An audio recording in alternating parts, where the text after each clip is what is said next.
Hello, hello, hello, hello! Happy Wednesday, everybody. How's it going? Hello, howdy, hi. Decoy with that first. Hope your appointment goes well.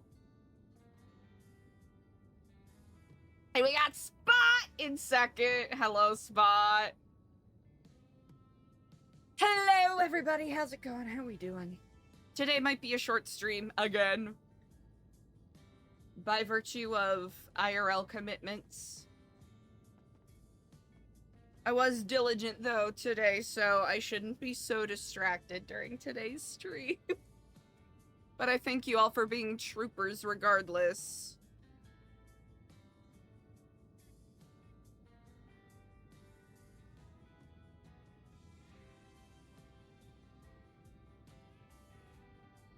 But we got some aspects of Plan B to continue working on. We'll see where it goes.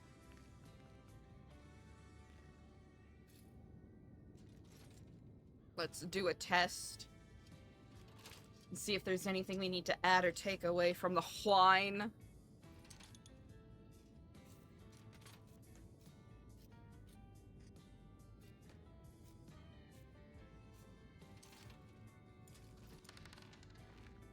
Ooh, yeah, that ain't looking good. We should, here, we'll add some more. We'll add some more water. And then we'll try to get more bread so that we can do that as well. That'll fix it, surely. What up, Slat? Alright. Ain't got no name over our door still, so that's a good sign. Oh, not what I intended to do. Not what I intended to do. That's not... Nope. Not what I intended to do. Not at all. Not one bit.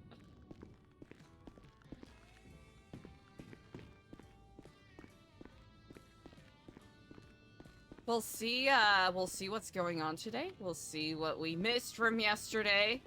I know that Alfonso wanted to have everyone. Put it on earlier too, honestly. I would have gotten away with it without even being sad about someone fucking dying. What the hell? Oh fuck, alright, never mind. God damn it,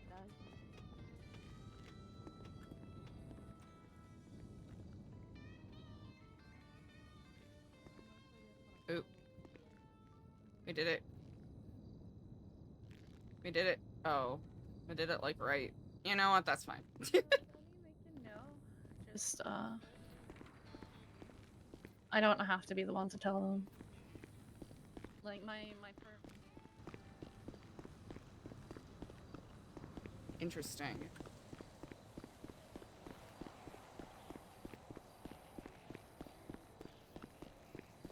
Wonder what that's about.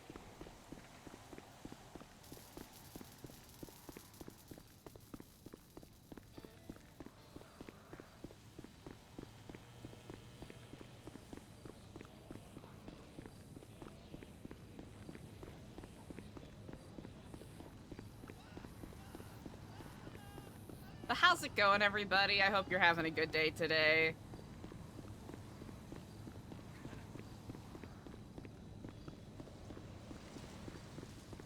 Let Eliza do a little jog to start the day off. Feels right, feels correct. Morning, Eliza. Morning. Morning, big dog.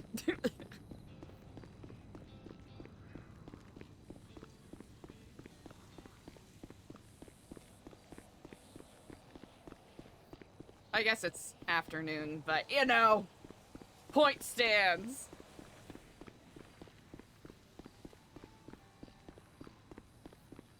That's what we get for starting a little late.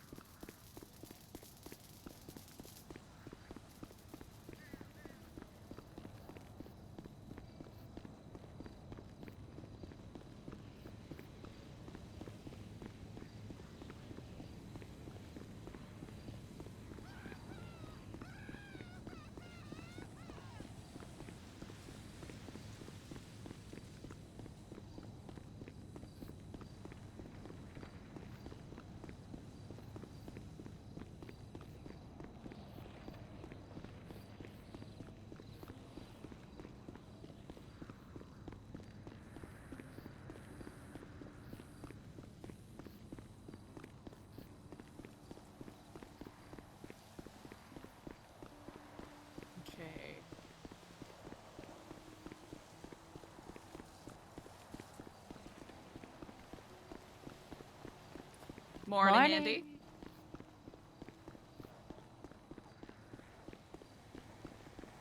Alright, don't know who Blondie is. I'm pretty sure that's Dobby. There were a couple of names we didn't recognize on that board, which is fun.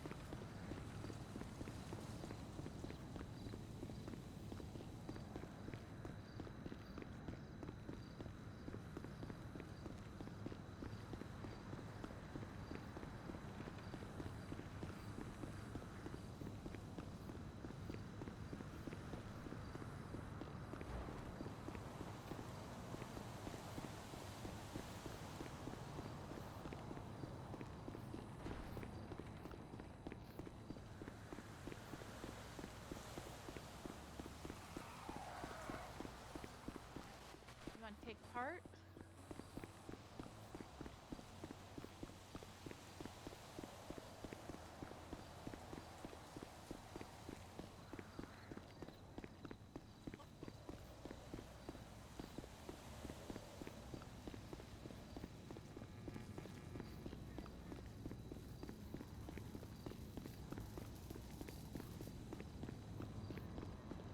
Visitor? Fucking already?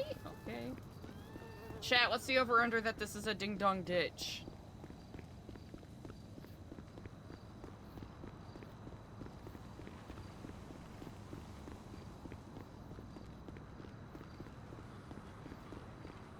Our odds haven't been looking so good as of late.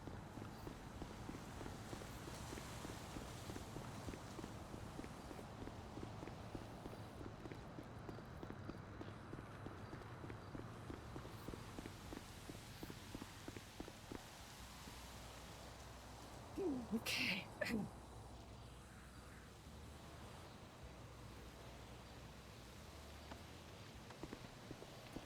Hello, salutes.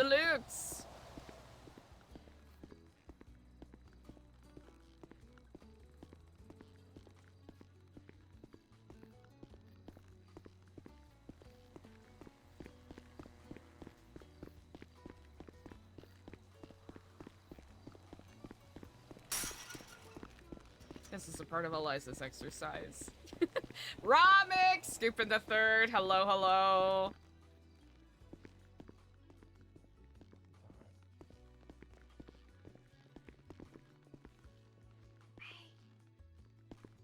Hey. Do you have a phone in there? I do, yes. Oh my gosh. Okay, give me your phone number. You got it. Eliza. 420. Yes. 656. Yes. 4434. That's Sab. You walking by like he's some sort of badass. Oh, He's I big didn't know it was dog. you. I am big dog around here. He's big dog. Speaking of around here, what's actually going on in there? Well, what y'all been up to? Oh, making moves. That's what we're up to. Come on, brother. Stop being vague. When you start being vague, it means you're not doing shit. I'm getting the warden to buy some materials right now so we can start building shit. So that's the plan right now. Like what? We're opening up a mechanic shop, a garden. We got a library going on.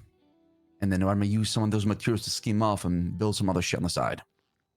Using that front cover as like, oh, we're trying to make the prison better. But in reality, we're building up. Yeah, but what you building? Well, what's the end game, boy? The end game? And I want to take my gloves off fully. Is to build an army. And to build the same fucking APCs the marshals have. And take that shit and start a civil war, boy. Yes. Wow, really? You gonna pull that off? With the prison being a safe haven, I mean, look at these walls. 8 towers. We can hold it down and build. I see. Okay. Eliza, you cool with this plan? Absolutely. I'm currently trying to suss out who is sympathetic to our plight and ways that we can socially maneuver, at least. Okay. And what could we do to help y'all? That is an excellent Probably, question. I mean, probably supplies, but I'm not going to get you in danger. Because we're trying to figure out how to smuggle heavy materials, you know, like wood, blue bins, red bins, shit like that. But the problem is actually it's so heavy. You can't just like, you know, come to prison and drop that shit off, right? You're going to get caught. Why not? So we're trying to bribe a guard to work with us who will help us open up the gate and smuggle all the materials inside. If you just crash your plane with all supplies, brother. I mean, if you could do that in parachute, actually, that'd be great. Yeah. It's just you might get shot down though.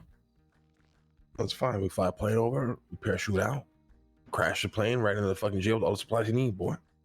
This is just on you to grab them before you get caught. Perfect. Right now we're supplying Los Santos with drones and guide lockpicks. That's how we make business. Really? What do you sell that for? That's good. Guide lockpicks 30,000, drones 50K. Okay. All right. Well, yeah. Keep holding it down in there. Yeah, I'm Yeah, trying to talk to give the us a warden. fucking call, all right?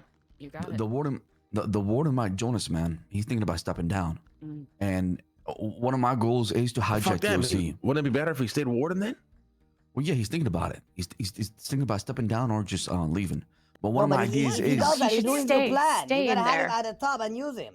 I know, exactly. but I'm telling you where he's at right now. So this could be pulled off. Like shaking right now, right? Well, if he's thinking about So- stepping down, tell him to unlock the doors on his way out. I'm gonna keep working him. Well, my ultimate goal is to turn DOC into militia. It becomes a militia of this place, right? We hijack the Right. fucking armory. We got weaponry. We got what we need, and then we start building up. And then we take on Los Santos, and we go to civil war, and we strong arm this motherfucker to the goddamn talking table, and they have to sign a peace treaty where we're not treating this anymore, and then we can have peace, or we die. All right, well, should probably get out of here. Mhm. Shit getting weird. But I like the plan. Just keep working on it, all right? All right.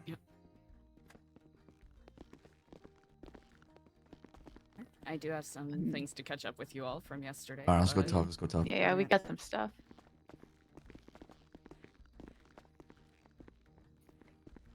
Perfect timing. I just finished up with my morning jog.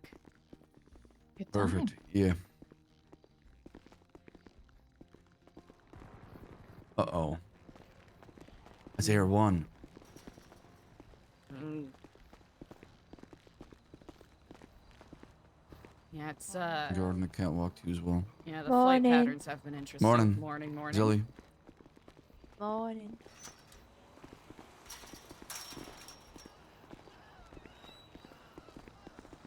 Oh shit! I forgot to ask Fosky. Who what happened to Griselda? Brian is claiming that New Babylon killed Griselda. What? Yeah. Mm-hmm. I don't know who killed her.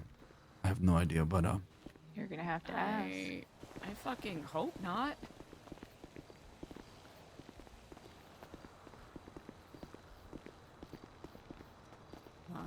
Well, I'm pretty sure. Well, Zelly and Raven, I think, were talking about it today. Really? Yeah.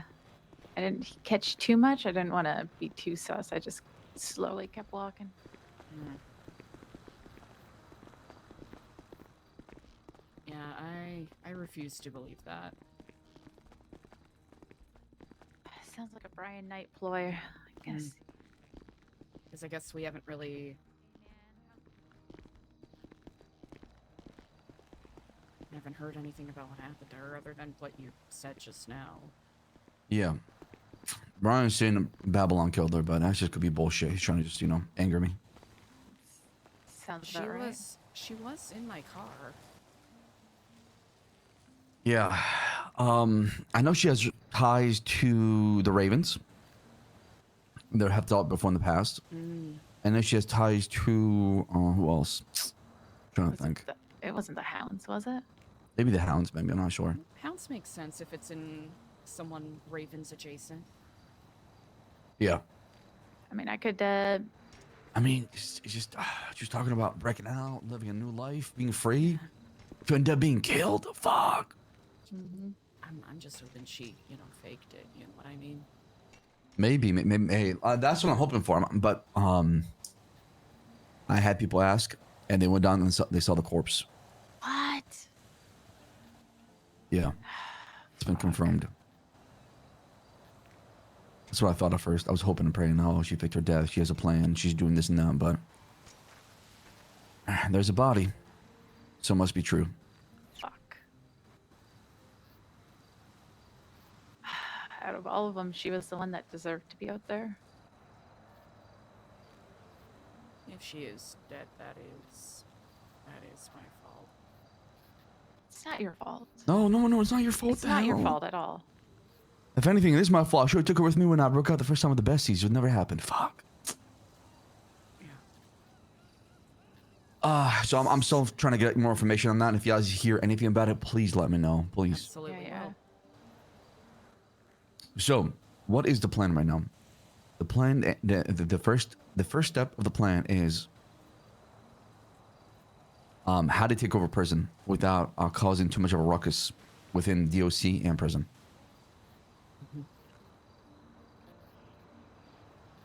The lifers, I just feel like I can't trust. But we need numbers. Some of them will need some work. It's definitely going to be a game of patience, at least to start out with. Yeah, Now there's another problem as well too. If we're gonna hold this place, we need people, right?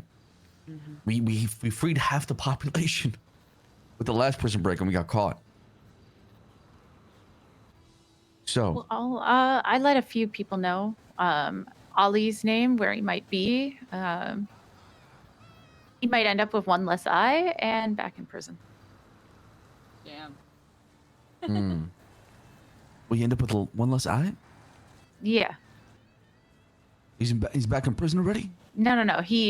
I let people know, and he might end up back in prison. Oh, I see. Okay. Yeah.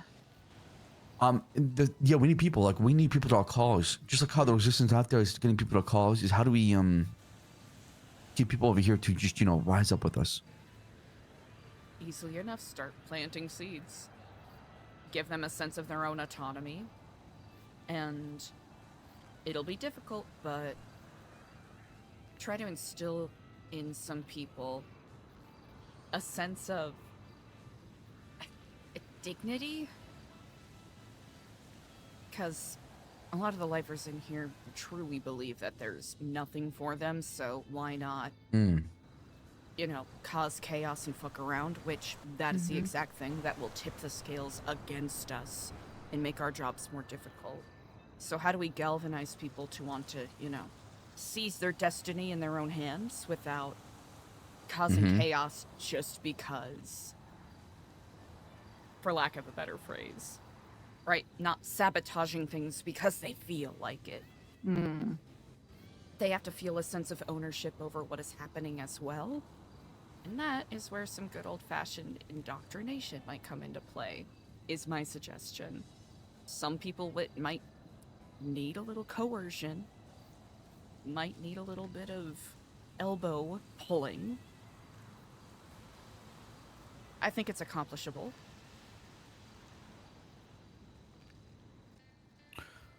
All right, then I want to full send it until the wheels fall off. Eliza, have I shared the flag with you? No. And I'm working on repackaging some cigarettes to use as currency. Really, Yeah, perfect. Let me know if you need anything to help re-roll and whatnot. Are you in the lemon list? Me? No. I've been cautious as possible in regards to tipping off can you that call I my have a phone number then? You got it. So, like, I've been talking to the warden a lot, and he seems like he's got one foot at the door. Okay. That You seem like he's done with it. Liza, So- what's your take on the warden? Because you've talked to him too. Yeah, I think he, like every other, warden that has gone through here, has probably been burnt the fuck out. And I think... You probably have not made that better. Especially this last jailbreak, I think definitely made it more difficult. You've got either people who are genuinely, sincerely trying to do a good job and getting constantly shit on, shot at, blamed by the PD when things go tits up. Or you have guards that basically make your job even harder because you're acting like best friends with the very people that you're supposed to be guarding and rehabilitating. See, that's the warden too. I know 100% because I know that's the same issue Scotty Bard had. That's the issue that Gary Keeban had, and that's the issue that Quentin's ex-wife had. It is a repeated thing where they have a plan, they have an idea, but they don't have the resources to pull it off, so they burn themselves out. And I think, especially with what you've been saying, Alfonso, we can use that to our benefit. The question that is in their minds when they get to this point is, why? What is the point anymore? So if we have something that we can give him in return, either to convince him to stay on or to at least nominate a puppet warden. Mm-hmm. Yeah, the biggest bottleneck right now is getting materials in here quicker than waiting for them to get it for us. And obviously, playing or something like that, and at least you have any guards in the catwalk right now. It's just fucking difficult to pull off. Hard. We need one guard that is willing to work with us and was willing to meet somebody outside, take the material pouches, stuff them to his vehicle, bring it inside like he's just bringing other stuff. And then we take that and we just scheme on top for what we need, right? Exactly. I just don't know his fake plumber business idea. Yeah, with the pipes. So maybe they could have a delivery company that drops off stuff for renovations. We could play that angle if that's not too messy. Anything to get the process going. Anything, honestly. Yeah, because Clevin did give Tom like a list of what we'd need to build a fighting ring. And he definitely inflated it so that we can skim off the top for that. Just what I say we do with the garden too. We'll skim off like some wood and plastic and stuff. But yeah, it's a matter of getting people to move, right? Like we're stuck at their pace right now. Yeah, that's what really grinds my gears the most. Is like we have no choice but to go with our speed because we don't have the resources to push things faster, right? We're at their mercy at this point. That's why we have to just continue a small goal while we wait. So that way we're moving at two different paces, right? With them, it seems like we're moving one pace, but at the same time, we have our own little channel of influx of materials coming in. That's why if it ends up being beneficial, I'm hoping the social stuff that I've been setting up can either, serve as much of this Friday, right? We have an event. Distraction, like a distraction, and also just instilling good faith that even if we are doing kind of shady shit, it's for the benefit of everybody. Now, how can we take the meetings and turn them into some sort of like message, but not also saying the quiet part out loud? Ask people to come to us with ideas, like what the lifers want. Like Stu he wants the library. Like other people have had to have. That's why I'm working on these things, is to earn favors with these people to make them think that, hey, listen, we got your back, we care about you. Come join our side, come join our cause. We've done something for you that 9-10 months it took for a DOC guard to do, right? That's gonna be a big thing. I think we were saying that the other night, right? Like find something they each want or need and provide it, and then Andy had an incredible idea of just kind of zeroing in on each individual, since we do have the luxury of having a few people to pinpoint, because if we can turn them, they in turn can turn others. We gotta treat it like a contagion in a way. It just sucks about Zelda. She would have been so she good. Fuck, dude, it's just all around ass. Yeah, I really hope she's free. I really want to know who did this to her, honestly. And maybe if we're strong enough, one day we can just find this person, bring him back over for trial. Anybody that's hurt any of our citizens, we'll bring him here for trial, and they'll face a judge of our own courts in our nation. And then they'll be either exiled or, punished to prison to do some, services around here to help out. Maybe pick up some carrots. I think that's the play to lure them in with, these beautiful things. And then slowly as people start fucking around, the hammer gets laid. Zelda! Oh, hey! Yep. It needs to be. Yeah. Clevin is kind of working. He has like a little bit of a relationship forming with Tom, not gonna lie. Good. We need somebody working that angle. Or just one guard. We need one guard. That's all we need. feel like Doug might be one, but I don't. He seems pretty by the book at the moment, but Mm-hmm. Decent style. I think we'll continue exploring our options. Speaking of guard, you see this guard behind me, or to my right now, who's on the beam? Riley. She's very sympathetic to Zelda's death, and she's like said she's willing to look the other way if I find out who's behind it and wants to do something, Okay. or she's willing to feed us Okay. information about what's going on. So, Okay, so she might be one too. Very good. all right, I'm gonna go put up on the board that the meeting here is in top of the hour. Right, I'm just gonna give a little speech, just give everybody just updates. That we're working on, you know, the mechanic shop and things like that. I would love to get some wood and some soil so we can start working on the library and the garden. Perfect. Easily done. All right. Because we have to think about how to be self-sufficient here, because there's a high chance Los Santos will have a blockade all the way around this place, right, in the future. Really? So let's not put our eggs in one basket and depend on others to smuggle food. Let's start making our own food here. All right. Excellent.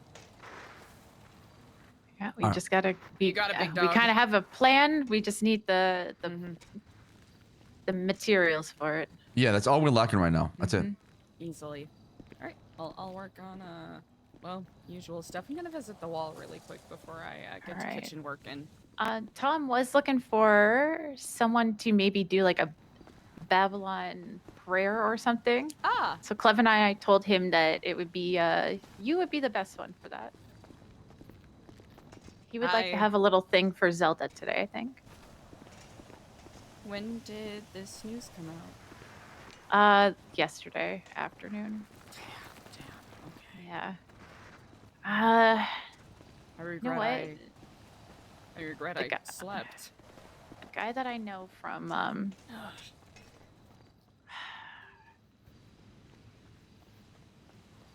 it's honestly like worse news than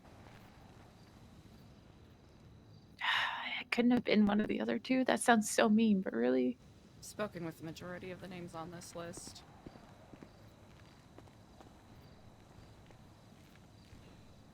Most of them have talked to me about wanting to be free one day.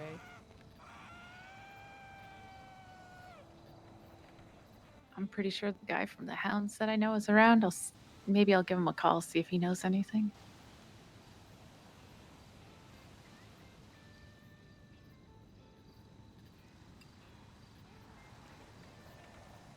She was in my car. Yeah, but it's not your fault at all. It's like when I felt that fault for Bobby getting cut. It wasn't my fault. Bobby's Just not hap- dead. Yeah, but it's not your fault either that this happened. She was out there. This happened yesterday. There was nothing we could have done.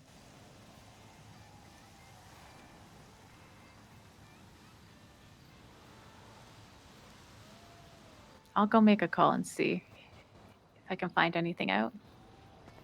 You got it. I'll let you know.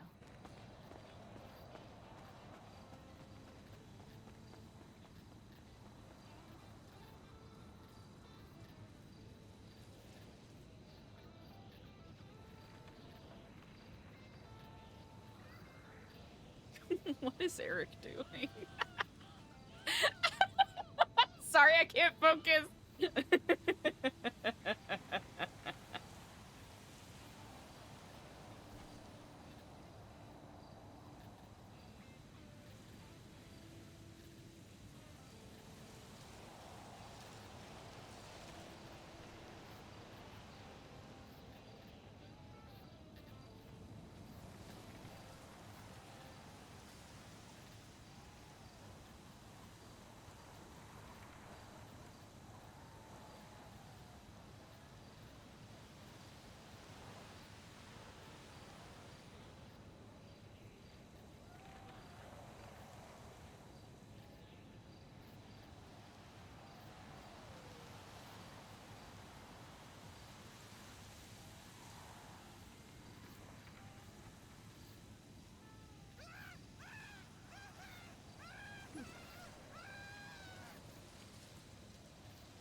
difficulties of this world just will not let up.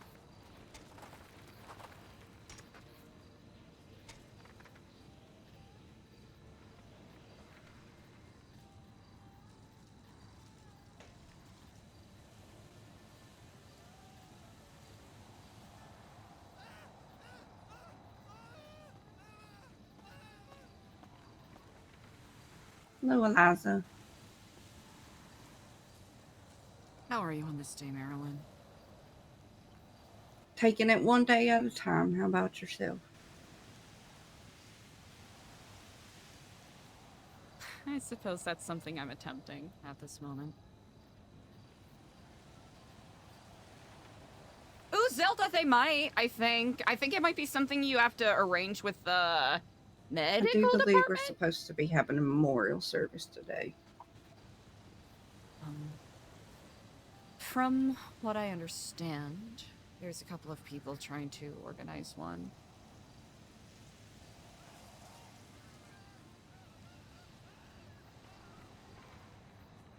Well, let me know if there is anything I can do. I tried to get flowers, but nobody seems to sell flowers anymore. Sorry to hear that. That's okay. Ooh, I'm Zelda, sorry to hear about your loss. Oh, gotcha. Did you have was there a doctor helping Zelda out? That's my best guess.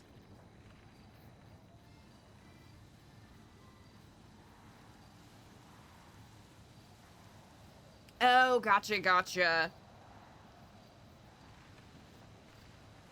Please do let me know if you need anything, okay? Of course, and you do let me know.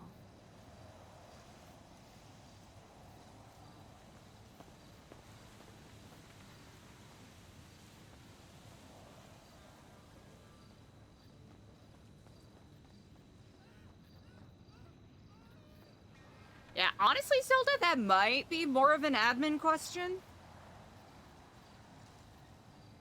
Because I've never experienced that before.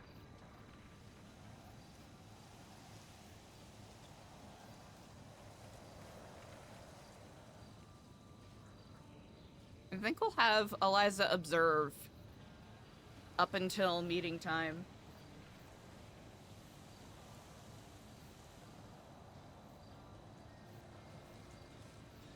That way, if anyone comes and talks to her.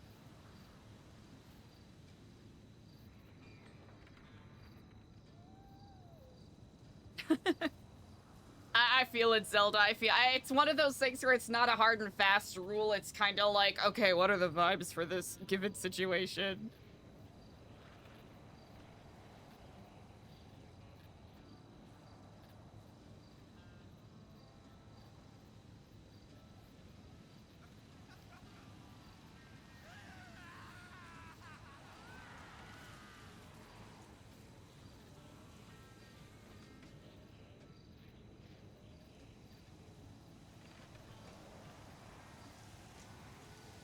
Juniper drowned. Cliff passed. Cassie got murdered.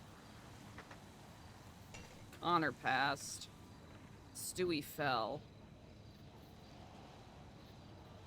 Abby got shot? Tootie got by the ringmaster. Zam passed.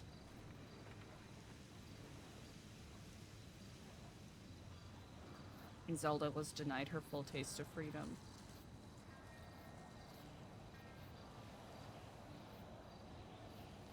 Try to remember what happened with Alec.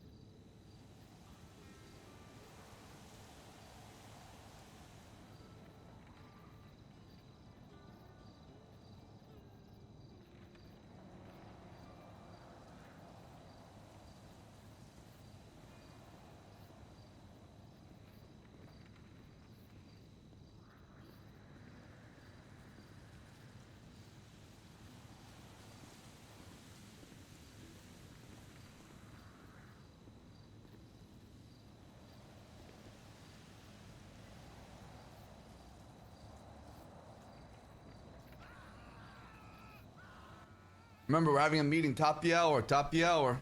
By the bleachers. Right in front of Building 7. See you soon.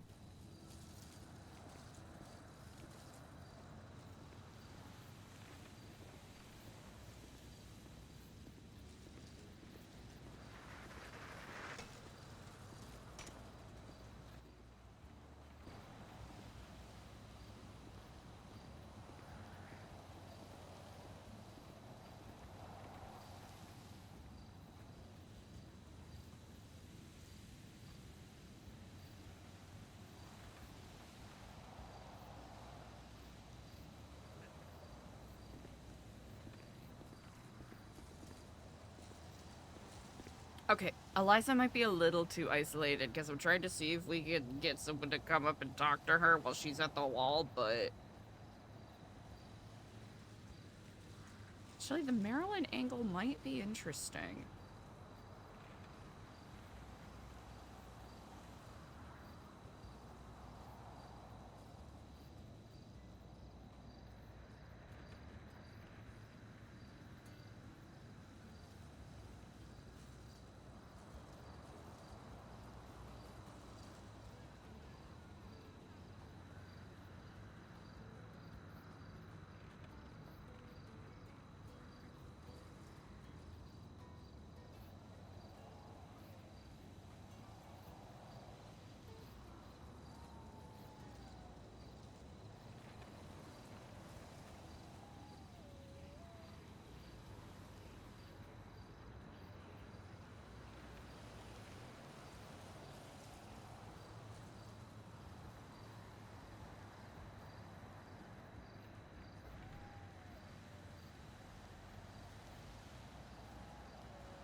Liza's also kind of using this as a sneaky way to, like, kind of see where people are at. It's a two-headed coin.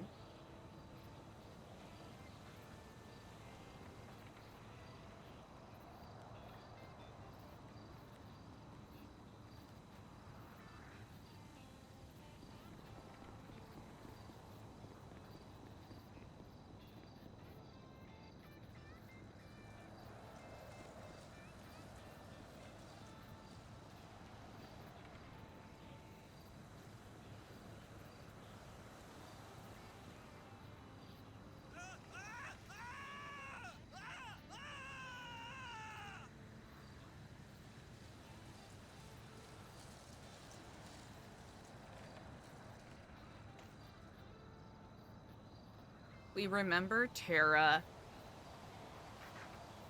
Richard, Alex, and Bruno, and Alec and Jupiter's names in the Life or Time Achievement Awards book.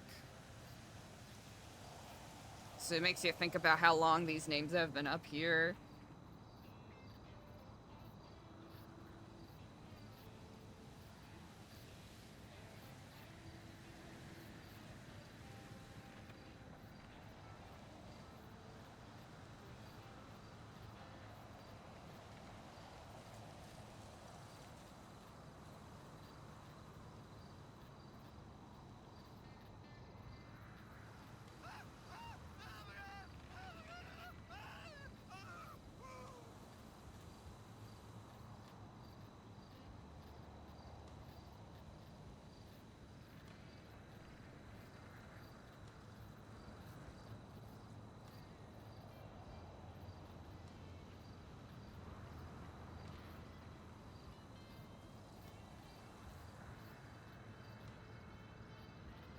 Okay, people seem to be freely on their phones, so there is that.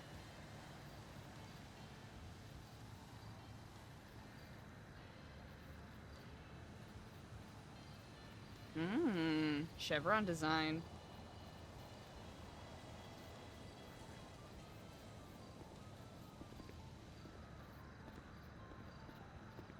Ooh, Jimmy!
Eliza's over here observing. We got people doing bike tricks. That's so funny. Okay, it looks like Alfonso and Raven are having a chat.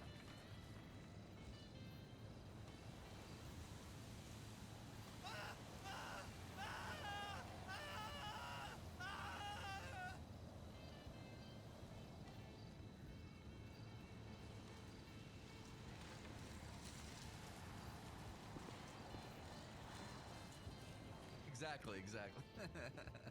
They're about to face our fucking wrath.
She was in my car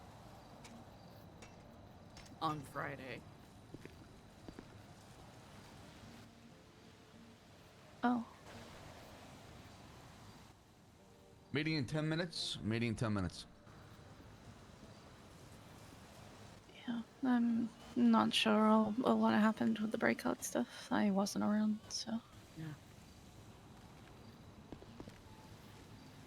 She was in my car. We ended up crashing. And I thought I was able to get enough heat off of her, but didn't have a way to check in with her after that.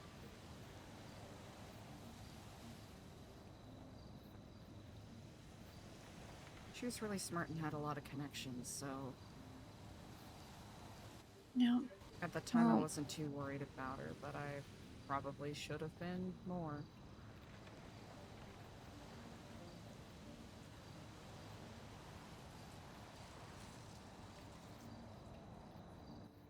Yeah. For all we know, one of those connections she had is the reason she's dead. But without any information, we don't know. Huh. As far as I know. Speaking of connections. when we find out what happened. We'll make sure that the responsible parties pay in equal measure. Oh, I've already said to Alfonso that whoever it is, but I hope they never get arrested because they will get what's coming to them. Do you wish to do it by your hand? I do. I'll make sure that happens. Zelda was my best friend. Probably the closest thing I had to family. I'm so sorry. Yeah.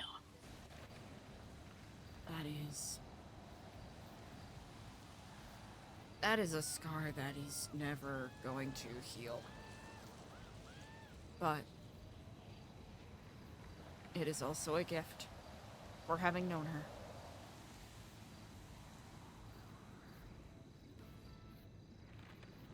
What a blessing, what a curse. Yeah. Now, grief comes and goes like the waves. And at times, feels as though talking through it just makes the pain worse, but... What's your favorite memory of Zelda? If you would like to share. Oh,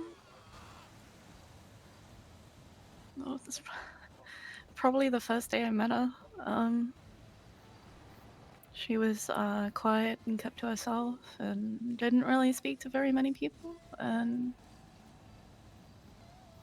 I feel like I took that step forward to get her to open up and not be afraid to get to know everybody.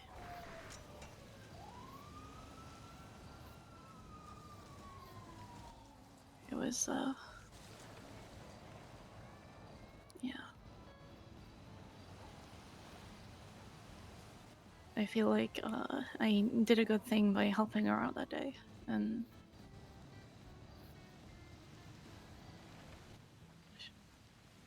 I feel like I made a good choice doing that because she was such a great person. So you very much did. Every person I've spoken to about Zelda, even before I came in here, had truly nothing but kind things to say. She was one of the best of us, you know?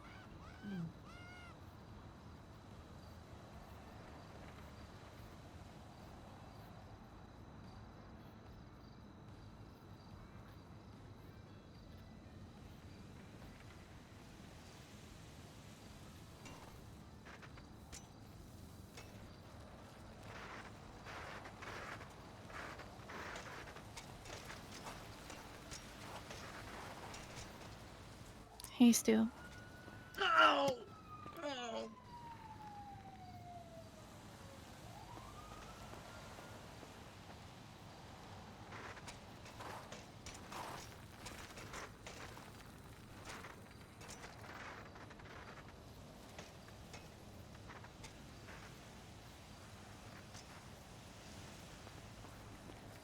First time I met Zelda,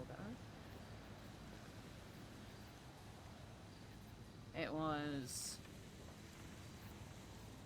shortly after she was,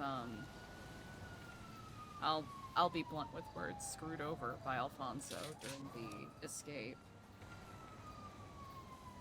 She had every right to not be a fan of those of us that shared community with him. She was incredibly cordial,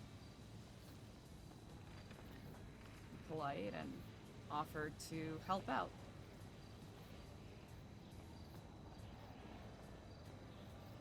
A lot of grace. A lot of grace was extended from her part. That just speaks highly to her character.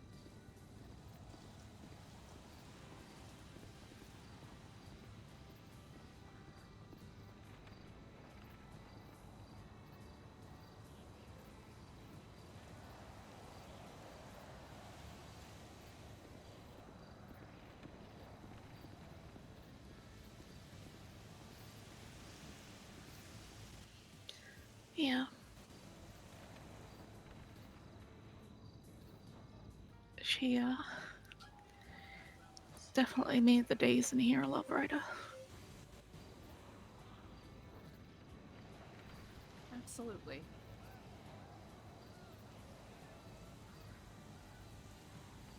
And my prayer to this wall is that all who have known her will carry that legacy. With whatever time they spend in here, however short, however long.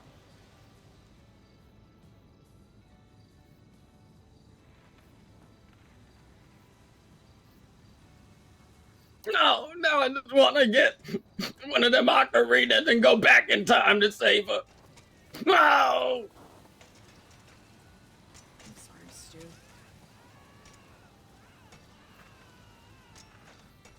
You and I both.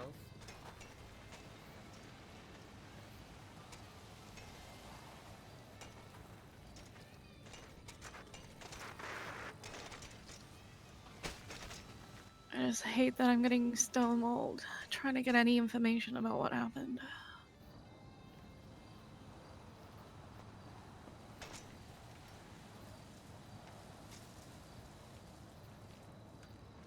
If you don't mind me asking, how did you find out?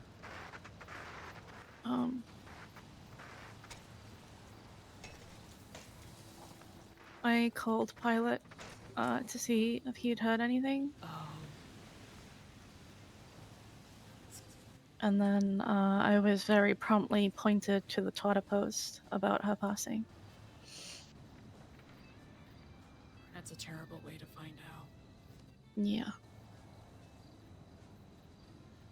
I'm so sorry. That is an awful way to find out.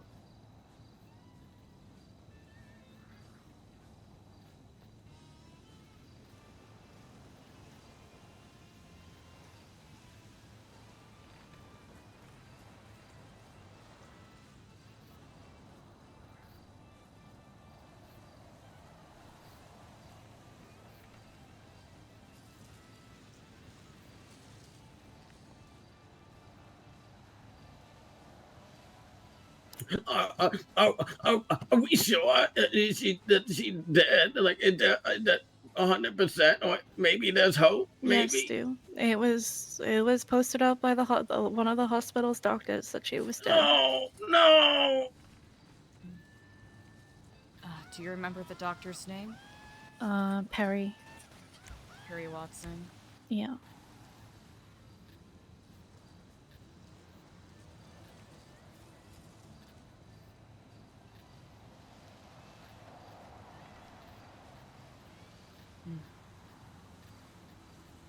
She doesn't have her phone number in the staff profile, but maybe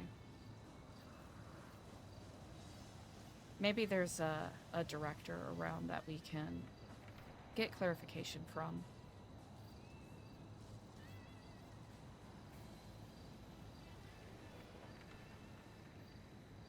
Yeah.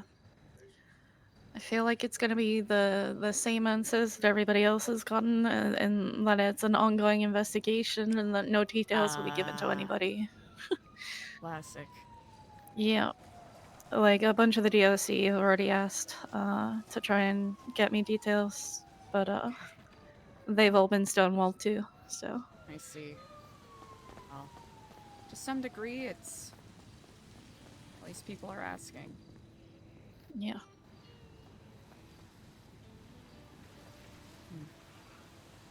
Well, To the bleachers. We're having the meeting right now. We'll see about that memorial today. yeah.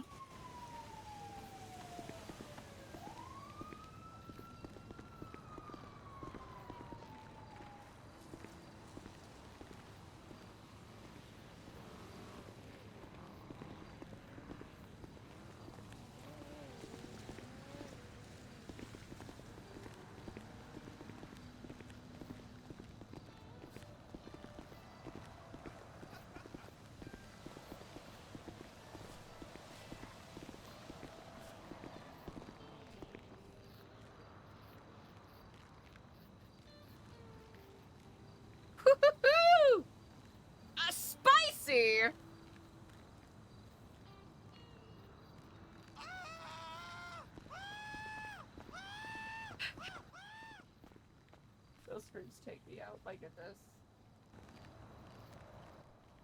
Give it one more minute and we'll start the meeting. Hell yeah.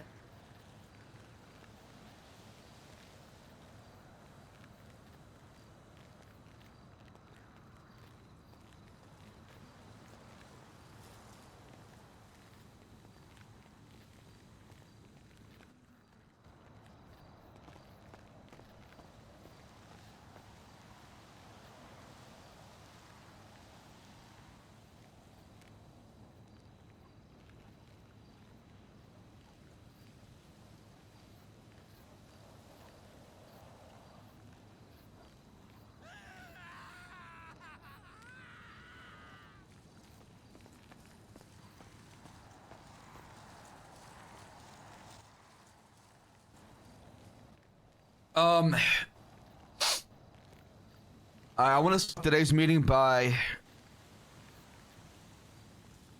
saying something.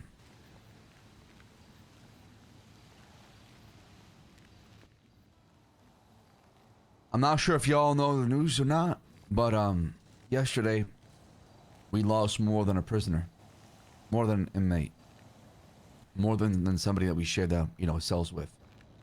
We lost a friend, Zelda. She was out there. She broke out. She made it out. And that's the part that hurts the most, is because she wanted freedom. She survived these walls, and she wanted to see what's beyond them. But that was taken away from her. Some folks spend their whole entire life dreaming of freedom. And Zelda, she got a taste of it. Only for somebody else to come in and rip that shit away from her. Damn. So, after this, we'll be doing a memorial to pay respect for Zelda. Remember the memories we had together. She lives on forever in our hearts, and she'll never die off. As long as we remember her and her contribution for trying to help us out, or for whichever conflict you had with her. I mean, she did try to kill me. I'm trying to laugh, not try to cry here, but she did try to kill me, but rightfully so. And I still forgave her. Because I understood where she came from. It was justified. I fucked up. I made a mistake. And I paid the price for it. But it didn't mean that the two of us couldn't find a way to rekindle. It didn't mean the two of us couldn't find a way to put our differences aside and come together. So we can work on making the prison a better place for everybody. It wasn't about me. It wasn't about her. It was about all of us. And she was somebody that cared. She would always try to be very selfless, try to help out. She's always working. And she'll be missed. I also have news of who is behind it. What? So if you wish to find out, I can tell you afterwards. You can't drop That's all I have that to say. tea. You can't just drop that tea. If anybody else wants to come up here and say something, feel free. It's a sad day.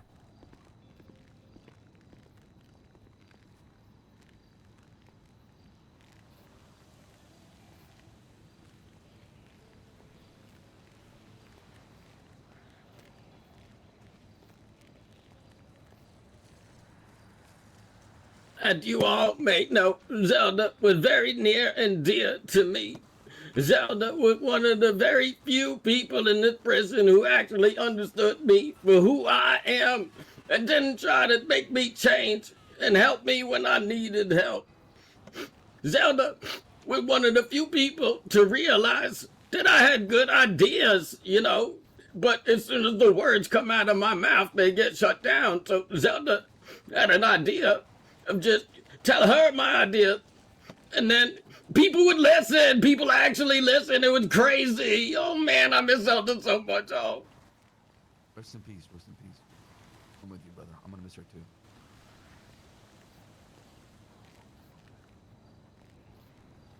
Anyone that wants to say anything, feel free to do so too as well. If you want to see it for the memorial, it's fine as well.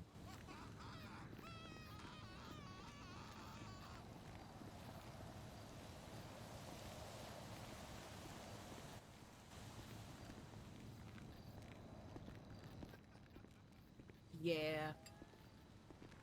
Not As far as other news, we are making improvement in the prison. The DOC and the warden have been very generous in giving us supplies and materials to help build. There's gonna be a mechanic shop being built up, a garden being built up. We can grow our own crops. You can put your hands into use and have a purpose around here and make an impact. And that's the goal. I know some days are tough, but as long as we keep pushing through, we'll grow, and that's the goal.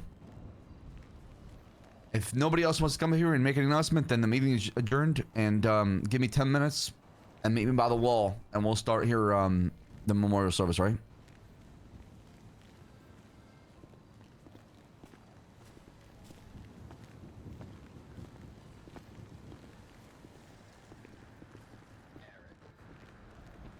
All right, 10 minutes.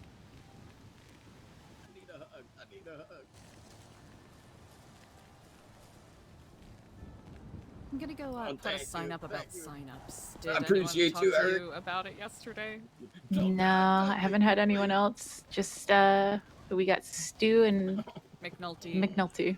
Yep. If you guys would like to change for the memorial, If we could have at least 2 more, that would be. That would Can be. you bring that out would be the great. kiddie And pool if so I we can have fill to, it with you my know, tears? Tone it down or whatever. We'll play it by ear. I will Yeah, make yeah. I can try to reach out to ODPD today and see if they're still free. Okay, sounds good. Brilliant. Just in case y'all need them, but yeah, feel free to change if you need to. I like your shoes. When is the memorial? I do.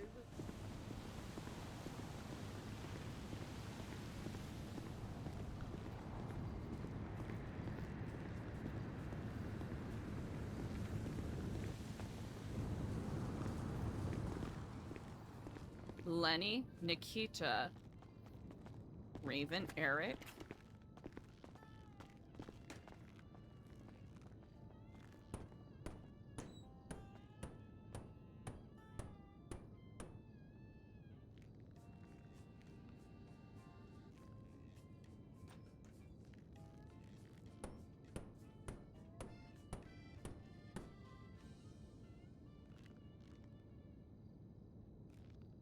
What'll it be?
Oh, wait, I think it's supposed to be PI?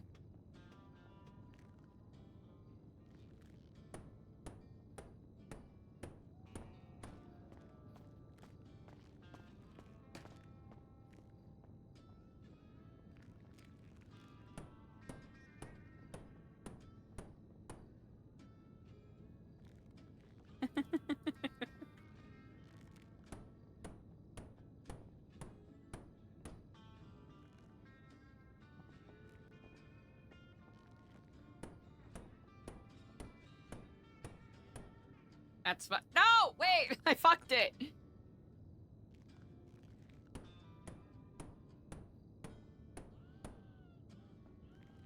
Wait, what's marked down for pink?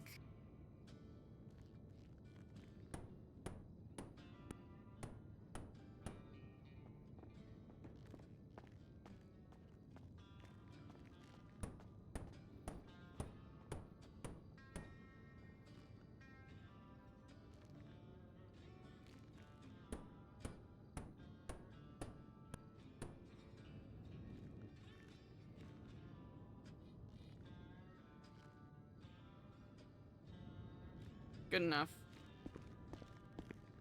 Good enough. Good enough. Is good enough.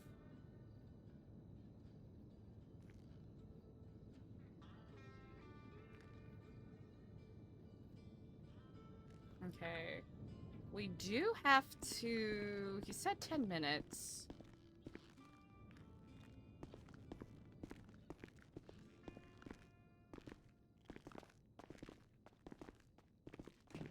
Alright. That's gotta be... There's a Nikita and there's a Lenny. Okay, we do need more bread. And we gotta see...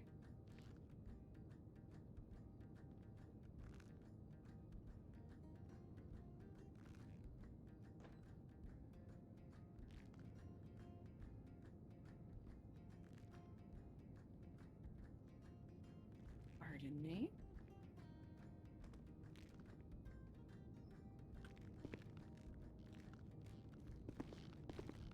Still gotta give Junior a call.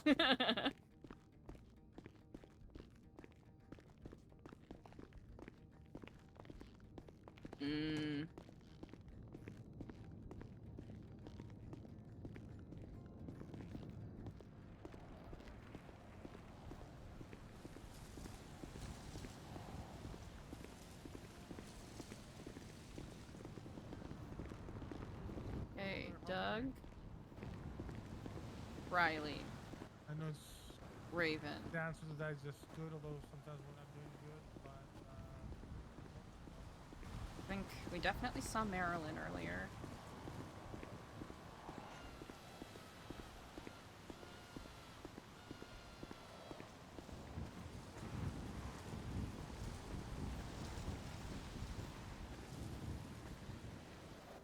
How's it going? It's going alright. Oh, thank you. Sav found out who did it, apparently. Yeah. The Ravens. Really? Apparently. Well, apparently Those fucks. Stu said that she was dating Tegan What? from the Ravens, and I guess she was like... Zelda was also getting close to GSF. Oh no. And the Ravens killed her because she was playing two gangs, essentially. That's just a quick breakdown, but... Man, that's ironic as fuck. Mm-hmm. Considering, as far as we know, she wasn't actually a gang member, so... Yeah.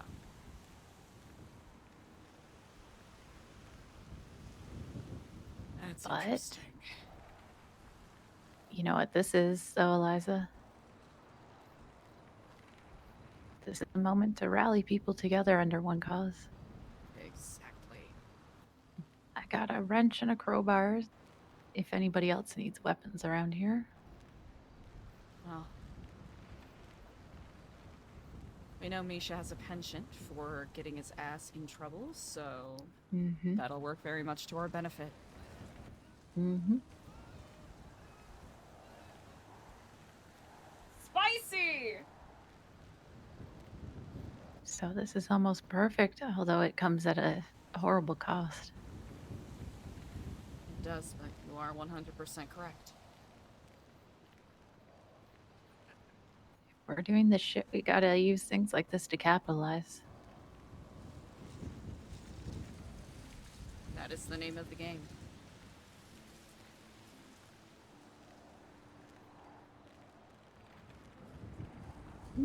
Okay.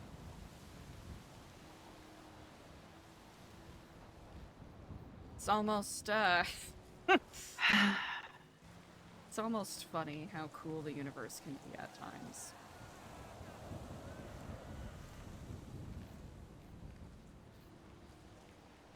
Just when you think you're catching a break. Like poor Zelda. Finally catching a break around this shit. That's what happens.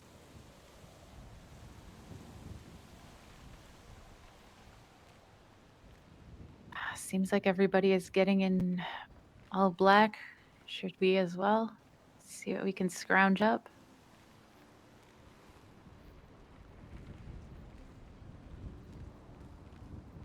Yeah.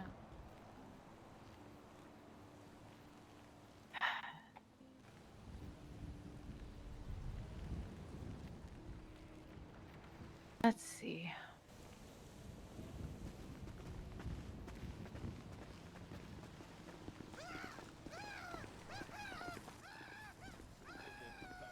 Infirmary. Oh. That's what Doc told me. Oh. I don't know if it started it. I guess this, we have this event in memory of Zelda this Friday. I like that.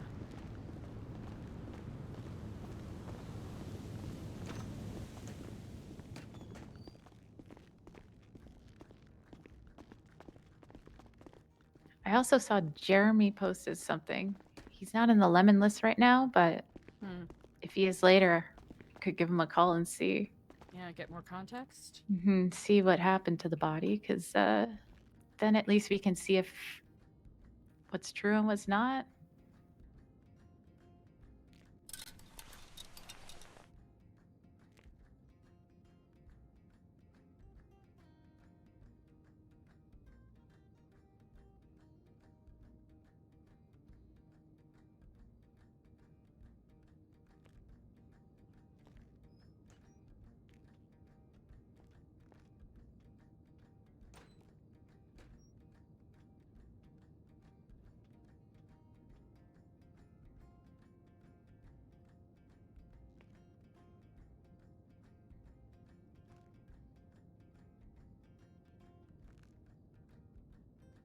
Wait, which one is it?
Ooh, do we wait outside? Ah, we can wait here. Haven't gotten a chance to speak with, looking at the names on the board, Nikita and a Lenny. Ah, yes. Nikita just transferred yesterday from, Really? from, Vice City, he said. Vice, you don't say. Yeah. Exactly.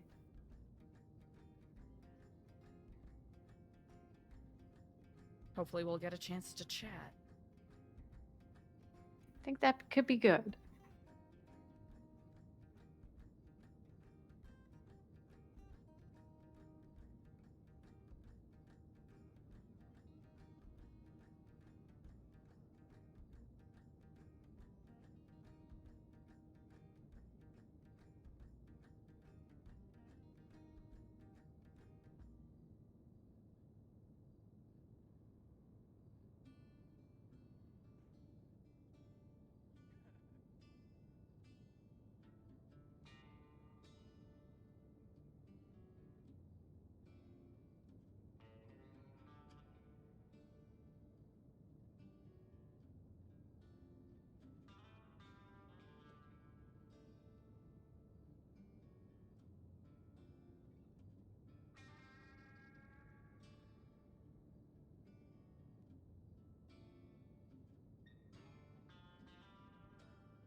Looking snazzy.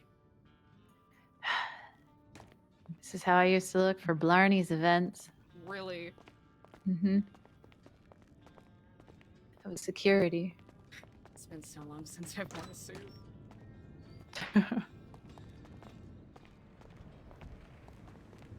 Oh, damn.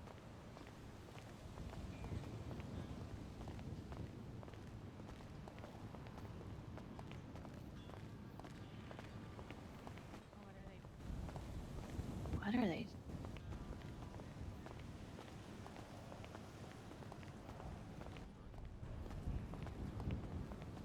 Well, I got an eye last night, Eliza.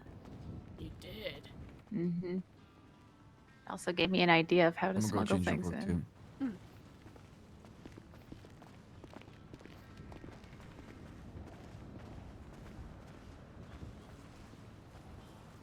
Want some help? Yeah, we'll take all the help we can get. Yeah. Of course. Thank you.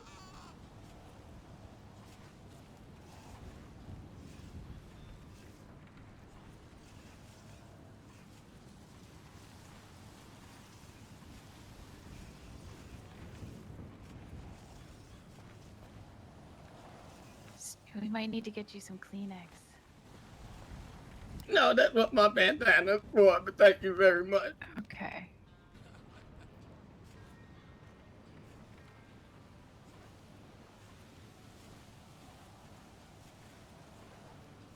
I think we're gonna have Eliza listen.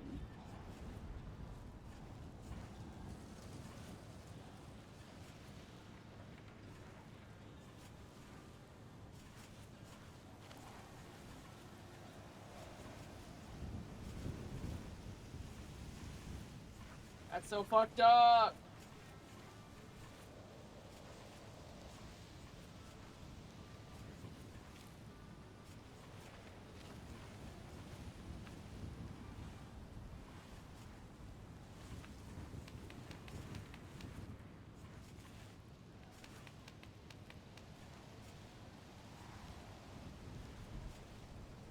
I never got to ask Zelda if she wanted to even be buried in the prison. What if we want to be buried outside?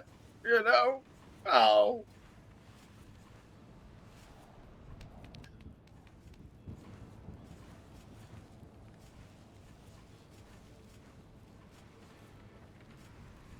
Do you want to be buried outside, Stu? Yeah, this place a fucking hellhole. I don't want to be in here any longer than I gotta be. I mean, Stu, I would want to be close to the people that were close to me.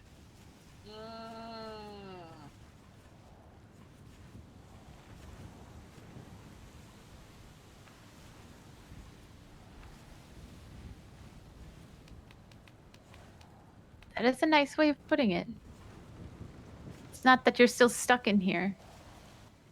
You're free, but you're giving the people that are left behind that cared about you a place to come and visit you. And remember you.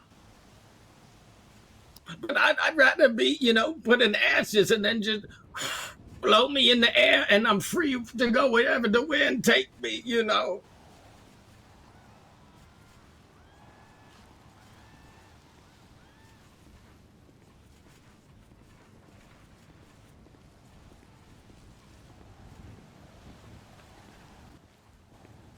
All right, that should be good enough. Just waiting for the DOC to bring the coffin and the body.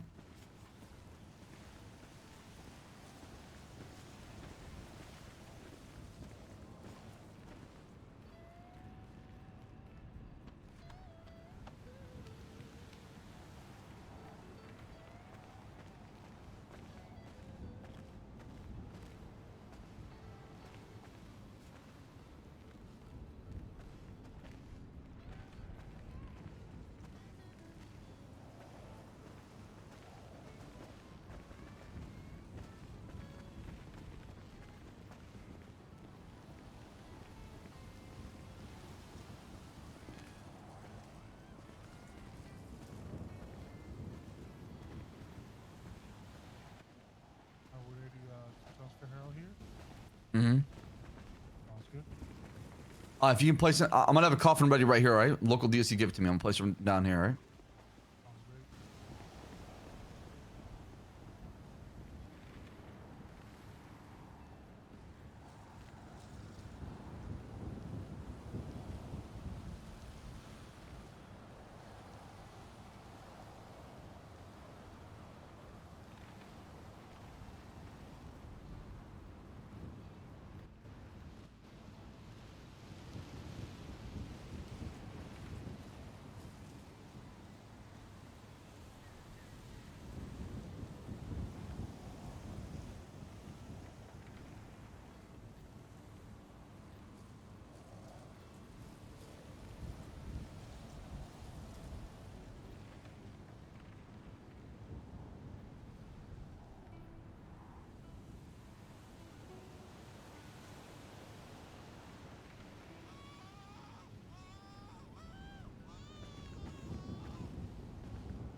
Eliza, Yes. are you good at giving words during times like this, you know?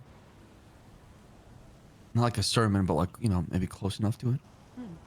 I can do such. Please do. Thank you.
All right.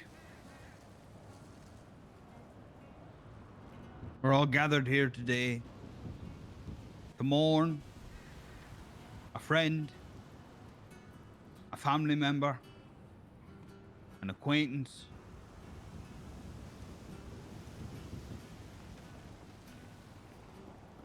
but most importantly, a human being.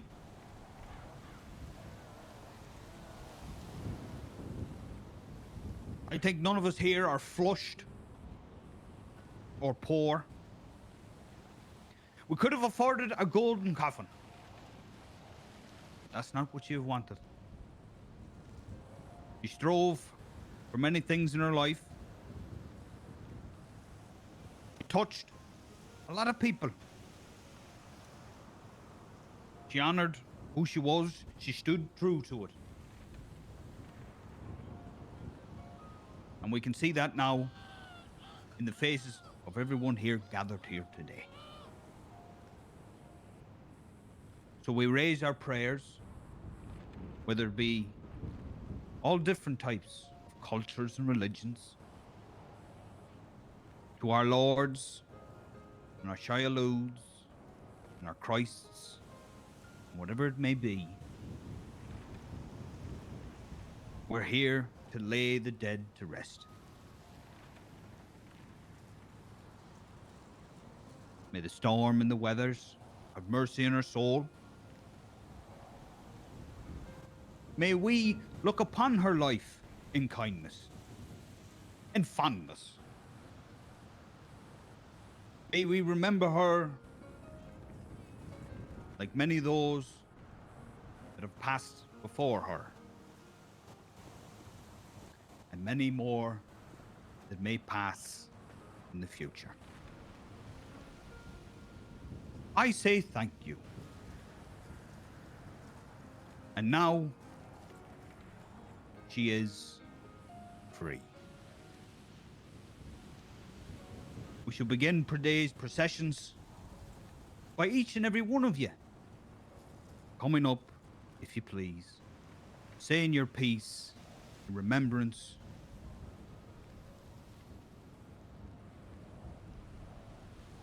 Amen.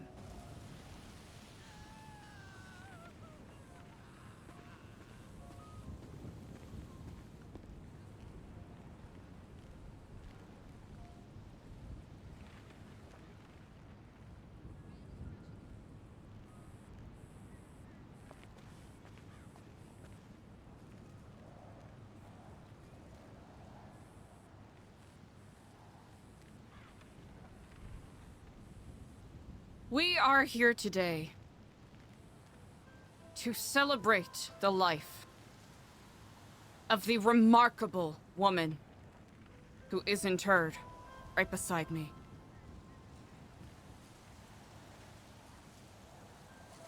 It would be short, or I suppose lacking in words, for me to say that Zelda has touched many lives. In the short time that I knew Zelda, she was a woman who embodied strength, resilience, grace, and an enduring fierceness.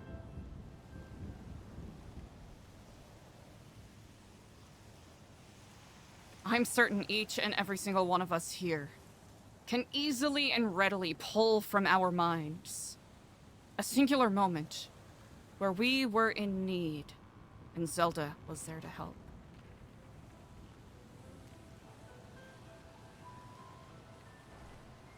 Though she was devoid of freedom here in Bolingbrook, she did what she could to create those moments of joy for others.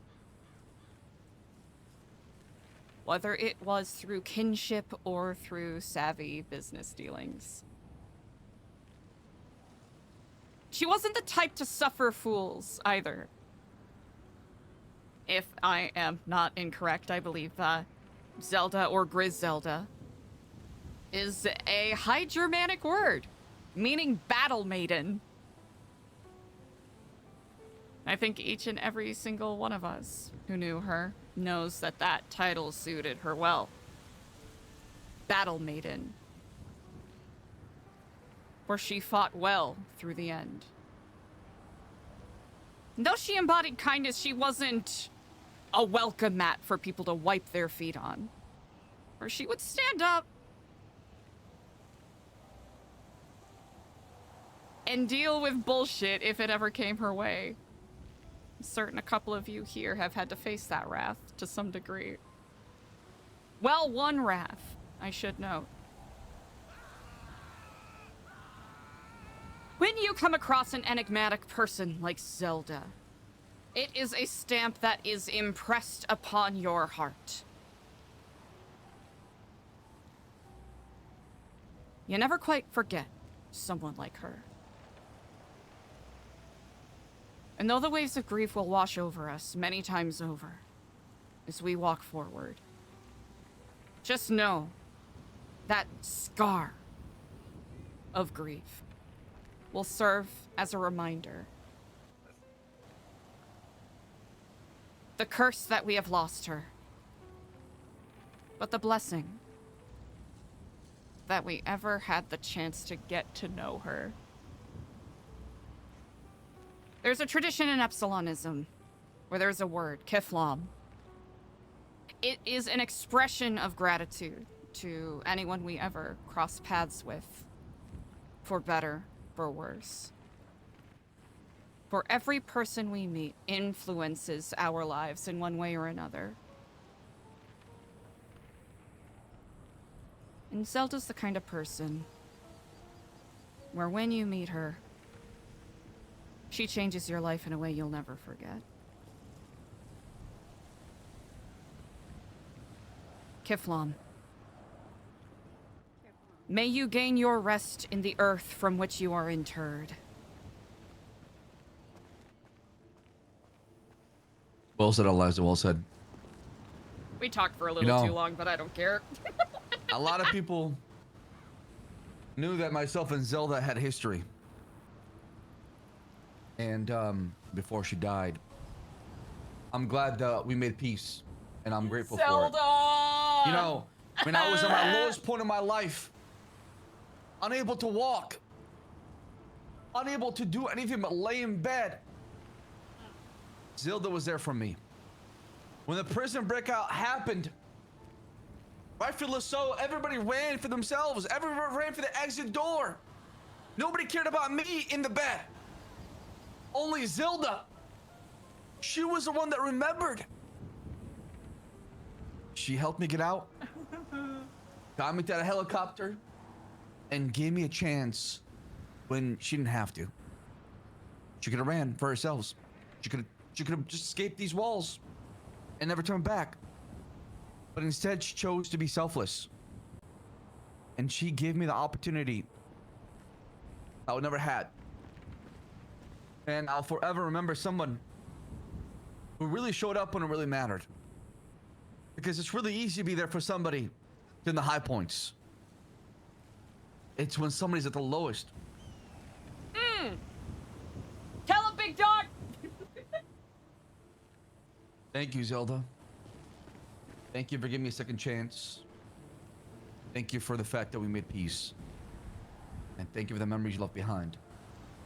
That's easy.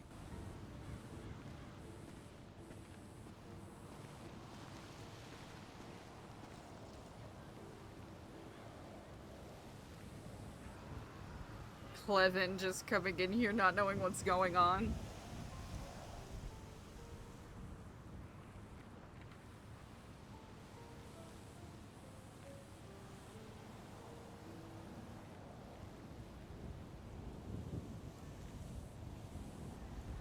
Yeah, ooh. And he's gonna give us some onions. I didn't get the pleasure of knowing Zelda for all that long. But in the brief time that I did get to know her, it was easy to see the impact she made not only on this place, but on everyone around her. And I think that that is something that going forward, we all need to remember and we need to continue. We need to carry on her spirit. And we need to carry on the good things that she did. I want everyone to just keep a little piece of Zelda in them from now on. And at least we can all try to be a little bit like her. Thank you, Zelda, for treating me with kindness and everything when I came in here. Aww. Andy. And I'm really glad you at least got to taste freedom. You deserved it.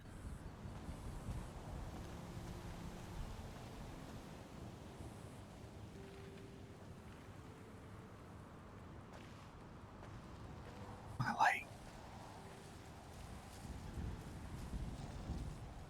Oh, Zelda. Anytime I came out of my bunk and saw you was around, my face would light up.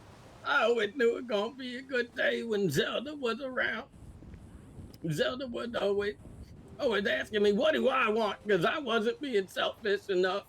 And she helped me with what I needed because I was too shy to reach out to people, and Zelda helped me with opening up to people and really helping others by asking what they need. And so I hope that everybody can be like Zelda and try to help each other out and try to lift each other up. And I'm gonna miss you so much, Zelda. Oh.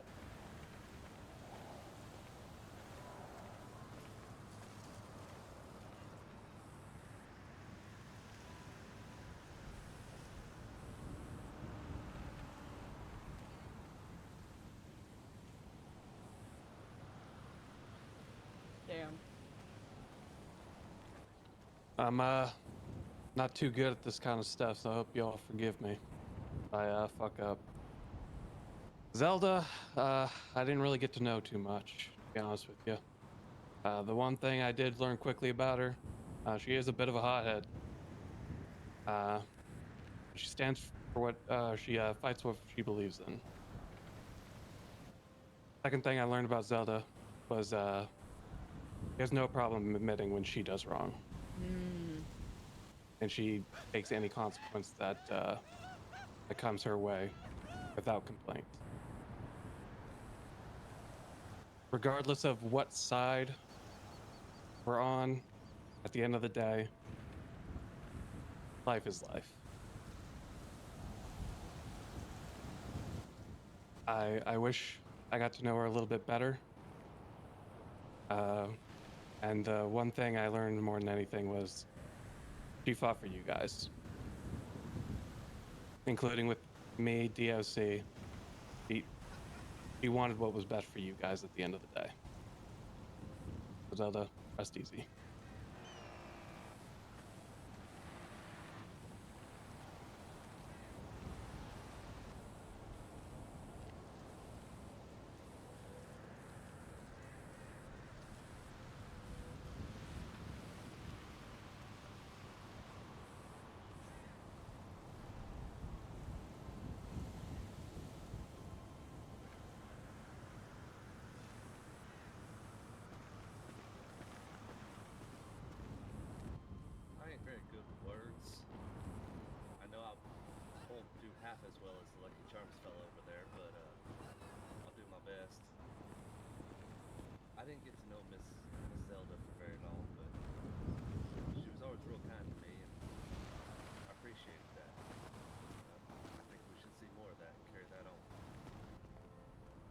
Yeah, speak up.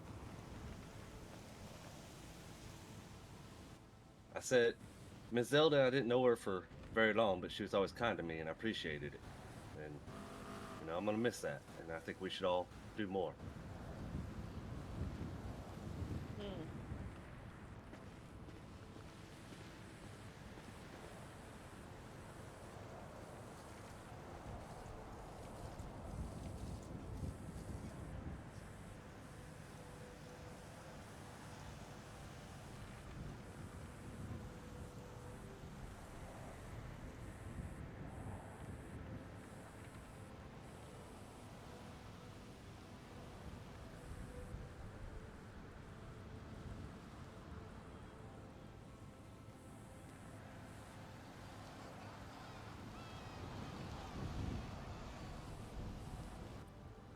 Anyone else?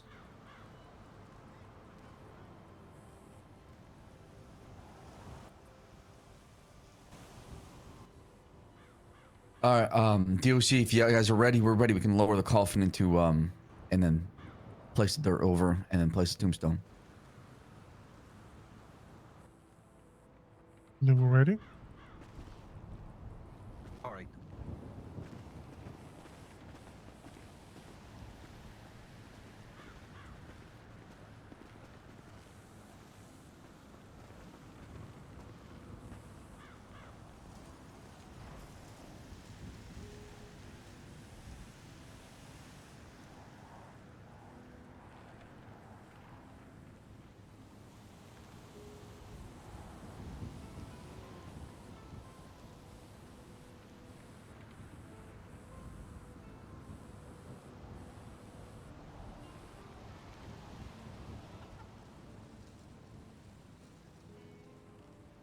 Trying to find a good angle, chat. I'm sorry.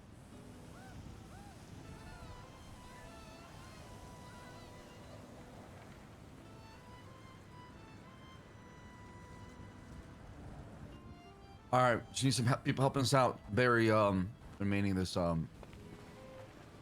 inside so we can cover it over.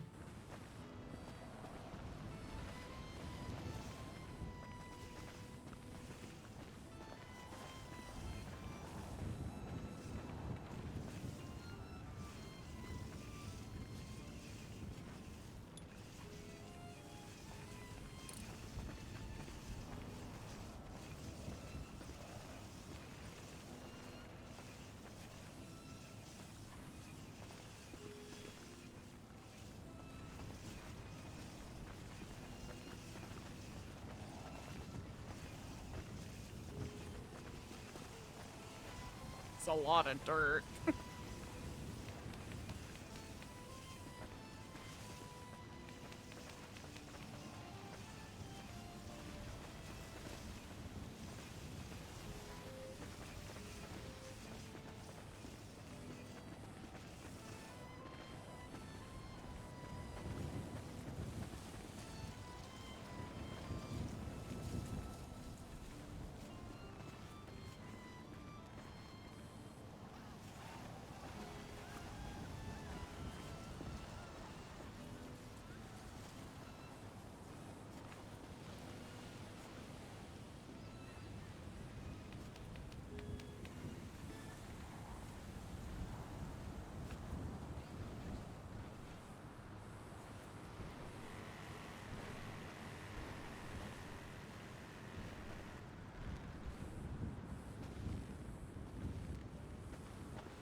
Alright, there's gonna be some people that want to have a private moment.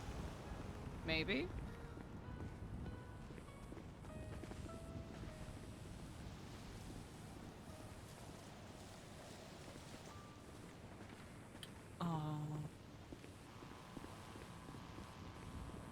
but you know what? We'll give her one last used battery, chat.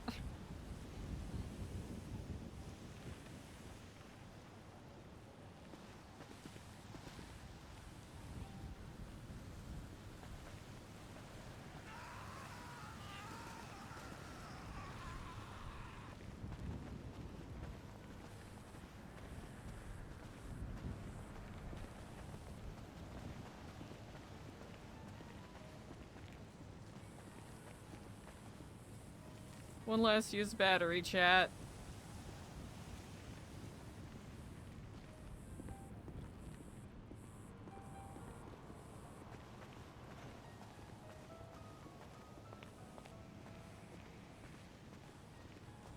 Keeping an eye on you, McNulty. Don't think I don't think you're sus.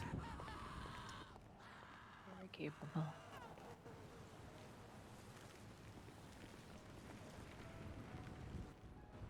Well then. Beautifully said, both of you.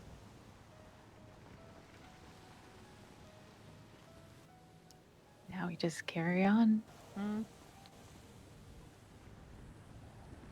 What do you think is the main goal for today? Operation Cigarettes. Brilliant. What do you need for that? Excuse me. Tobacco. Rolling papers. All right. Perhaps we could have some thrown in. We'll just take apart old ones, re-roll, make new ones. Yeah. And we can start getting these contracts up and running. We can start getting, forging bonds with the lifers. Brilliant. Oh, you should have seen it yesterday. I was playing 4D chess in here. Really? He was, actually. I will give him that. Ah, so much good favor with the guard Tom. Okay, good to note. If anybody's gonna flip, it's that guy. You think so? I thought he would be a hard one. Think about it. If you can flip the hardest one, everybody falls in line. That is true. That is true. He's already asking about, our religious things, our Old Testaments, and that's why we pointed in your direction. Excellent. He and I did have a good conversation the other day. I think Marilyn might be, Marilyn might be sympathetic. I agree. Last night, Finn jumped in here.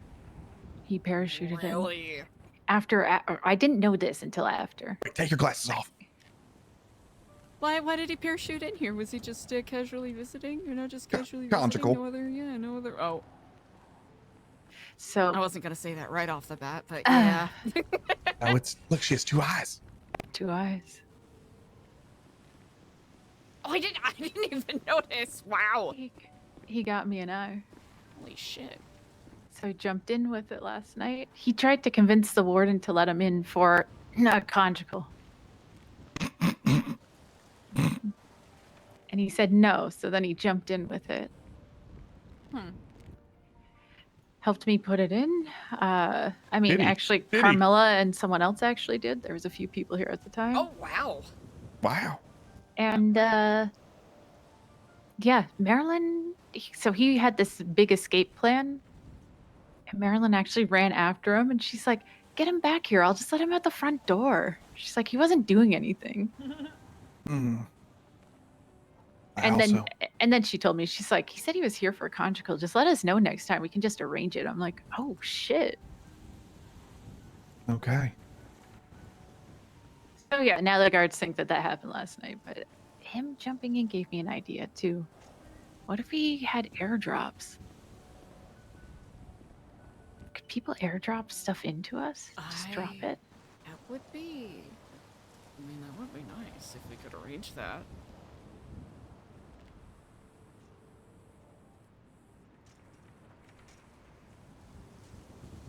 But Clevin, Zelda was murdered. What? And we apparently may have found out who it was. Who? Sab said it was the Ravens. Raylan, but she was with them. Apparently she had some ties to GSF too. But I thought those people were gonna help her out. It's the Ravens. They'll set one of their own on fire to taste a little bit of warmth, even though it's a moderate day and there's no cold. It'd be 100 degrees out, and they're still gonna set something on fire. During your conjugal, did you give any materials? No, didn't have any. Oh, bitch. Yeah, not having a club is hard around there. I think he was gathering materials for himself to do I don't know what. So. Okay.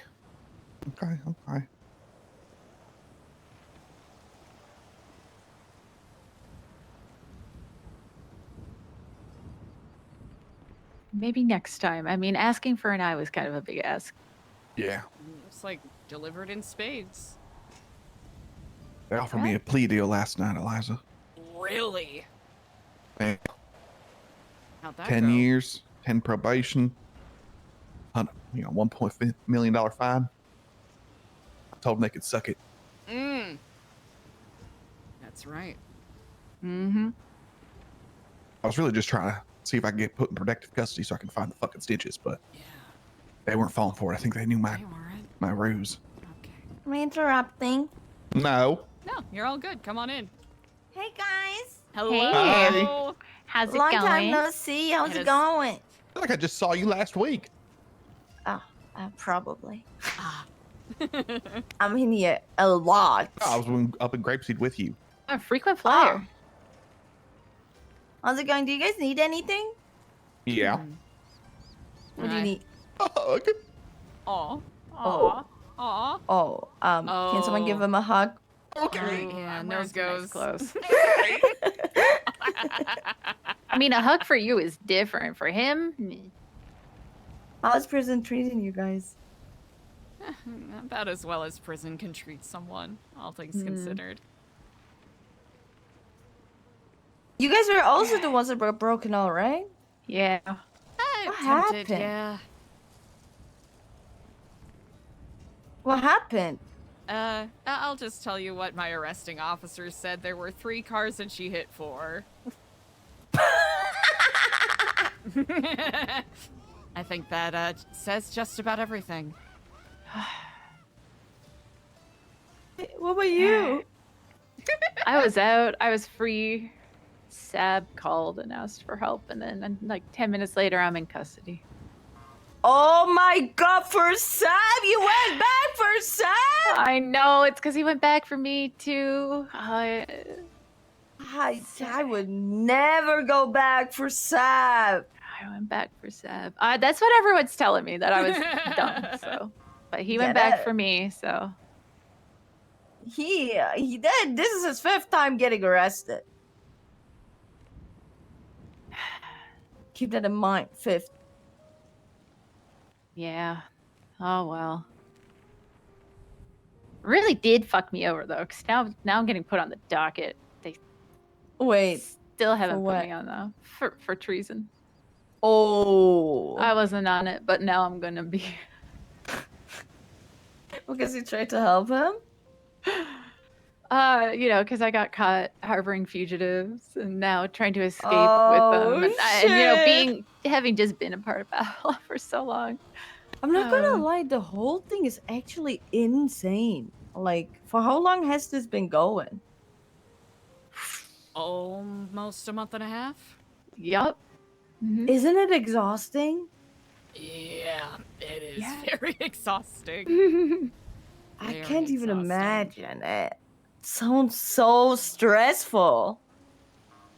I think you hit the nail on the head right there. Yeah, being pulled up to while just walking the street in question by cops was crazy. The amount of times they pulled up on us just to see if there are any new Babylonians. It's crazy. It is. It's actually insane. Wow. Sounds scary. Well, I hope you all are doing well otherwise. We aren't doing great. It's just, seeing everything going down like that is actually insane. So, are you gonna do tarot card readings in here? You know what? Yes, I will. I'll have to cobble some together. Yes, I will. least now I can come here without getting shot. Ugh. Wait, who's been shooting you? What the hell? That's fucked up. Oh yeah, wait, that's right. Ugh. Ugh, sorry. Why are we? I don't know. No, it's not us specifically, but you know, other alleged Babylon, not even alleged Babylonians that have. Yeah. Huh. Yeah. They always attacked me. That's crazy. You of all people. I know. What I'm the a sweet angel hell? baby. That's what I'm saying. Disgusting behavior. Disgusting. But whenever you have those tarot cards ready, I'm lining up. I think I wanted one for 3 months now. Oh my god, did you always... Oh, you guys didn't come to trade day early. Well, here. I'll get changed. I'll grab my notebook and we'll do one. How's that? Wait, really? Absolutely. Oh my god! I'm getting it. Okay, while you charge, I'm gonna take a pee. Brilliant. I'll be out in the yard. Oh, thank god, it's still open. I was about to say.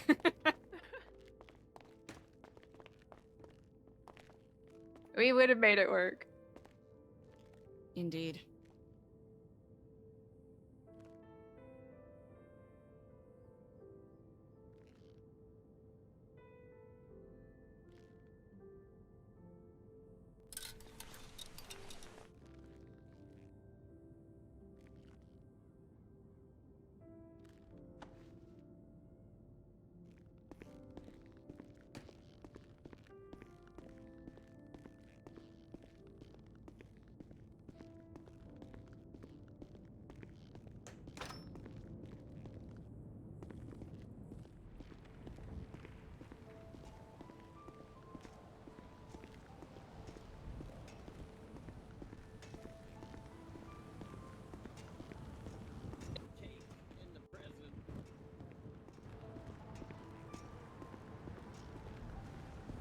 Why did you just hand me a dead rat?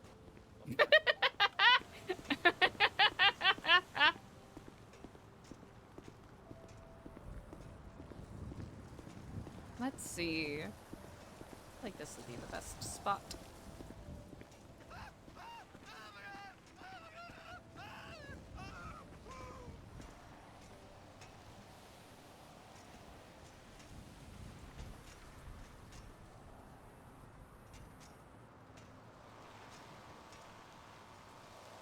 Ooh, we could just do this.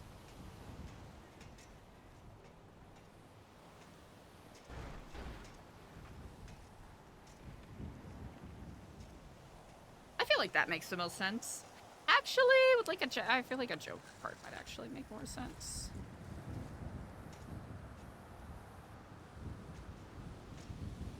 Yeah, that'll make more sense.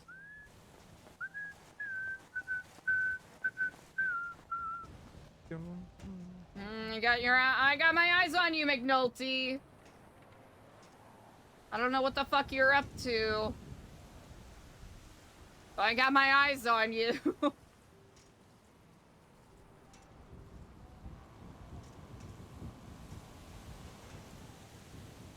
Let's get our cards out, chat. It's been a while since Eliza's generating, huh?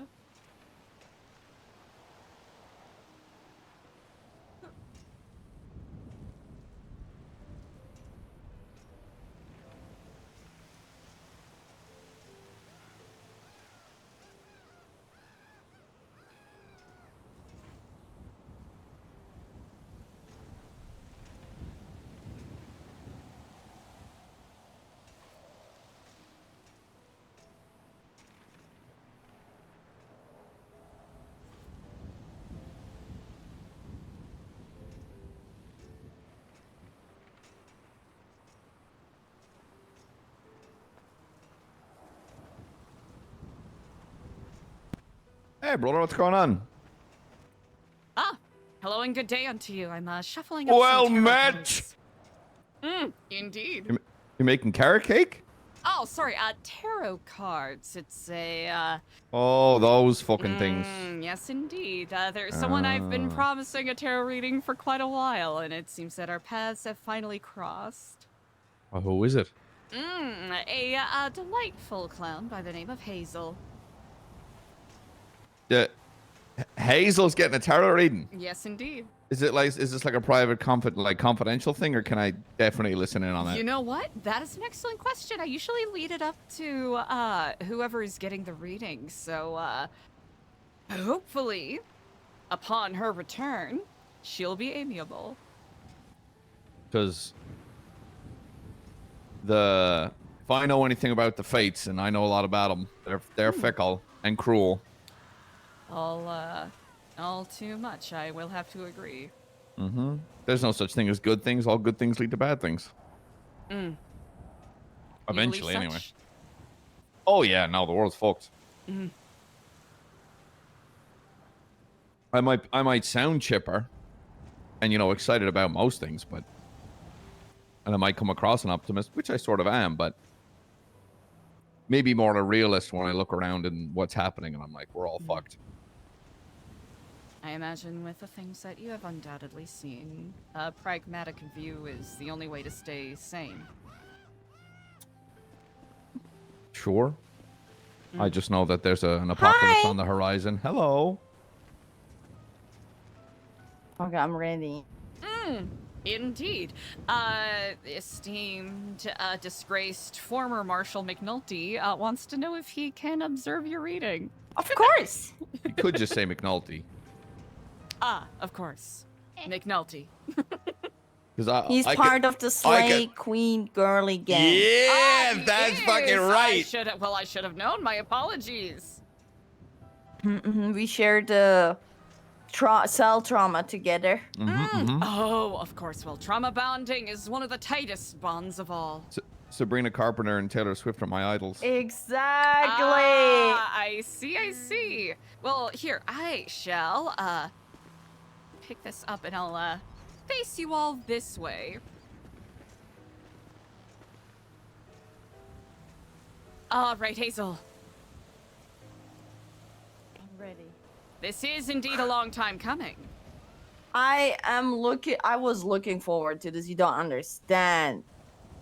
The number of times we've had to delay. Oh my god, so many times! So many times. Well, I do believe a classic past, present, future reading feels rather apt. Yes? Yes, please. Remarkable. To wit, I ask of you to hold in your mind a question you have been seeking an answer for, or a decision you have been attempting to weigh within your heart, and tell me a number between 1 and 7, for that is the number of times I shall shuffle. Okay, wait, let me think of the question. Of course, take your time. Every time you come to jail, you can get a reading. It's so great.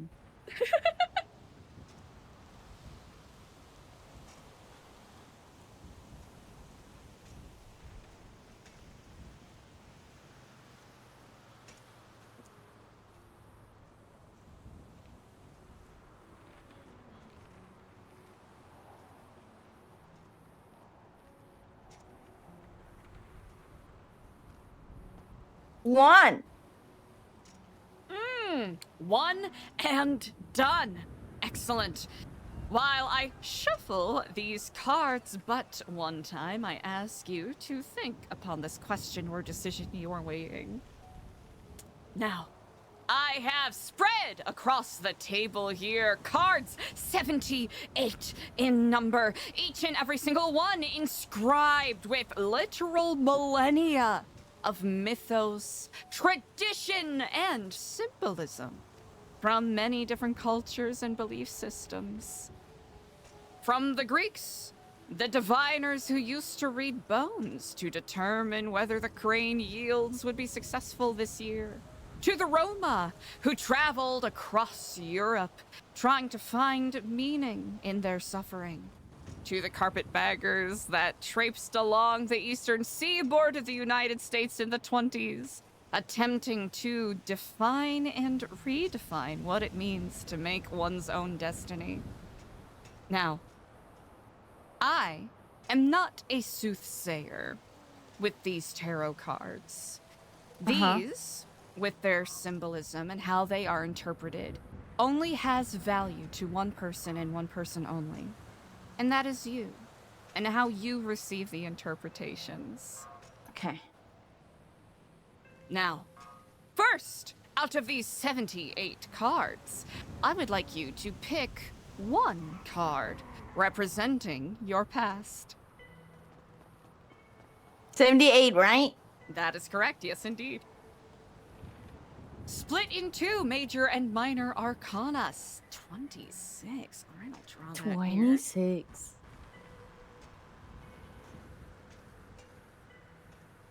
And now, a card representing your present.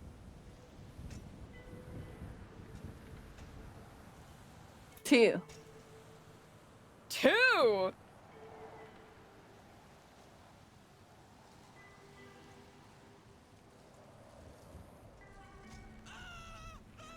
And last and certainly not least, a card representing your potential future.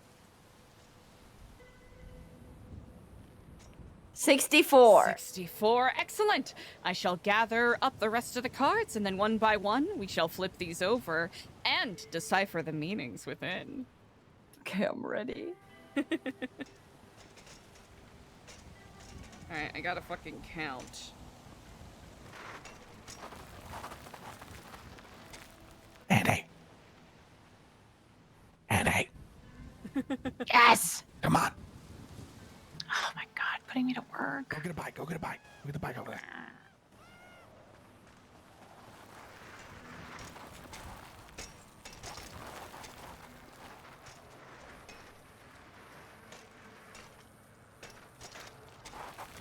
All right. Excellent. With all of the cards gathered and only these 3 remaining, we shall go one by one. First, I would like you to place your hand on the first card, the card representing your past, and flip it over, please.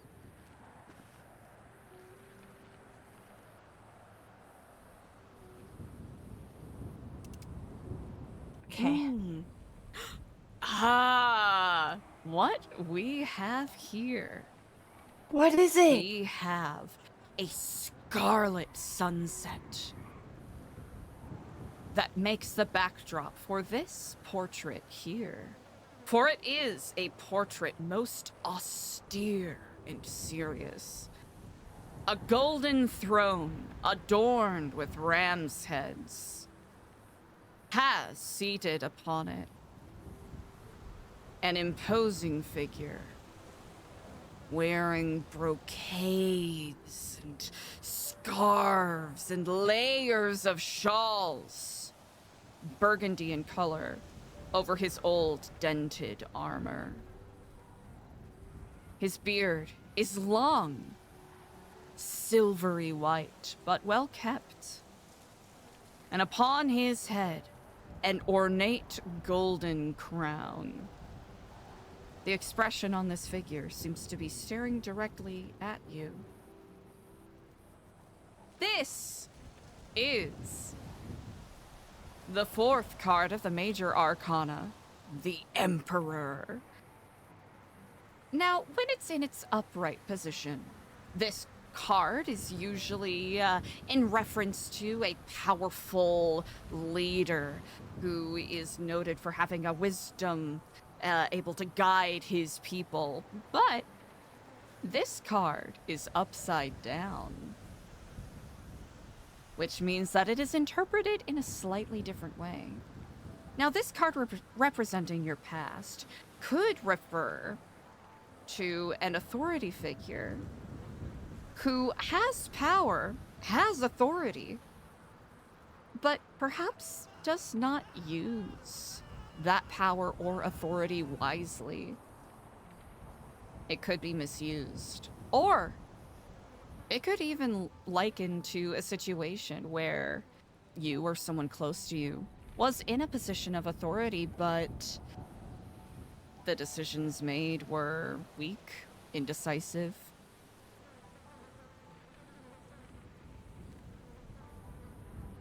Okay. Usually with the royal cards like the Emperor card, it does lend to a specific person, but depending on what sort of question you're asking and what lens you look at it through, it can be interpreted in several different ways. Okay, good to know. Any other questions about this card? I want to see the other cards first. Maybe it will make sense. Indeed. Well, if you're ready to move on, then please place your hand upon and flip over the card representing your present.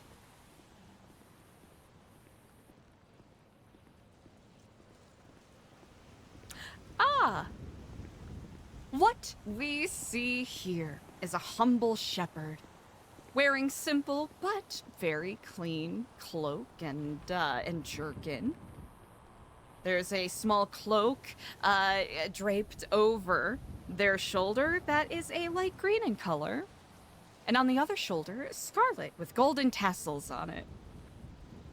Stands upon a rich green field overlooking a lake that is shimmering gold in the sunrise. In one hand, you see that they grasp upon a willow staff with two others stuck behind them.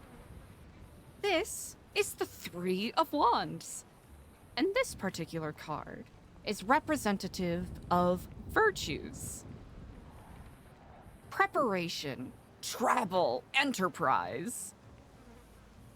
Plans have been made that are already moving forwards.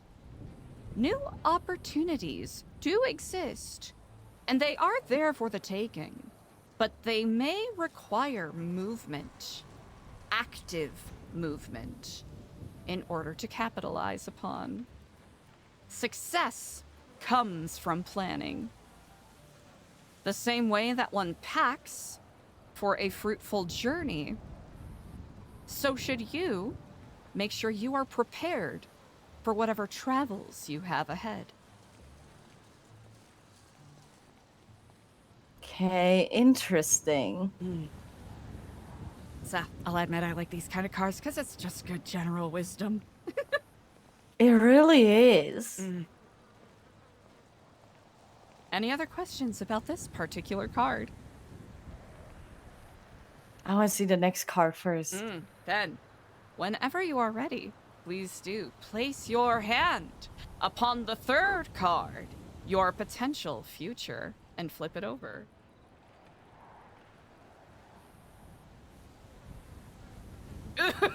Okay, this is fun. What you see here, a golden afternoon. A variety of different trees dot the skyline.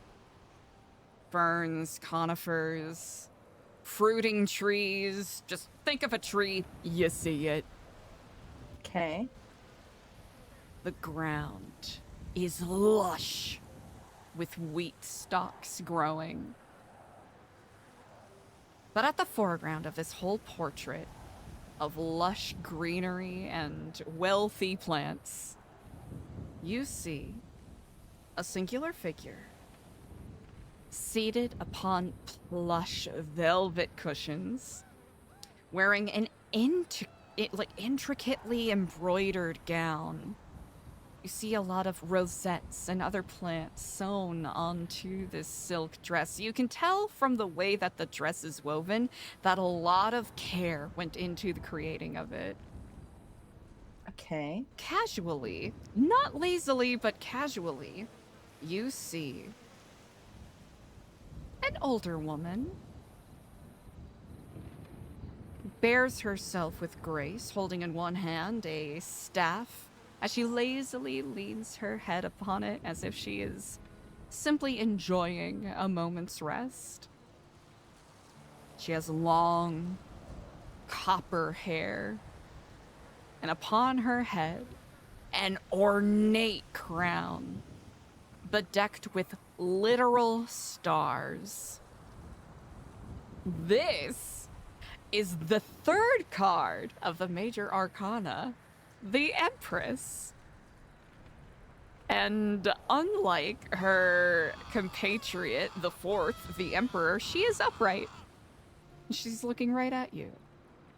Now, this particular card is generally representative of, depending on what lens you look at it through, generally representative of natural abundance. Beauty of the natural world. If you're looking this from more of a Greek interpretation, it would be specifically about motherhood and feminism, you know, like femininity. It really is about the empathetic approach to a situation. Feminine beauty and happiness combining in luxury and opulence.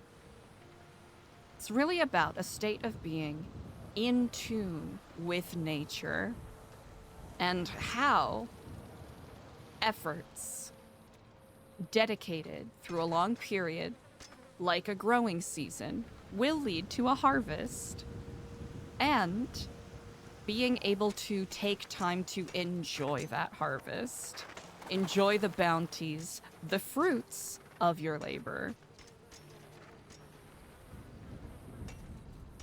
If you are one that is into mythology, I believe that Persephone is often an alternative figure that is depicted here.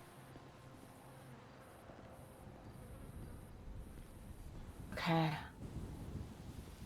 What do you think those 3 cards together mean? This is very interesting, because our first card talks about, in a way, not wasted potential, but wasted opportunity, right? When one is in a leadership position, you are given, or one is given, responsibility, right? And there's, you know, there's times to be able to take advantage of that to create more for oneself, or if it's squandered, that's a lost opportunity, or that is, you know, people that you let down.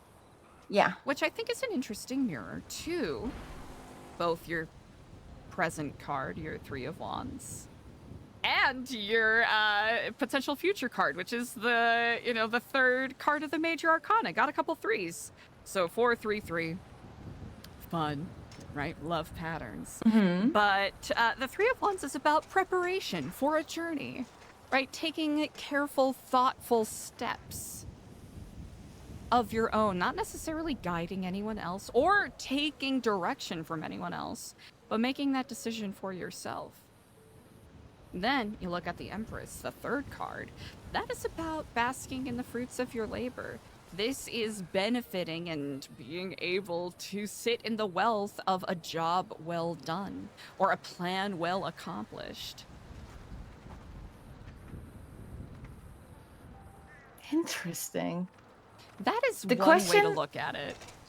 The question I had in my mind is what my future's gonna, or like what my future's gonna bring me the direction I'm going right now. So I'm trying to figure out what the cards are trying to tell me. Well, if I may speak freely. Yes. Now, I know we are mostly acquaintances, so take this with a grain of salt, but I know that you are a very personable, warm person, and you are more than capable of being a self-starter with the things you do, right? You don't necessarily need to sit around and be told what to do. Oh yeah, for sure. Now, you don't have to answer this, but do you feel as though, have there been moments in your past where someone has given you advice or given you directions and they've kind of led you the wrong way, or you feel as though it's led you in the opposite direction of where you're trying to go? Let me think about that. Yes, yes, oh my god, yes, okay, yes. I was about to say, if the answer's no, that is okay as well, right? That's the point of this exercise. So it could be these cards, in a way, encouraging you to have confidence in your own ability to lay out your own destiny, right? Make your plans and see them through. Because there might be people, well-meaning, right, that may give you the wrong advice. I'll go first, then you go next. Deal. Right? You can, Yes. you know, you can get packed up, ready to go on a vacation with some friends, and then you get somewhere and they're like, oh, you know all those bikinis you packed up? Yeah, fuck that. Toss those out. We're gonna be going to a ski lodge resort instead. Even though you packed for a fucking beach getaway. Why would you throw your bikinis out? This conversation is interesting. Sounds... Wait, hold on. Yes, it makes so much sense. That's the best allegory I could come up with, right? There's gonna be people who think that they are trying to point you in the right direction, but you had a plan, and if you stick with it, you get to enjoy that time on the beach. Exactly. Otherwise, you're gonna be stuck shivering. Once my hands are free, at a ski lodge. I will sort you out with a lovely shipment of goods. Oh my god! Wait, yeah, I didn't even look at from that point. The last card is like in my mind, like that card seems like a very peaceful card. Mm-hmm. I just wonder what that card is trying to tell me. I can, you know what? I can read a little deeper in my little booklet if you want me to go on a deeper dive on the card. Yes, I would love to. I wanna know what that card is trying to tell me. All right, going into a deeper interpretation here, looking at my booklet, the Empress Tarot card is ultimate tarot representation of femininity and the female side of the natural world. Representing feminine intuition, Slay, motherhood, beauty, and feminine sexuality, the Empress points to a universal female force which permeates all living things. The Empress also signifies abundance and comfort. As we see on this card, the Empress herself is not only surrounded by bountiful nature, but lives in opulence and enjoys life's physical comforts and luxuries. So I think that the big thing here is, you know, like physical comforts and luxuries. Yeah. When the Empress appears in a tarot reading, it's often a sign to consider the female side to situations, or how female beauty, intuition, or sexuality may impact the issue at hand. Ah. I'm gonna get all the best cards. Well, I'd like to go next. I just have a visitor. Oh, of course. The card may also be asking us to consider how a specific female force might affect a situation. The card may also ask us to consider the powerful influence that motherhood represents on our lives and on any given situation. Perhaps we are being asked to think of how someone's mother affects a situation directly or indirectly in terms of how a mother's wisdom might apply to a situation. In other circumstances, the card may be reminding us to consider the natural world, Mother Earth, either as a sign to get out into nature or as a call to consider the importance of nature and the outdoors in a specific situation. That is insane! Generally speaking, the Empress is a very positive card and has overtones of pregnancy, childbirth, female empowerment, and true love. What the hell?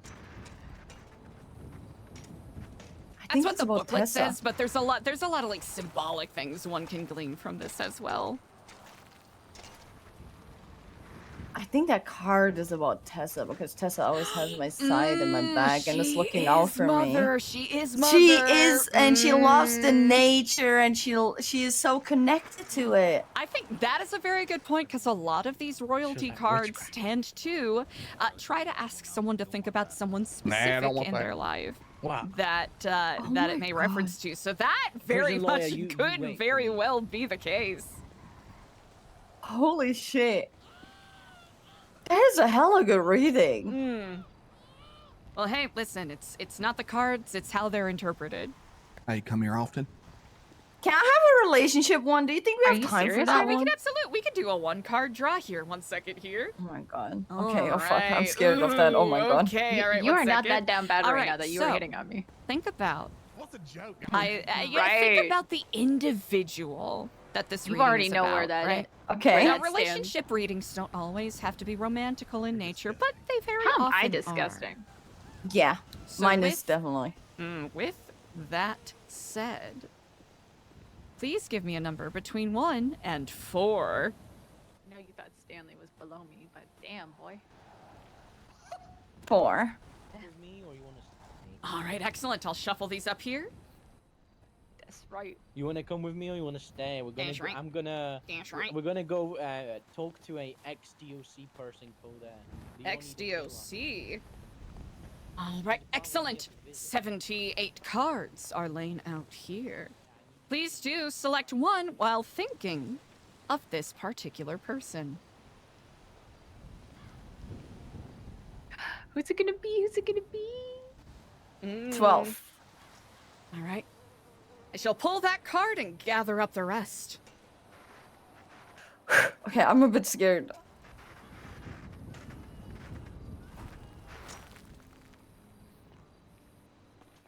Okay. Fucking drop my cards everywhere because I'm a dumbass.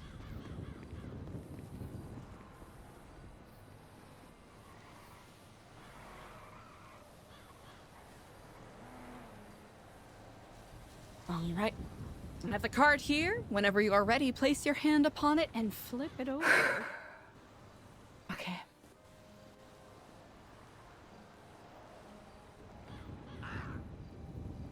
I'm flipping it over. Oh, okay. What we see here on this card is a singular figure wearing a simple vest, jerkin, stockings, green and scarlet and light blue in color. Their arms are folded, their legs are crossed, and their head is bowed, as if they are in thought. On the ground in front of them, there are 3 golden goblets lined up. And in a fantastical way, there is a fluffy cloud right next to them with a hand, angelic almost, extending, holding out another goblet for this figure who does not acknowledge them. This is the 4 of Cups. And this particular card is interesting because it is symbolic of contemplation, a time of deep, introspective thoughts, but not actions. It could refer to a necessary time of withdrawal and re-evaluation before making a decision. Soul-searching and contemplation are what is represented by this card.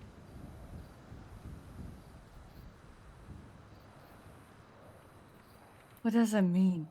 It could be whatever decision that you are, if there's a decision coming up with this relationship, or if you find yourself at an impasse, maybe taking some time to think. Really search your feelings, get at home with what you want from this relationship before making any big leaps or steps going forward, whether it is terminating or going forward with a relationship.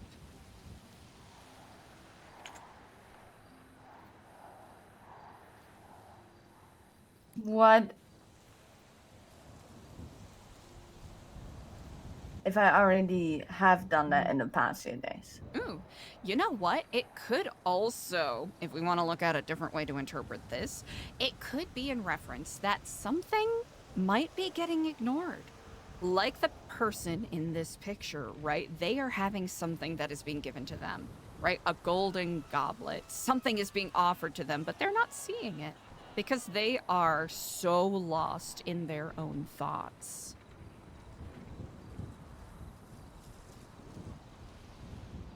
Do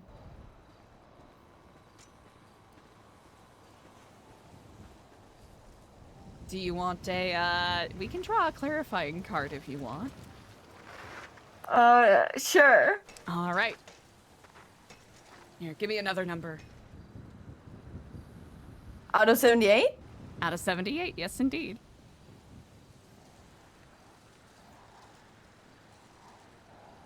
Right, 21.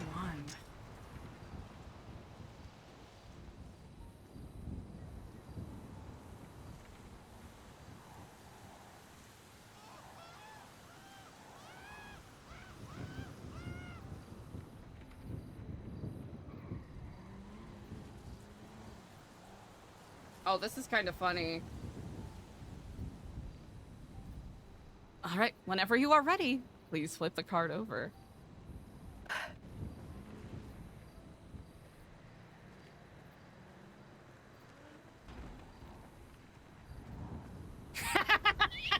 I am so sorry.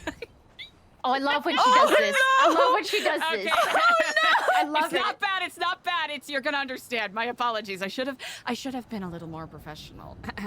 You see? No, that was perfect. Lush grounds underneath the parapets of a castle. Standing at the top, you see a scholar. A scholarly cap in long, gorgeous silken robes. In one hand, this scholar is holding a staff. And in the other, there's a globe that they are studying. Behind them, another staff leans upon the wall, waiting to be grasped upon. This is the Two of Wands. I'm gonna give you an opportunity to guess what you think this card is about. I'm a bit scared to find out. Decisions? That is one of the key words. Yep. Future planning, decisions. Time must be taken before moving forward. Carefully made decisions must be weighed if success is to be attained. Don't be afraid to explore new opportunities, but don't forget to trust your intuition and inner light. So this is a different flavor of the card that I just drew before, the Four of Cups that we just talked about. This is crazy! Isn't it crazy? Choices. I'm sorry, the cards are saying that you gotta trust your intuition on this one. Kirby, what's up? Thank you so much for the raid. Okay. Hi, Raiders. Hello. This is so okay. Hold. It is interesting just thematically looking at the whole situation. Thank you so much, Curvy. Chat, if you are not giving Curvy an elephant a follow, make sure you do it. Drop one more card with one question in my mind? Absolutely you can, because I'm not gonna lie, it kind of seems like the cards are rage baiting you right now, so we can absolutely do that. All right, let me get this pulled out here. All right, what card out of 78 do you choose? That is so funny.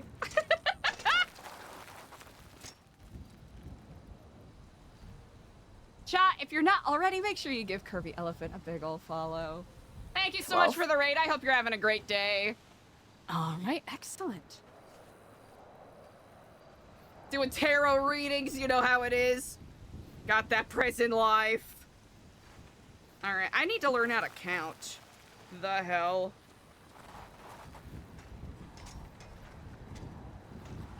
What if we draw the tower? That'd be so fucked up. The cards are literally saying figure it out at RP, which is so fucking funny. It is so funny. Okay, I keep dropping these, which is my fault because my desk is a mess.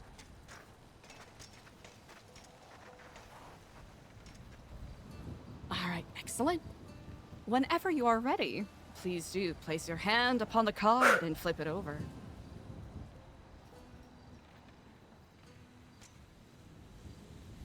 Okay.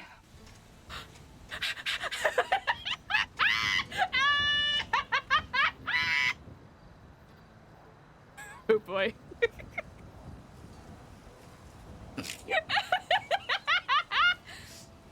What you see here, pardon me. I need a second, I'll be right back. Six of Cups. Six of Cups. Oh boy, I love tarot cards. Oh no! What you see here is an angelic figure standing in a creek.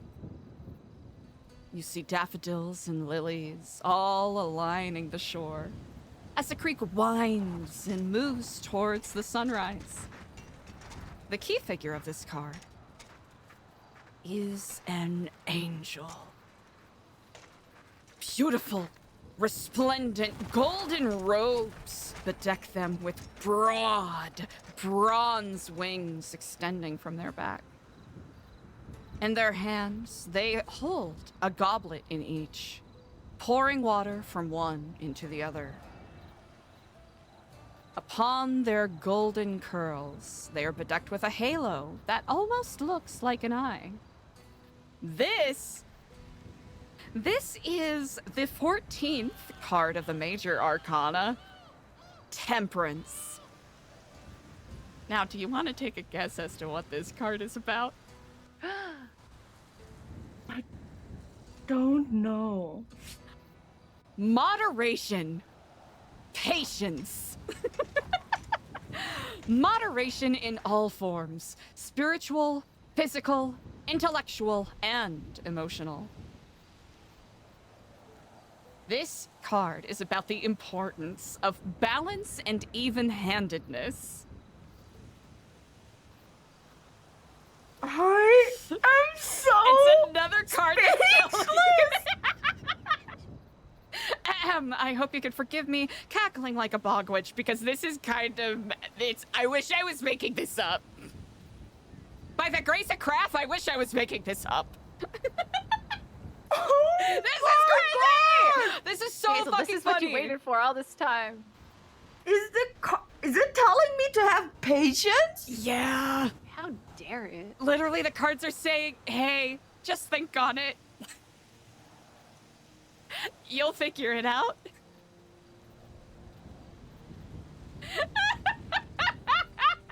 Okay, one more question, McNulty. I'm so sorry, McNulty. I'm so sorry. This is my This is my last one. I really want to see some sort of closure come to this, so I'm very on board.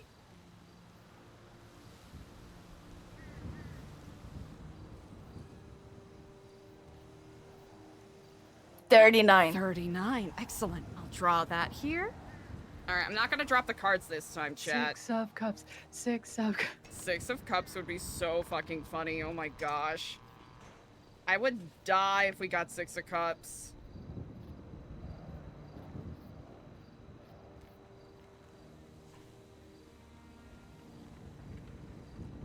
I need food first. I need popcorn. All right. D. I had to recount those because I don't know how numbers work.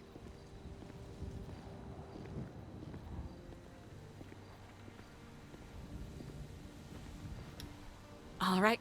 Whenever you are ready, place your hand upon the card and flip it over.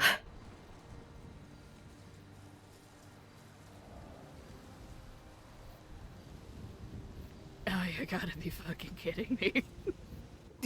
Please tell me there's not the same answer again. So the fun thing about tarot cards is a lot of them can explore similar concepts, but with different flavorings on them.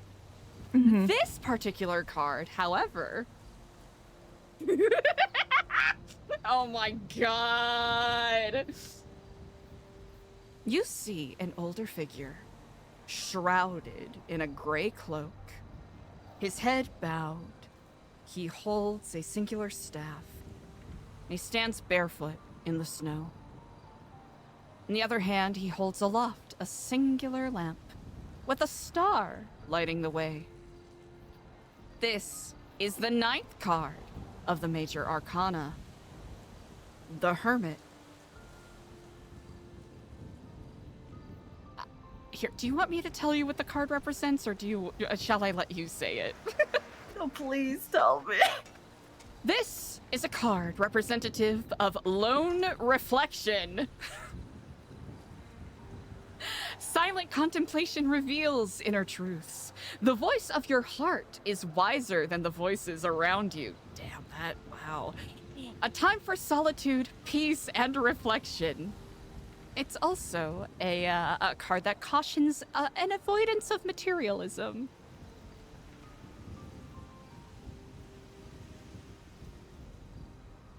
This is kind of funny. I mean, 4 cards in a row, what are the odds? I think it's telling you that you gotta think on it. Pulled the hermit. No shot. Okay. Yo, what the fuck? So the issue is right. Obviously, I am in a relationship, and we've been through a couple arguments. Oh. Natural. And both of us obviously have some topics where I'd say we both got traumatized and we have issues with dealing with it right now. And while he has a hard time in believing love, Oh no. he's telling me that I am helping him working through that. But at the same time, he's always there when I need him.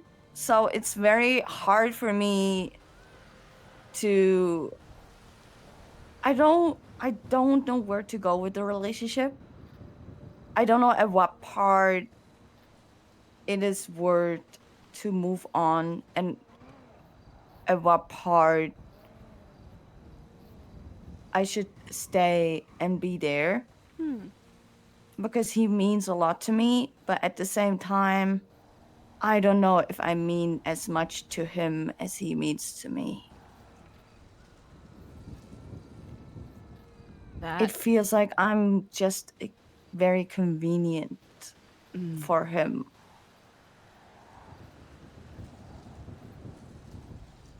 Now, your kindness is definitely a testament to the kind of person you are.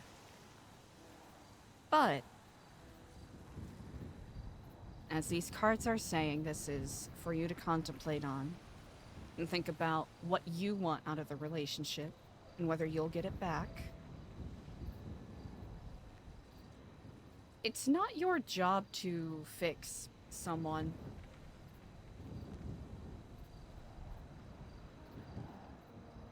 Loving you should come easily. And anyone who claims that it is work to care about you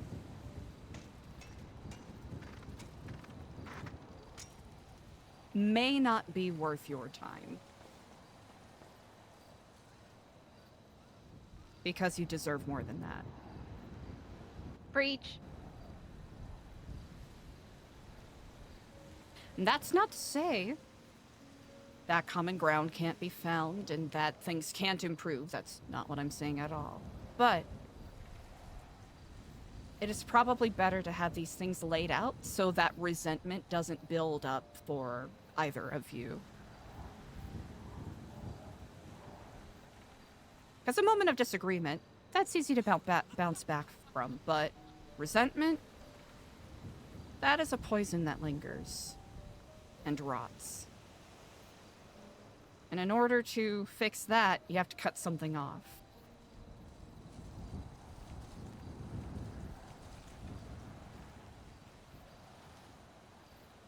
There is no harm in stepping away from something and returning to it later.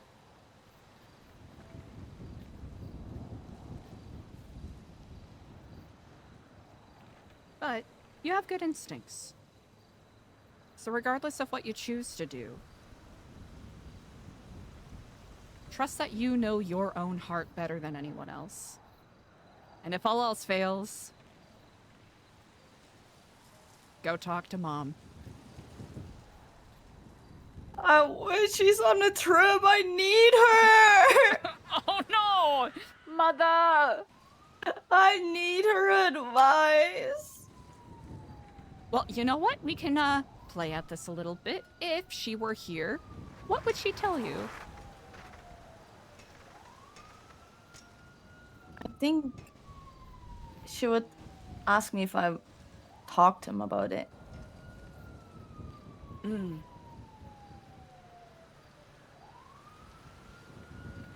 And she would ask me how that makes me feel. I think she would help me to work it out. I can't lie. Mm-hmm. And I won't make you say those answers here out loud, but do you know the answers that you would give to those questions? Eliza, I think I'm falling, and then it's really bad because I feel like that's not what he is doing. That is one of the hardest things to parse apart.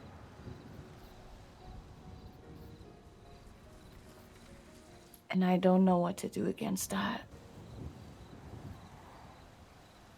Well, avoiding feelings has never truly been beneficial to anyone.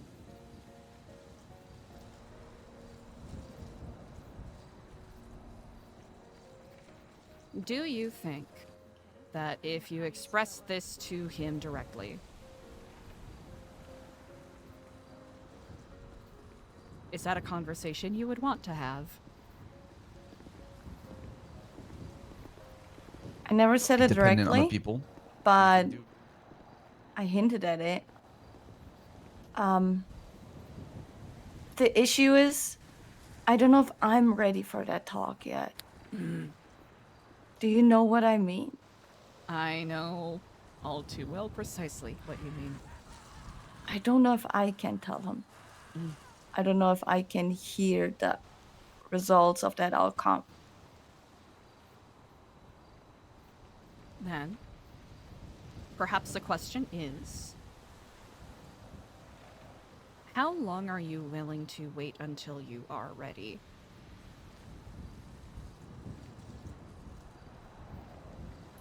Maybe like a month?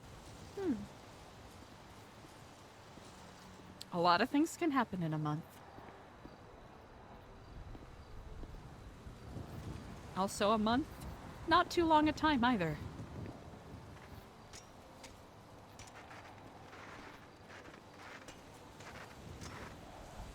I guess my biggest fear is that he's gonna get sick of me and leave me. Well, that sounds improbable to me. And if he were in this improbable scenario, if he were the type of person to get sick of you and leave you, well, he didn't have much of a heart to start with, now did he? Nope.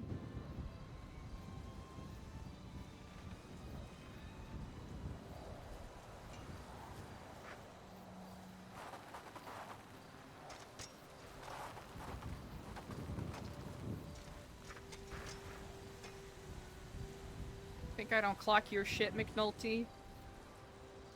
Think I don't clock your shit, McNulty?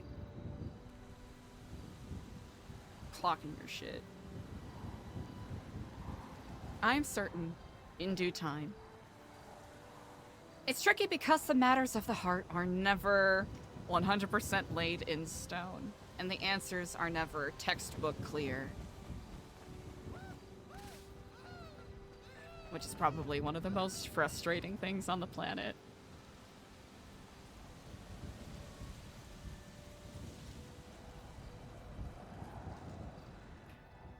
You know what? These cards are pissing me off. They didn't give me anything! I think you really should trust your intuition, though. She literally just said, hey, there's Intuition? Mm-hmm. Your insight. Your guts. How do you do this? What your Wait. heart tells you. We shall join the queue. But it's telling me to stay. What harm is there in staying?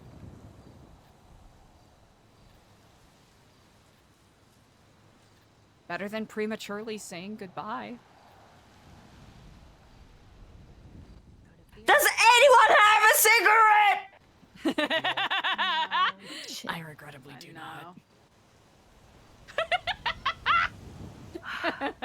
you, Eliza. Of course, I'm sorry that the cards are kind of being little shitheads today. I mean, it makes sense. I kind of want to wait, and they're telling me to not rush a decision. Mm-hmm. I guess I'm just scared of getting hurt. I think that's my biggest fear. Because that's what happened with Osvaldo. Can't live in fear, though. Now, what's the Moulin Rouge quote? Better to have loved and lost than to have never loved at all. What's the worst thing that'll happen? You know what? That is true. If I get hurt again, I'll just... At least I tried. Yeah. You gotta get back up and keep trying. Yeah. And you'll know that you are indeed a bad bitch, and he did not deserve you. Mm-hmm. That's on him if he fumbles the bag. It's on him if he fumbles the bag. Do you know who it is? Oh, if you were in my bag, I'd never. I think I know. I think you know. I I'm think pretty I sure know. you know. I know. Yeah, you know. I know. Hello, Habibi. Yeah. Yes, Habibi. It's been so... I feel like I might be in my own head because after the breakup with Osvaldo, it left some scars. Of course. And now I'm just like, I guess I'm scared of it happening again. No, that's understandable, especially when you... It shouldn't feel like it, but when you take a gamble with your heart like that. Yeah. 100%. But You gotta communicate, though. You can't be afraid.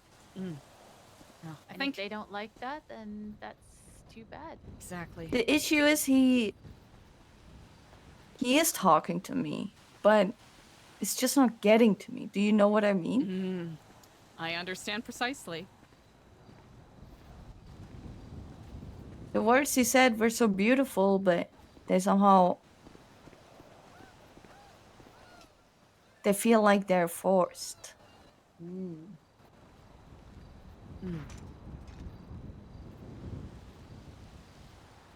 Well, time, unfortunately, I think will be the balm to this. Where did he go? Turn. McNulty! It's your turn. Well, I am going to grab myself a Okay, quick give me snack. give me just 1 minute. Once. I do need to grab myself some food. I'm feeling a little Okay. lightheaded, so I shall return.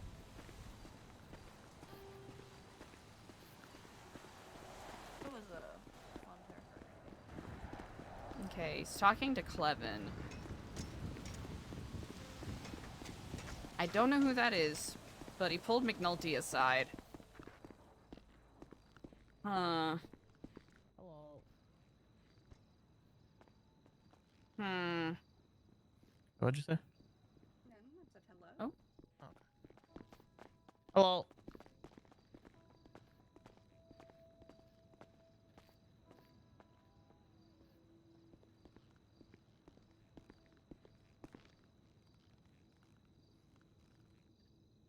Ah. Good day unto you. Tom, are you in need of any food tokens?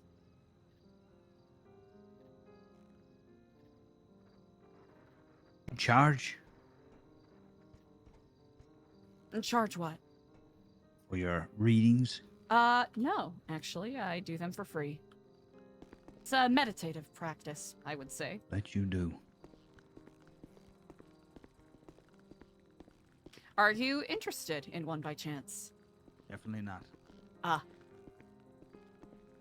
Understandable. I know some people are wary that it is associated with hokum and, well, scamming and bamboozling, but it's more of a, less of the cards determining one's future or what direction their path is going. It's simply like a Rorschach inkblot test. Just helping people connect with their own inner thoughts in a more tangible way. I figured you out, you know. You figured me out. Huh? How so? I've seen her for what it is. What is that? You know, Andy, for example. Hmm. You'll understand sometimes she doesn't want to have these conversations, whether they be about whatever they be about. You revel in them, don't you? In conversations? Well, I have been told I am quite loquacious, and I do admit I do revel in a good conversation. Yes, indeed. And then you look at Kiflam, right? All that. Then you look at Babylon and all that. And then you strip that all away. And you'll still find a way. A way Remarkable. to... Don't take me for no fool. Oh, I do not take you for a fool. Simply wish to understand what you are getting at. Oh, exactly what I'm getting at.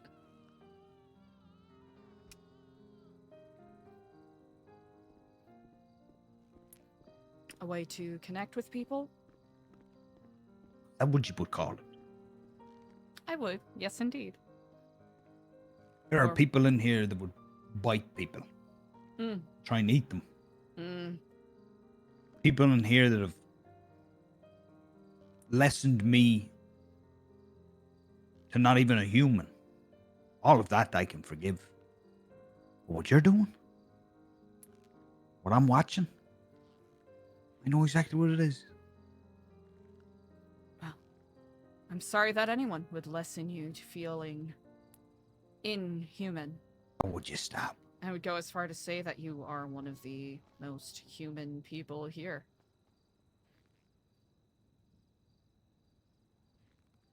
Unfortunately, empathy is a very wanting commodity. Do you ever stop? Ever stop talking? I dare say no, it is a Work on an angle. addiction.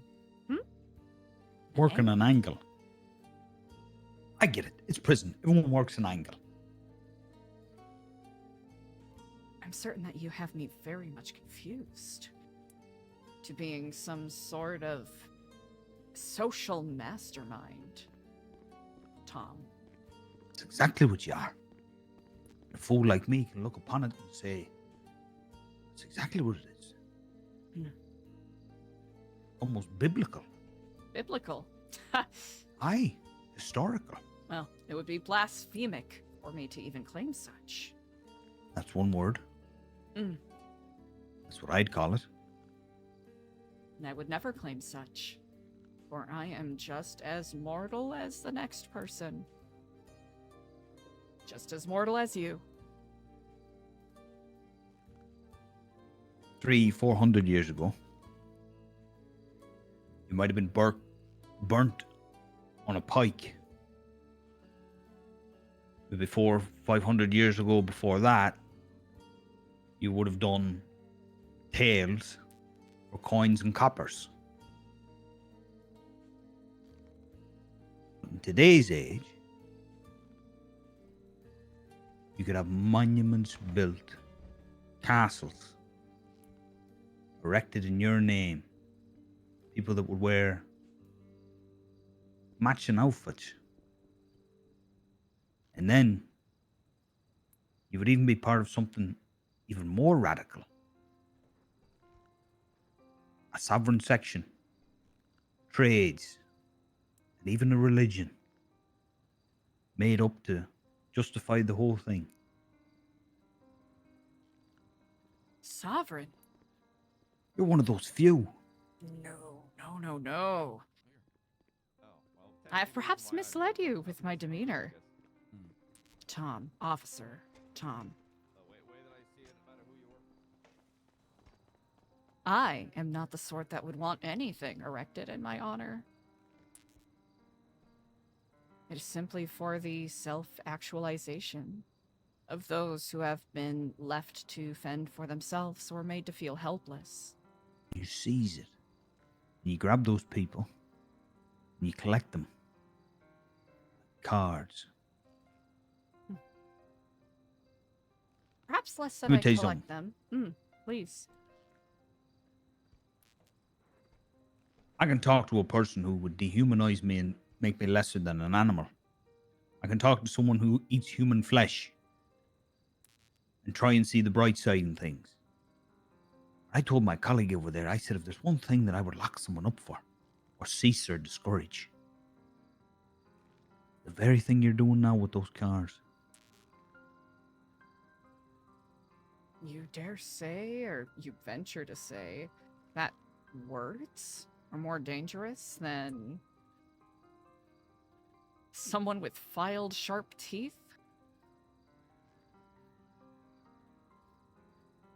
You know I do. Well, surely that is no threat to the balance that you are seeking to find in here. No, exactly it is. Same way I choose words, benefit of the doubt, to heal, to rehabilitate. You know how much the value is placed in words? Infinite.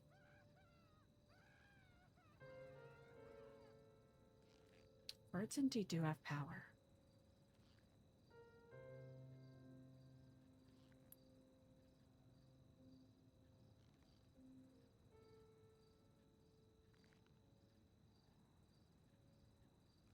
I assure you, Tom, I have no malignant or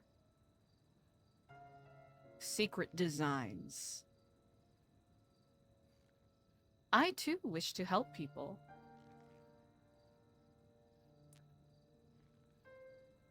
We are simply different sides of the coin here. Help or free? Well, that's an entire conversation altogether. You have things to be done. All right, then.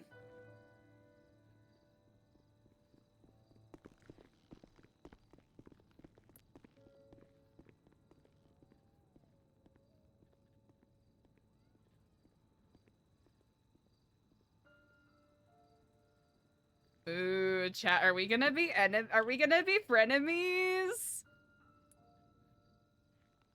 Interesting. Interesting! Oh, this will be very interesting. This will be very, very interesting.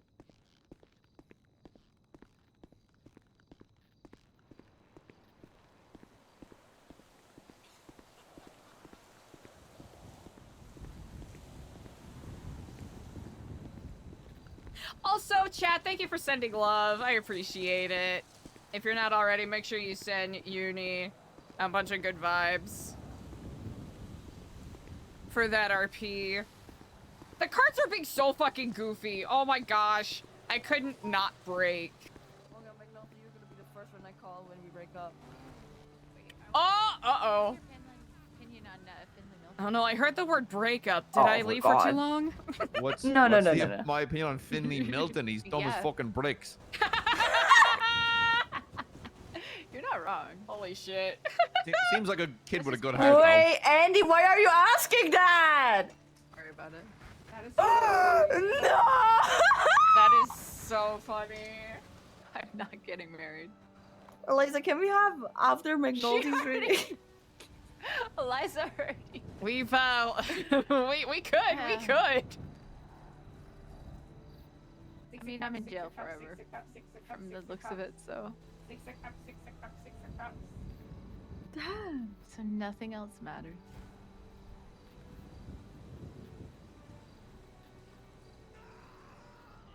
Wait, why'd you say it like that, Hazel? I think Finley is really funny. I like Finley. But he is a slut. Yeah, he is, but. Have you ever had your I've tarot been read no better in my before? past. I think I did yonks ago by what's her name, Winsong. Ah, she is incredibly talented. Well, I will not claim to measure up to her, but we'll go on this journey here. Would you like to ask the cards a question, or would you like a past, present, future reading? Let's go with past, present, and future. Classic. All right, excellent. Then I shall ask you, McNulty, to hold in your mind a decision you have been weighing, or a question you have been seeking an answer to.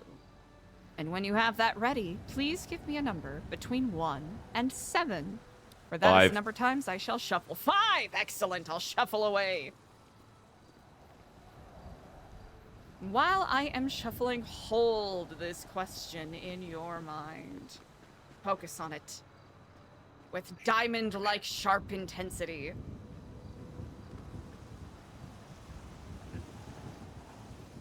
Excellent. I have laid out here cards 78 in number. For your first card representing your past, please choose one out of these 78.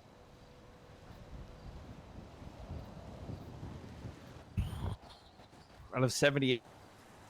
That is correct, yes indeed.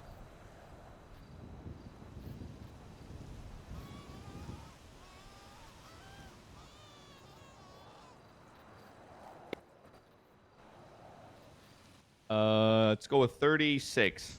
36, excellent. I shall pull that. 36.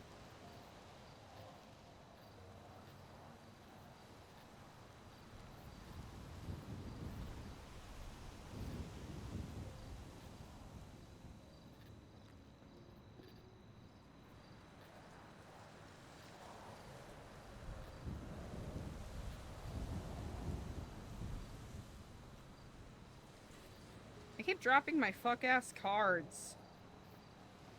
Alright, excellent. Now, a card representing your present.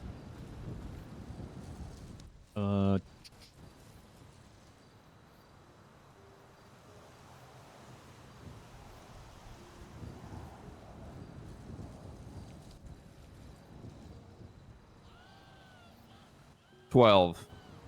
12.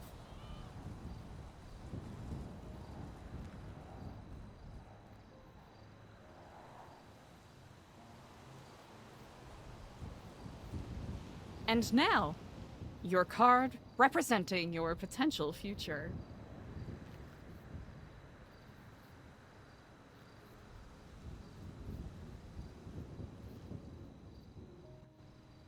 What year was Sasha born? 11. 11. Excellent. Right, I shall gather these up, and then one by one, I'll have you flip these over, and we shall decipher the meanings within. Alright, gonna put these away. Otherwise, they're gonna fall again. You want me to flip them over? Oh, yeah, once I finish putting these other ones away.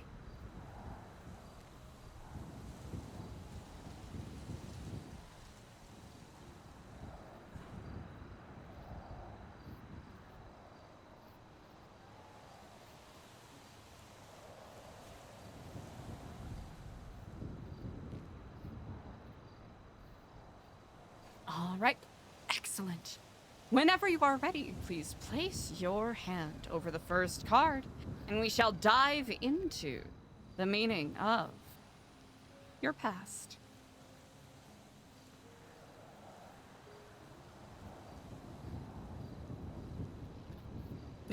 Ooh. Tempestuous, stormy skies dominate the majority of this card. A singular, tall, obelisk tower perches precariously on a cliff's edge. The building has fire licking out of the windows, and two figures seem to have jumped out. One, dressed in the garb of a fool, but wearing a king's crown. And the other, a merchant who has lost all of his coins.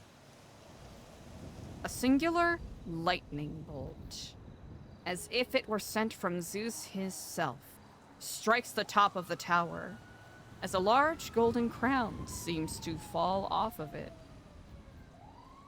This is the 16th card of the Major Arcana. The Tower. Now, this particular card is representative of chaos, chaotic upheaval, sudden change. Now, people who generally do the more woo-woo, sermon, terror and thunder style of reading of tarot cards would usually say that this is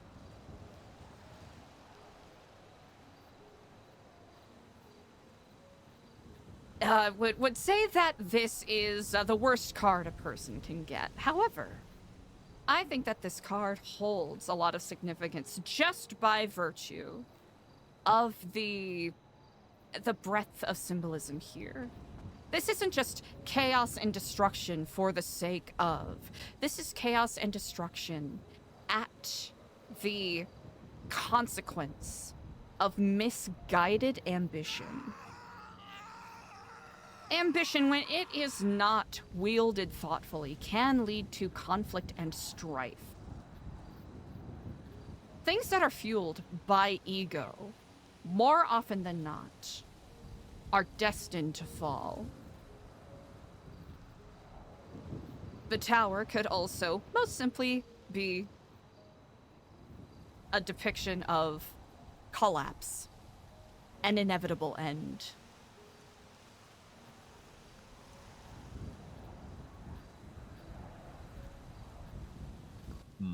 Do you have any questions about this card? Nope, sounds about right. Then, whenever you are ready, place your hand on the next card and flip it over.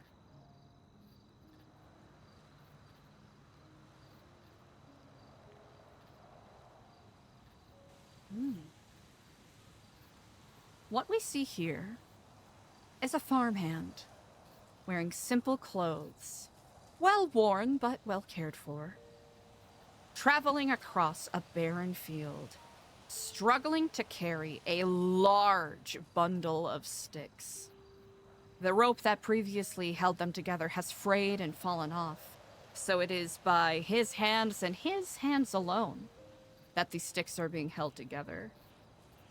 This is the 10 of Wands.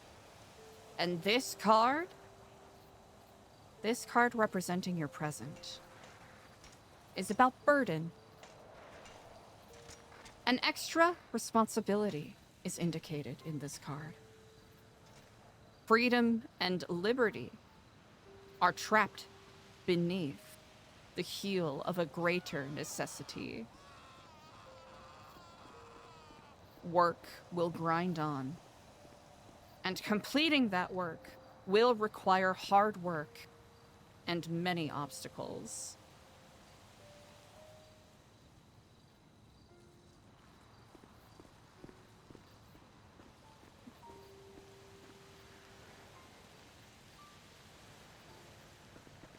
Do you have any questions about this card?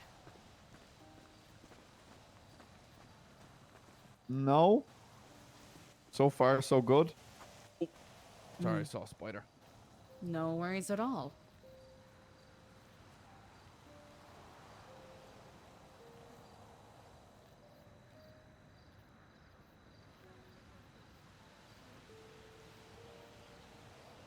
If you have no other questions, whenever you're ready, let us flip over the third card.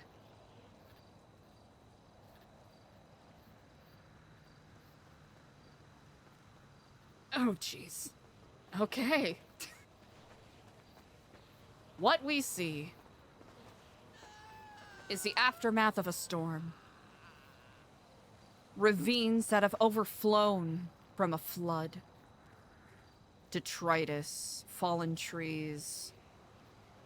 Dead leaves litter the ground. A mother and her child kneel in the puddles of water as a holy figure stands and seems to plead with an imposing figure on a tall, pale horse. They wear dark, almost onyx-like armor, and their skeletal hands grasp a flag, waving the image of a puppy upon it. Though the scene seems dire in the distance, you see that the sun is rising. This is the 13th card of the Major Arcana. Death. Now, Death is an interesting card. This is the probably most maligned card in all of tarot, because historically it's been used by hucksters to try to spell out hokum and say, ah, this means you are going to die. Very much not the case. For this isn't about death or dying, but endings. The continuance of a natural cycle. Or specifically, the end of a cycle and the beginning of another. A larger trend is coming to a close. The old is stripped away to prepare for the new. In matters of business, it usually refers to the loss of, business or money or property, but that's... I generally don't interpret it that way.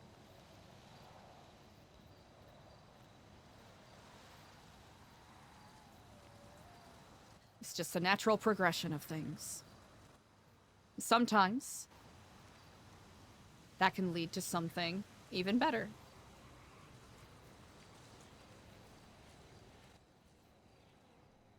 And what if I take that card more literally?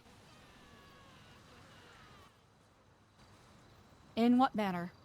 Like actual death, dying? No, as in death, as in the manifestation.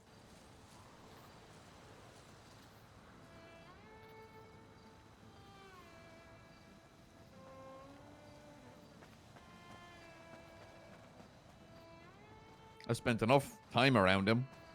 It's a couple hours more. Ah, I see. Well, the beauty of these cards is it really does function as a Rorschach test. Right, it is within the eye of the beholder. Right.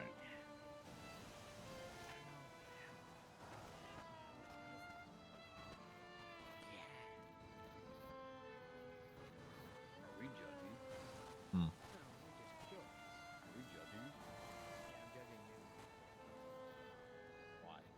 Oh. Someone I haven't spoken to in a while. I don't even know if I can claim to know them anymore. Once told me there's no such thing as coincidences.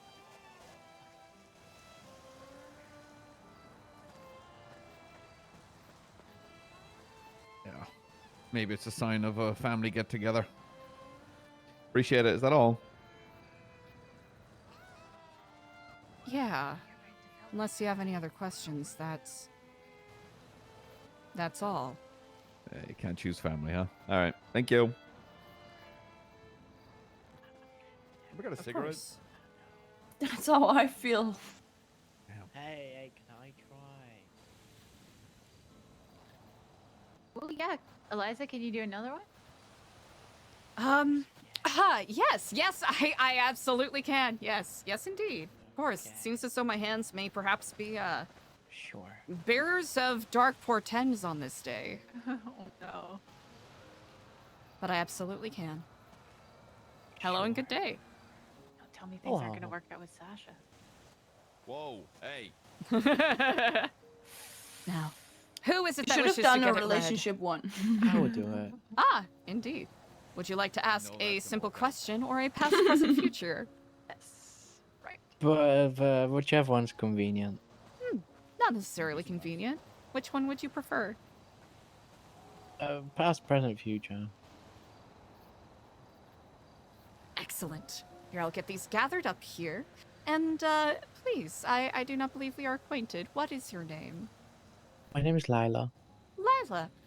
A distinct pleasure to meet you, Lila. I am Eliza, and I will be doing a reading for you today. Have you ever gotten your tarot read before? I did once.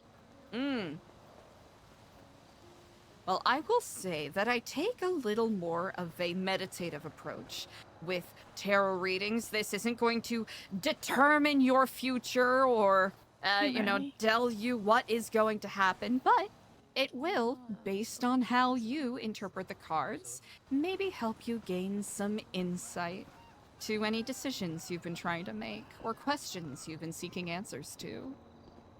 Sure. So, I will ask you to, if you would please, hold in your mind a question you have been seeking an answer to, or a decision you have been trying to weigh within your heart. And when you have that, you don't have to say it aloud, but do give me a number between 1 and 7, for that is the number of times I shall shuffle. So does it have to be one thing, or can it be two? You know what? You can have multiple questions in your mind and see how the reading fares out. Sure. What Let's the do fuck was 3 McNulty saying? numbers shuffle thing. 4? 3. 3. Yes, indeed. And while I shuffle, I would like you to hold these questions in your mind.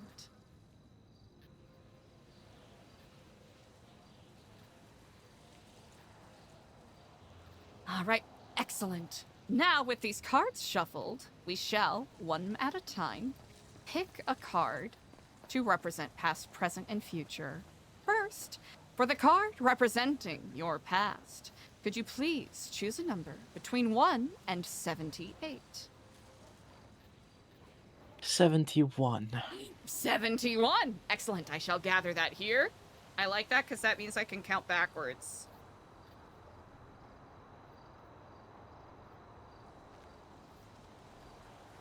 Excellent. And now, a card representing your present. 12.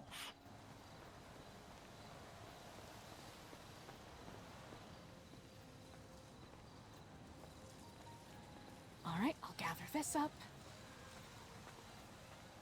12. And now the card representing your potential future. 60. 60? Yeah. I shall pull that, gather the others, and then we shall, one at a time, look at these cards and determine the answers within.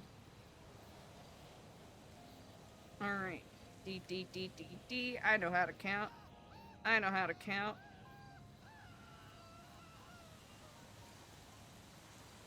I know how to count. God damn it.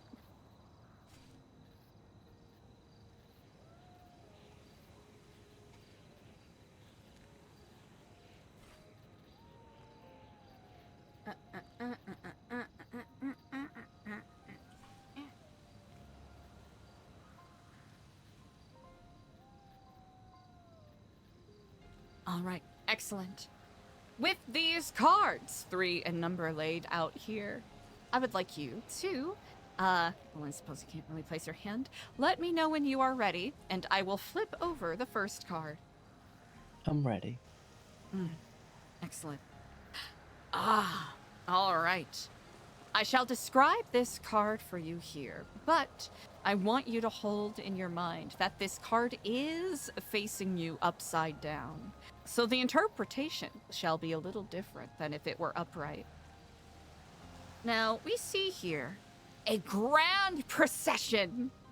A parade with many people holding laurels, tossing flowers and treats out to the crowd, and a singular figure at the head, holding a grand staff with a wreath at the top of it.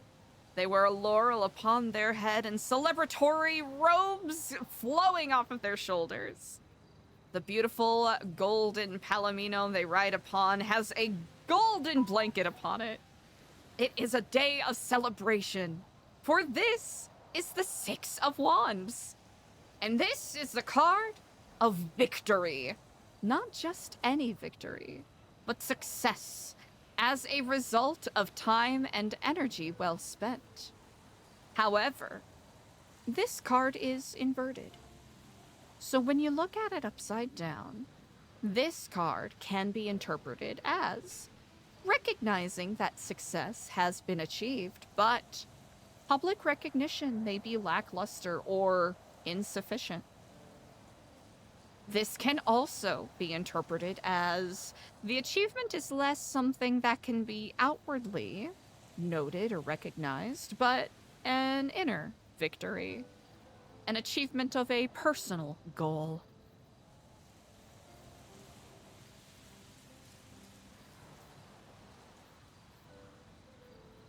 Very good.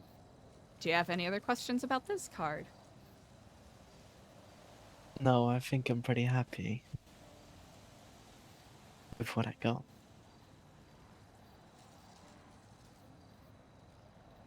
Good to know. Excellent. Then, when you are ready, let us move on to your present. Sure. All right. We'll flip this over. Ooh. What we see here. At the bottom of this picture, you see a gorgeous hedge maze. The kind that you would usually see sorted for a garden party. Beautifully trimmed hedges, topiaries, a grand arch that seems to be defying gravity in a way, but through fine craftsmanship has been hewn out of a singular hedge. In the sky, you see a large, fluffy cloud with a hand extending out of it, holding a single, shining coin.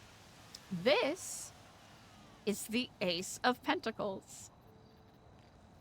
Now, the fun thing about the Pentacles, or the coins suit, is that all of them deal with wealth and the material world. And the ace cards in each suit usually indicate the start of a journey. Usually either a literal trip or possibly a business venture of some kind. Now, this card indicates that opportunities are plentiful, but it reminds that you have to take the first step and be enthusiastic to explore new ideas and new places. It's all about seizing opportunities, seizing that first golden coin. Very good. Do you have any other questions about this card? No. Indeed, then, whenever you are ready, let me know, and we shall look at the card representing your potential future. Go for it.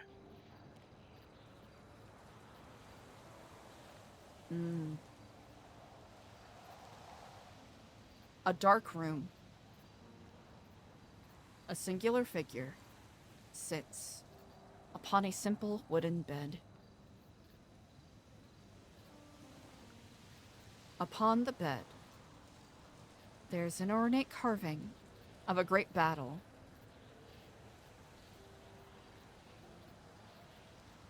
There is a quilt, homemade but carefully made, draped over the side of the bed as this figure sits upright, with their face in their hands,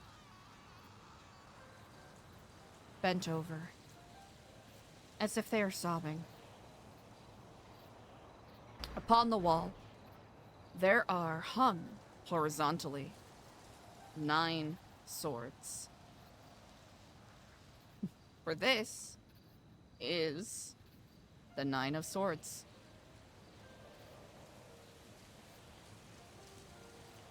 And this is a tough card because of the tension that is portrayed here.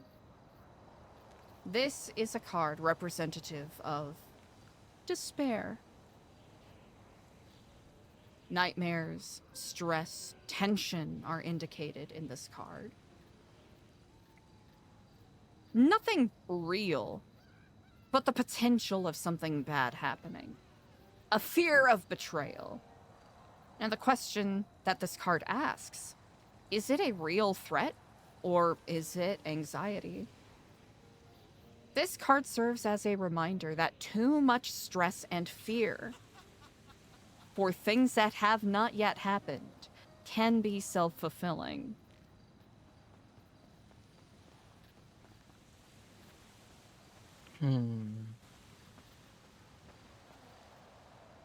While the imagery on this card is dark and worrisome, it doesn't necessarily mean that your future has anything bad coming. This is merely a card that cautions against that potential mindset, especially if we look at the card that you got before. Ace of Pentacles, new opportunities presenting. Best way to sour that opportunity is through self-sabotage.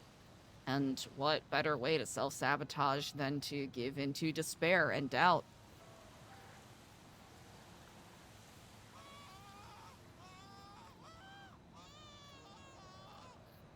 Very good. Do you have any other questions about this card? No. Oh. If you ever need any clarifying answers, do let me know. Sure. It is an interesting story that these cards tell. Being overlooked, being given opportunities, and cautions about, maybe not falling to the despair of being overlooked again, or being betrayed in such a manner.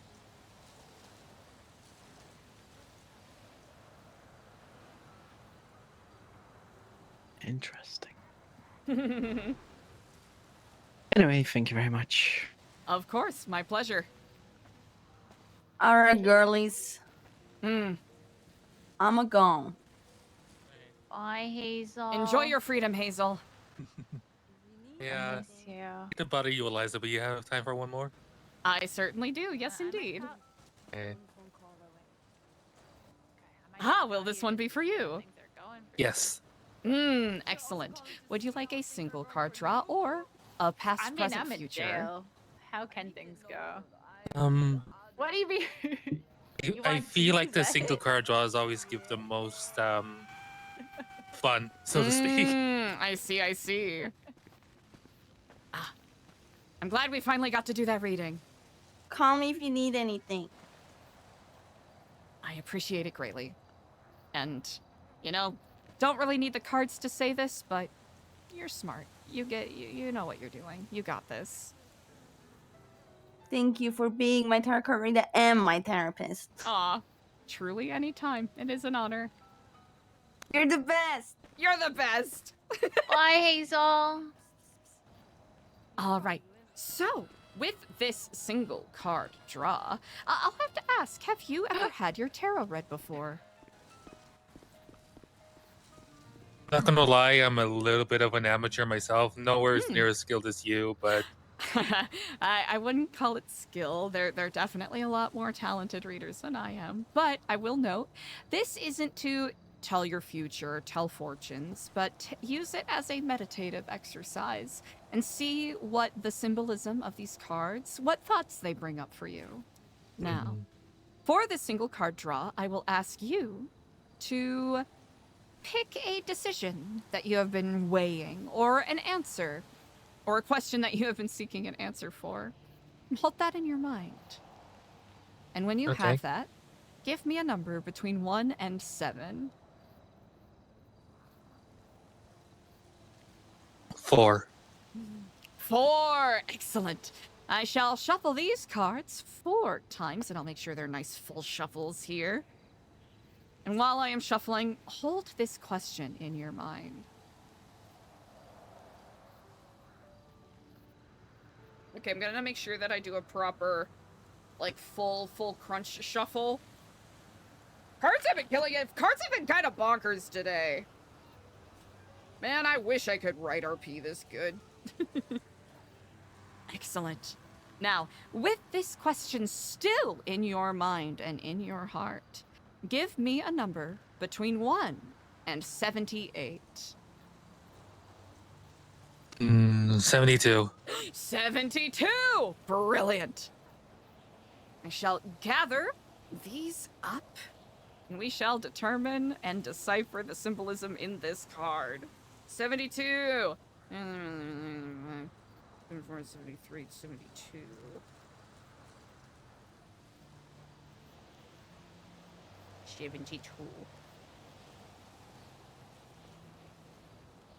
Okay, gonna put the other cards away.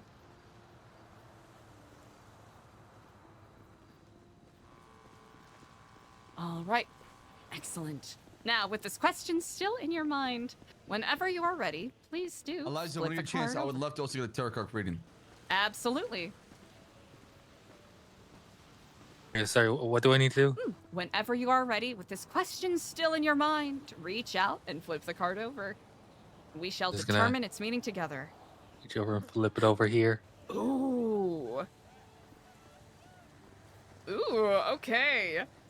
What we see here is an almost titanic figure, larger than life, almost dwarfing mountains. They stand in the middle of a beautiful, lush valley. And she seems to be adorned in a beautiful, silken white robe, holding a rosy garland. She wears a similar one in her hair, bedecking her copper locks, with an infinity symbol, forming a halo over her head. She grasps in her hands the head of a lion. Now, at first glance, you would think that she is wrestling this lion, but no, she is petting this lion as if it were a sweet companion, a dog. The lion looks up at her with adoring eyes as it leans into her petting. This is the 13th card, sorry, the 8th card, I know how to read, of the Major Arcana, Strength. And this card can reference one of two things. Either a person of great personal power, or the ability to summon inner strength, but exert outward control. It could be in reference to someone of strong personal character, or it could be in reference to yourself, depending on what your question is asking.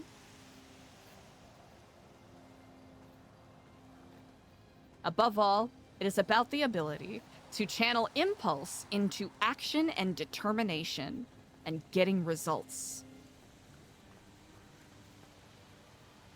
Looking good, Carla.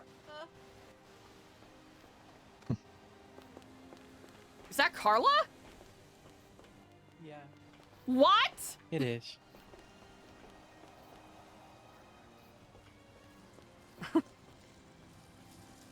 Do you have any other questions about this card? No. Tell you what I was thinking, and if you want to offer further interpretation, you can. Mm-hmm. So, what I was thinking is, right now, I'm what you call a woman who is between any oaths she's taken. One before coming to the city, obviously the one I've sworn to the state of San Andreas, and also the one I've sworn to the person I love. Oh. She loves me. Just trying to figure out how to negotiate all those oaths I've taken without breaking any of them. I will say that does take a certain level of conviction in order to hold on to both. You know what? Let me look at my booklet here and see if I can determine anything else from this. This is fascinating.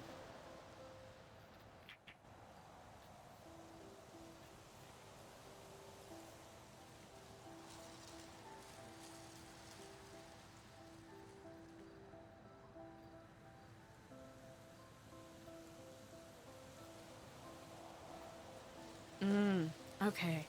I think something important to note, that even though there is the figure of the lion depicted in this photo, this card being called Strength, it is not about physical, muscular, Grecian hero strength, right? This is representing inner strength, conviction, and personal fortitude. It is the strength that survives a test of will or defines our ability to resist temptation.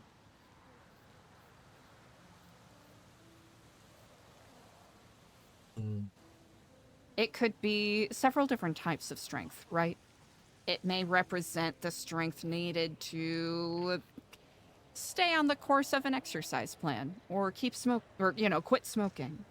It may be the type of strength that keeps us working at a project that we want to quit every other day.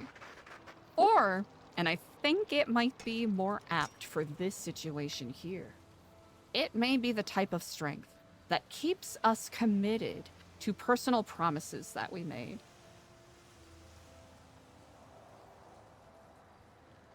If anything, this card is speaking to the test that you are facing, and whether that balance can be kept.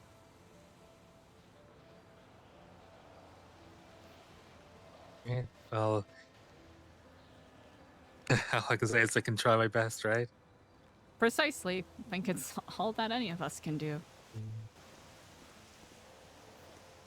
Ooh!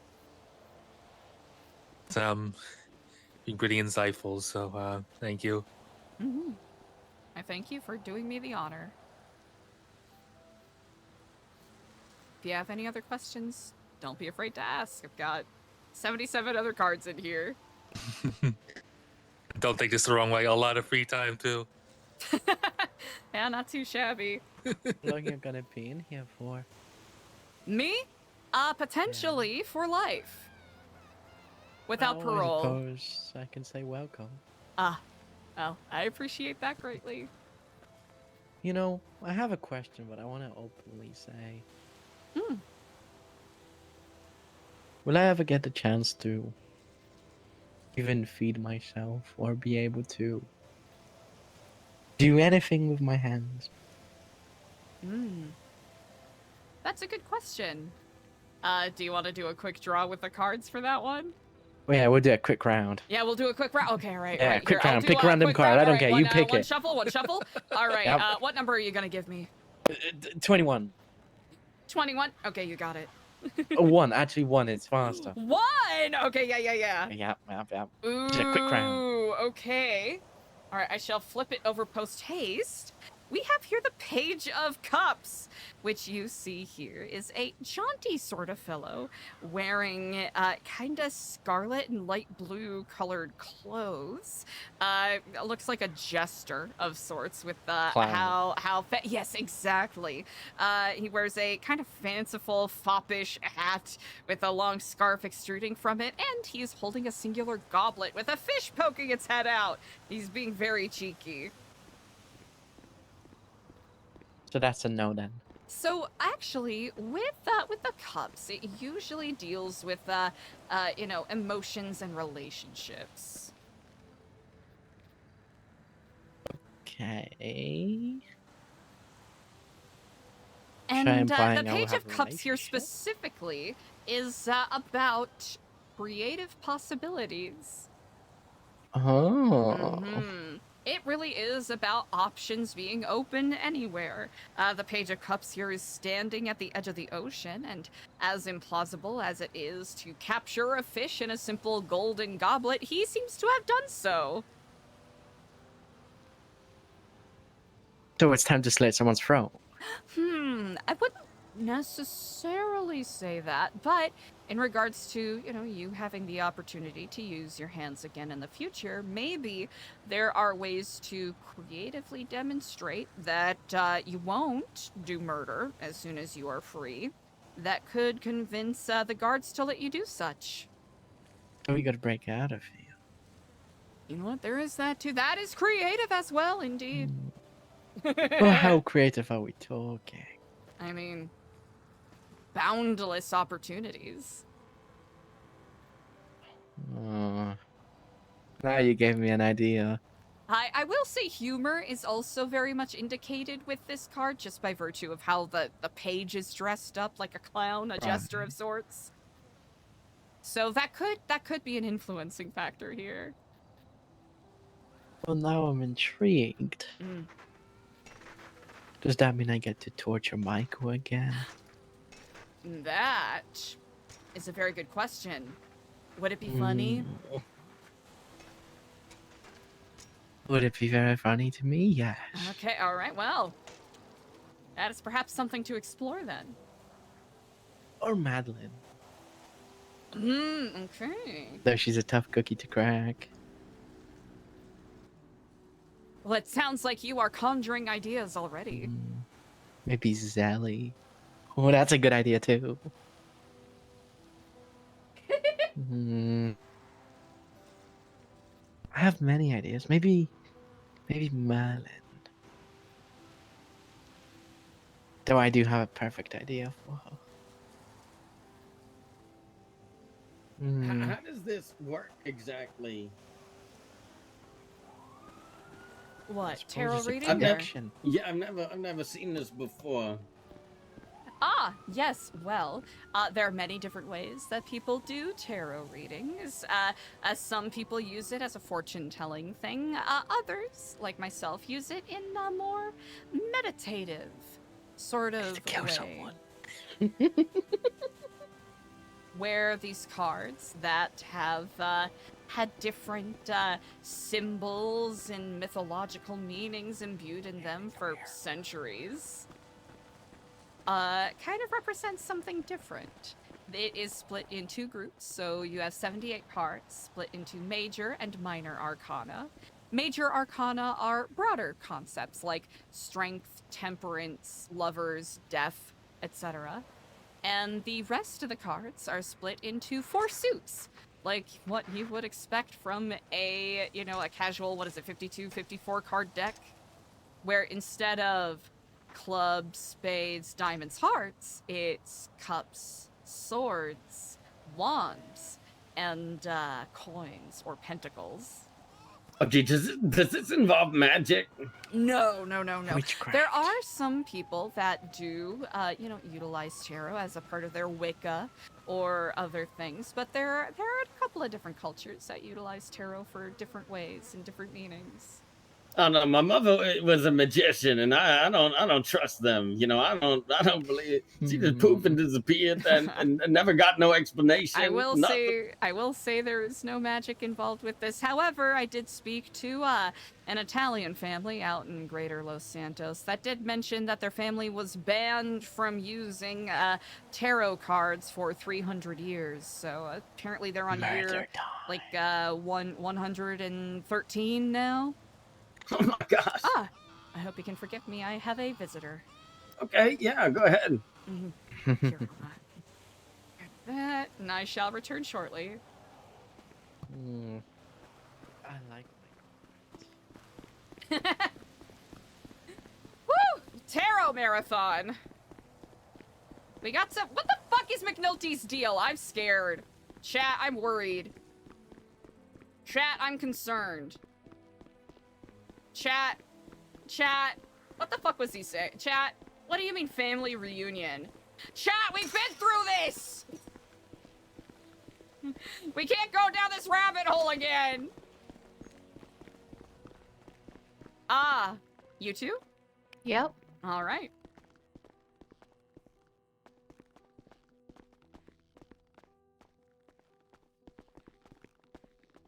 Hello. Hello. How are you? Better hearing your voice. I wanted to come see you. I hope you're well. I am. As much as you can be. What? How are you both? Well, as well as we can be. We're, This is what you get for trusting Tic Tac. What can you do? Damn. You know what? We're laying down a foundation to the best of our ability. Okay. This is what you get. I know. You would have. Slowly but surely, we're, I would have gotten you out. I know. creating a foundation, getting a currency, getting weren't there. some trade options opened up, and, right now just working on the social side of things, seeing who in here is, open to our plight and who might need a little more convincing. Man. Keep yourself safe. Yeah. Big Dog Right. has some pretty big plans. Okay, good. Who the hell is Big Dog? Oh, Big Dog? safe You don't know too. Big Dog? Yeah. Yeah. Who the hell is Yeah, that? Alfonso. What do you mean? Hey, what's good, big dog right here?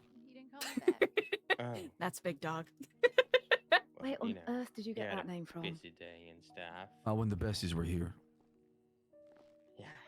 Now, this Big Dog, he's been Big Dog forever. He's born with that name. Join everybody. That's right. I suppose it is all on you now, big dog. Little dog. Kill him. How y'all holding up? It's all right. It's hard. Only imagine. You guys got this.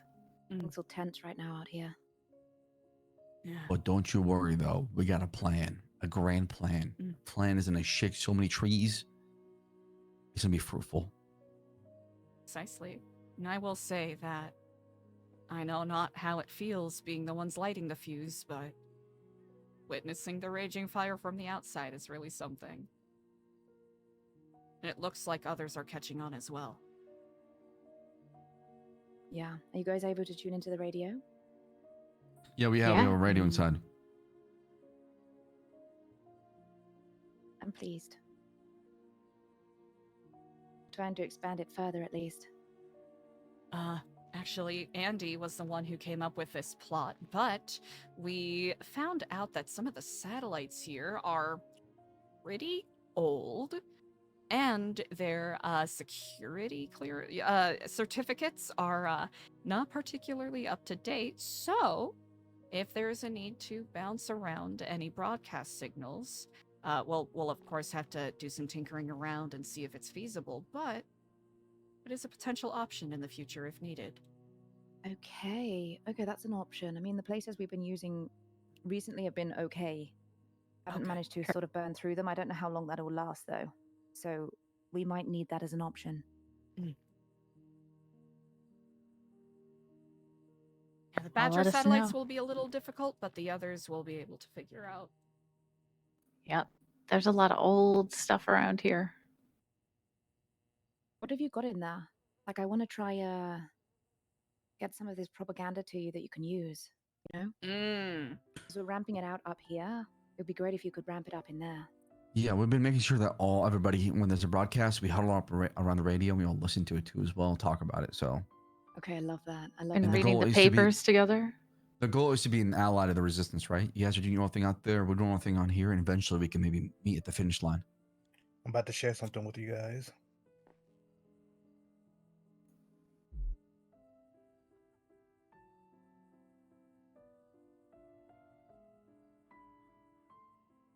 Quick little preview.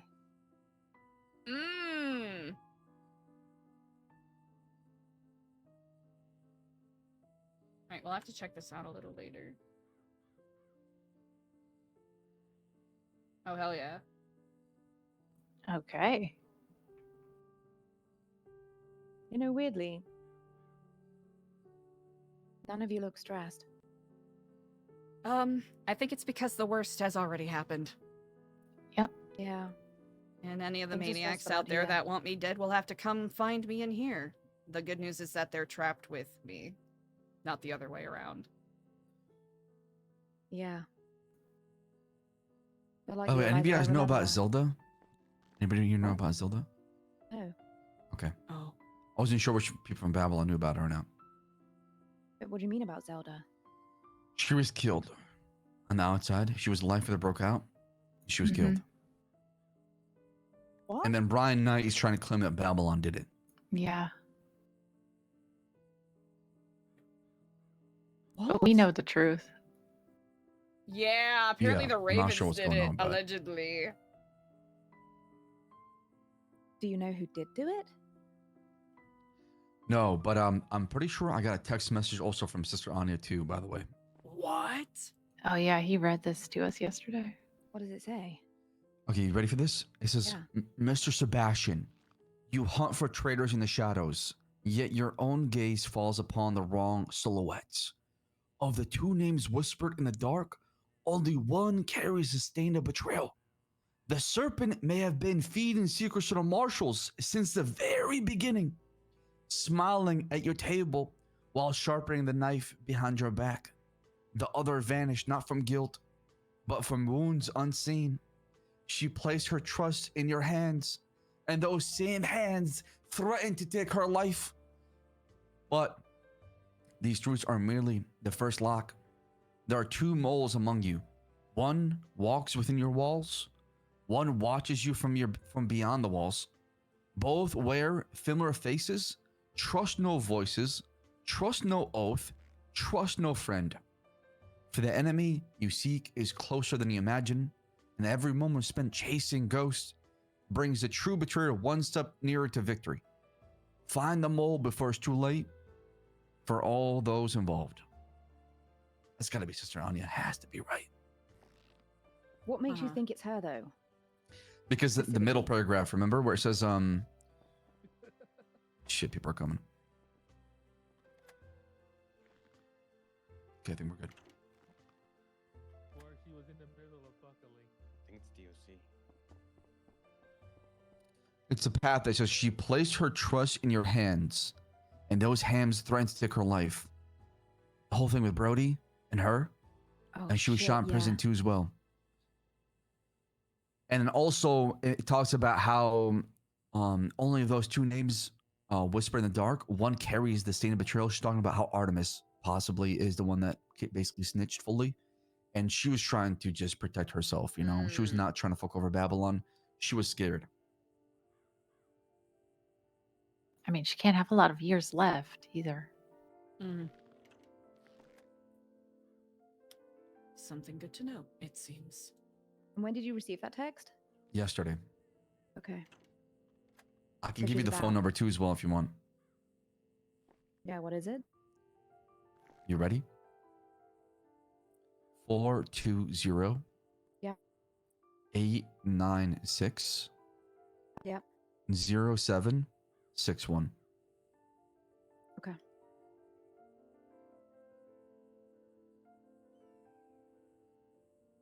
I'm gonna check on Queenie. I Wait, suppose nothing on She's the Artemis okay. front? Oh my god. is she Yeah, she's outside? okay. Yeah, she's Yeah, she's okay. here. Thank Okay, fucking good. god. Is your father? She's over there. Yeah, she made it out. Yeah, tell her Fuck. her father's upset. Yeah, I will. She says she feels sick. What, being here Really? or I don't know. just oh I'm just glad God, she's that guy. safe. Yeah, me She is, too. yeah. I just wanted to see her face. I mean, she was quite injured, but she's doing Oh my better today. Okay, good. Yeah, tell her father misses her and her daddy misses her too. So, Daddy. Which one is which? Huh? Huh? I'm gonna leave with no comment on that one. All right. All right, I will. I'll let her know. Delirium right now. Okay. Well, I Well, know I'm your glad you time guys is are doing very okay in there, as much as Yeah. you can be. I know your time is very precious. It's good to see you all. Yes. Yeah. Stay strong. You guys got this. I miss having you guys out here with us. It's all right. One day, Regardless, one day. We'll be together again soon. I know. Just hopefully not too soon. We'll see you guys soon. All right, good luck to you. Stay safe. Stay Bye. safe in there. Bye, guys.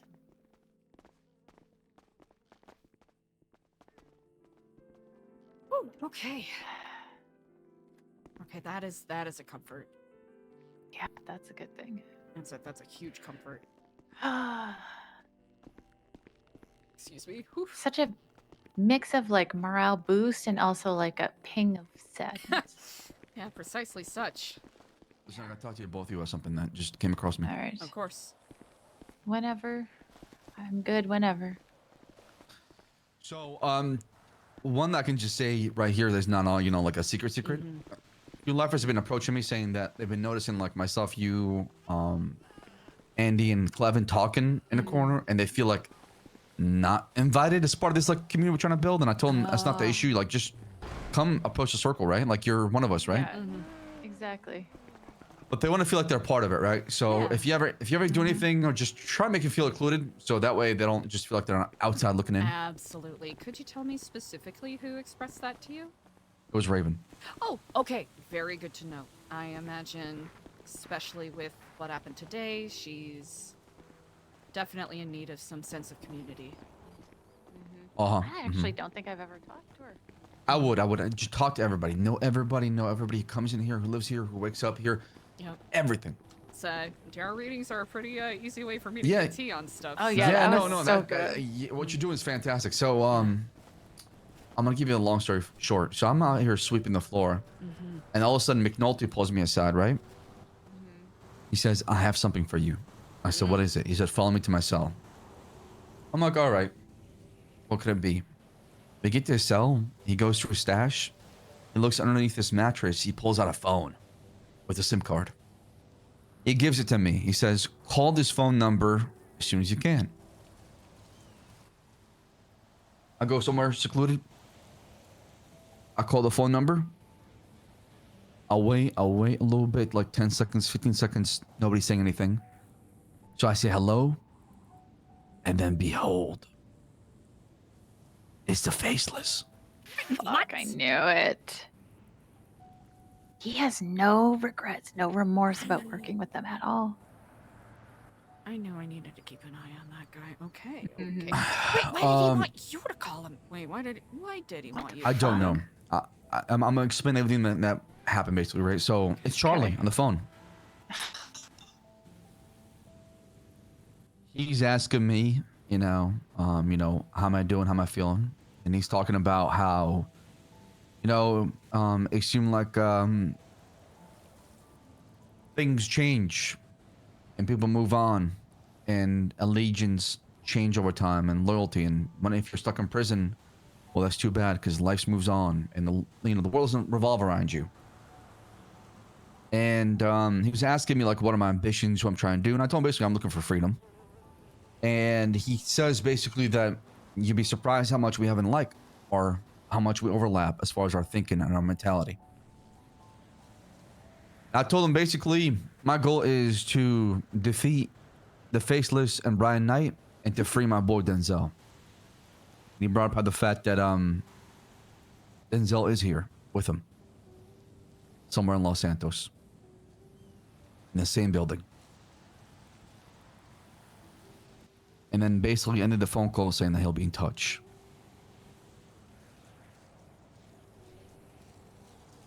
Fuck. No, I know has what's one of going your through your head, John. friends? Yeah, he's got Denzel. Who's Denzel? Denzel used to be one of my brothers a long time ago. I met him 7, 8, 10 years ago. We opened the first mechanic shop in Los Santos called Stroke Masters. We ran Can I that tell shit Clevin where we are? Yeah, of course. All I right, told Clevin about this conversation a little bit just briefly before I had the conversation with Shit, I'm sorry that they have one Hey, of your we're, friends. How long has this Seb, been going Eliza on? and I are talking the other side since of Babylon. the cafeteria. Since He was Babylon? Yeah. All right, you'll see us. Do you remember seeing? Has Lang ever showed you videos of like the Faceless torturing a guy? No. Jesus. Yeah. They would send us videos. How's Eliza. Eliza's port acting? How's Even on Eliza's his- port acting even right on his now? fucking birthdays. They sent a video of his birthday of beating the shit out of him and give him like a small, tiny piece of cake with a small, shitty candle. Then kicking the fucking plate and the cake against the wall and making him fucking eat it off the ground. Yeah, some crazy shit like that. Fucked. Big time. What the hell? Eliza's so pissed Clevin, off right I just now. filmed them in. Eliza's so pissed off right McNulty. now.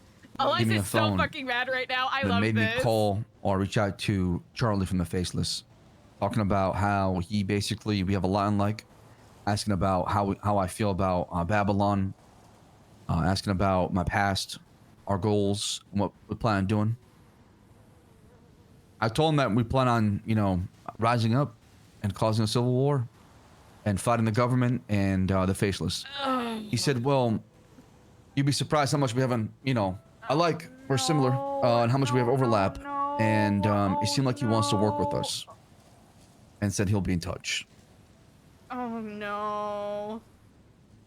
Okay. Oh no. Now I know this was our mortal enemy for a long time at Babylon, right? And I know you have some sort of reservation toward this entity or whatever, right? But I was thinking, if the enemy of my enemy is my friend, then maybe there's a way they can help us expedite the process? Or is that crazy talk?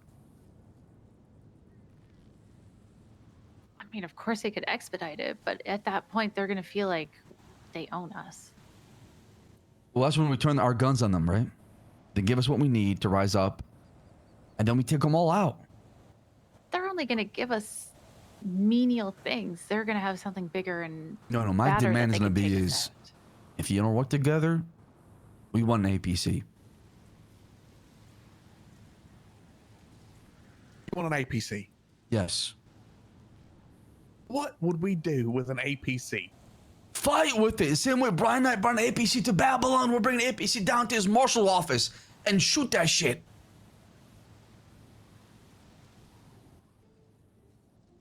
This just feels like it goes against everything we've been fighting for I this whole know, time, though. That's what makes it so twisted.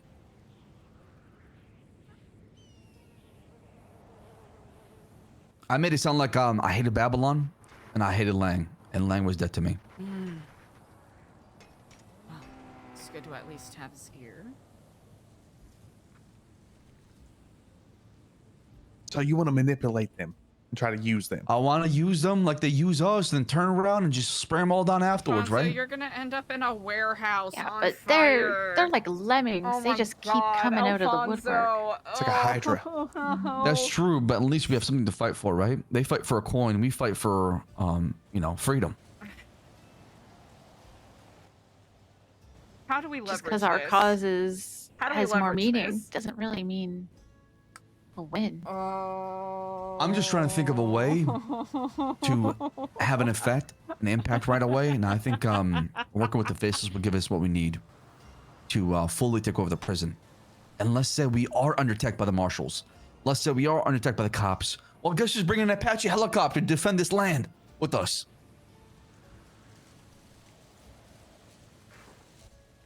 Us in the towers, us in the gates, the faces in the sky. Here's the people that Nobody fucking can stop bombed us. Day in and day out. I know. I fucking hate the guy. I want to kill him. If the blue man was standing right in front of me, I'll pull the trigger, no hesitation. People are the reason that I look up in the sky whenever I hear a helicopter. I think I'm dead. They think this is it. I generally have a PTSD from aircrafts. I'm the same way too as well. So that's why I'm trying to be transparent here, because I know what I'm saying sounds disgusting.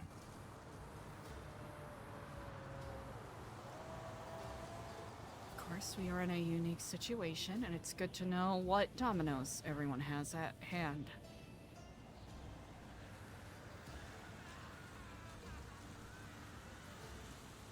Here's the thing, though. Anything they give us, it's a quid pro quo, right? They give us something, Like I we said, have to who- give something back. Sure, for the time being, to maintain like the relationship, right? Like I said, but as soon as we feel like we're strong enough, we don't have to answer to nobody, but to ourselves, right? To the people here, just like how we did in New Babylon. What are the others gonna think? I mean, that's the thing, though, right? I'll have to talk to Foxy about this shit before I can, jump to any conclusions. I want him to be in the know before we do anything. Like I said, he said he'll be in touch. I don't know what that means. Doesn't mean that we have to say yes. But it wouldn't hurt to just hear them out and see what they have to offer.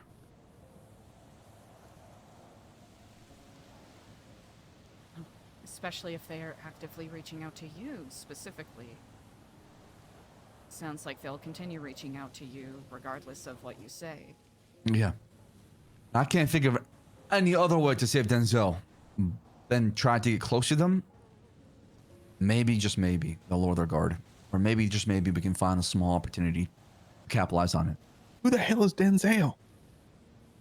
My long-lost brother from a long time ago, who has been captured by the Faceless and has been used to extort myself and Lang in Babylon for a long time.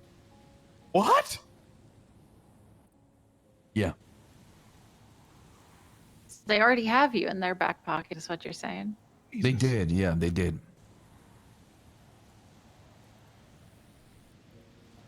I mean, they still do, right?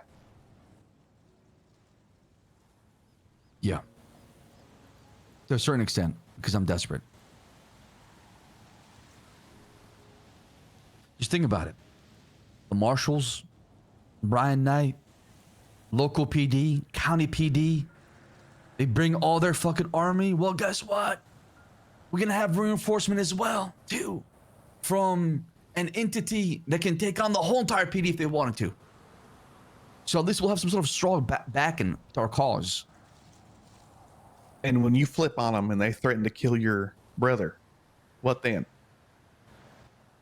Well, that's why I'm saying like we can't flip on them until we know for a fact we can't, right? So we'll have to wait until Denzel's safe. Who's Or to find say an they'll ever opportunity. keep him safe, though? Kept him safe for this Especially long. if he has so much pull over you and Lang. Well, if we have the same goals and they want to work together, then there has to be some sort of, compromise between us, right? And if there's not, then we don't have to work with them. We can just suffer and do it our way.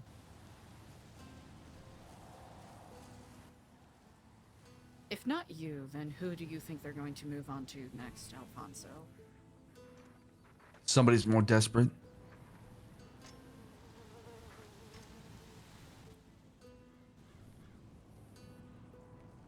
Because I imagine they wouldn't be reaching out to you so flippantly.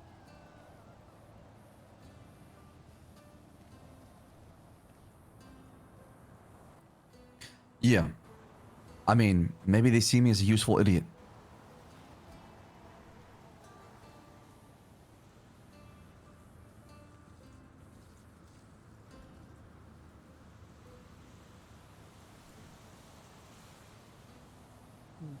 Well, Why to gamble?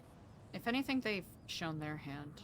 At least, yes, they've turned their attentions to the prison here. And are going to Yeah. look to capitalize on the current sentiment. Now, there is one more thing. There is a lifer here who's a faceless asset. Yeah. Who's Duct tape. yeah, Michael. Yeah. Be careful Oh of that man. yeah, Michael Colby. Is he back in prison? Yeah, he's a lifer in here. He wears like a full. $5 million. Wait, what? The other night, he showed up and he told me I knocked a guy out that he would give me $5 million, and I did it. And then he just, when he got up and ran, and then I didn't see him again. Huh. Guy owes me $5 million. He was apparently part of a job of breaking into prison to kill somebody in here for faceless. Holy And fuck! Okay. Then he got abandoned because the whole job got botched up. What the fuck? Okay. So angry. So I don't want to. I think it's bringing back some memories for him.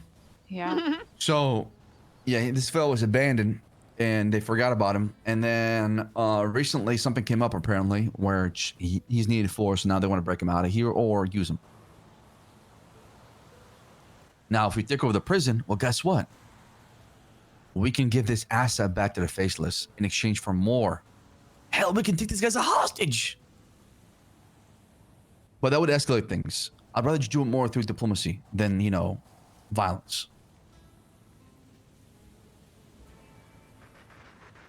Do they understand diplomacy? I'm, It seems like all they know is violence. I mean, Zab? listen, not to bring this up again, Eliza, and you tell me if you don't want to talk about it, but you've worked with these people before, right? What do you think of them? I haven't worked with them. I was given a building, and that's about it. So you're used by them. I don't even know. I was just given a building, right? That's the only contact I had. I see. I don't know if I was used. Probably was, and I didn't even realize it. We'll note that I never consciously worked with them. If that's what you're insinuating.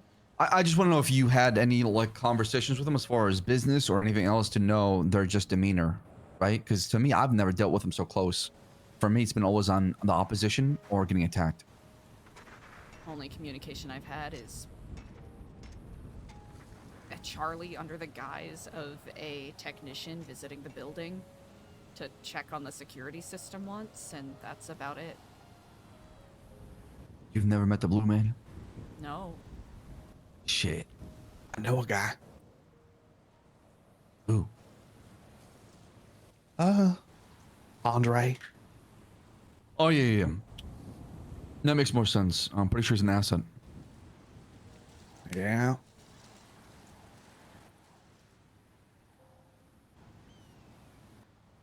That's all I got, basically. Yeah. You let me ponder on it. Let me know what you think. At the end of the day, I think we should make this as a collective.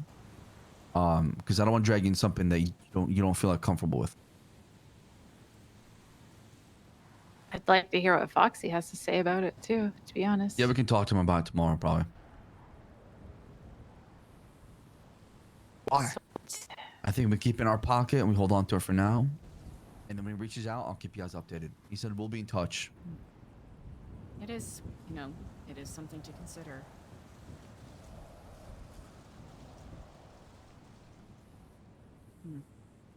I'm just thinking to myself, if this is gonna escalate to a civil war and we have to fight, I can't think of a group of an entity that could provide us what we need to fight back. They can arm us to the goddamn teeth.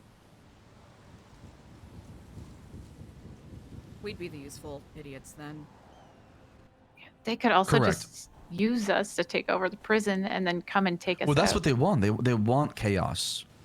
They want the system to go down. So when you have a group of people who want to rise, well, you arm them up. You give them what they need to cause that. They do the dirty work for you, right? While you sit there and watch. It's exactly what Charlie told me he does. And then who's to say that they don't, take us out when we've done all of that? Lily! Jesus.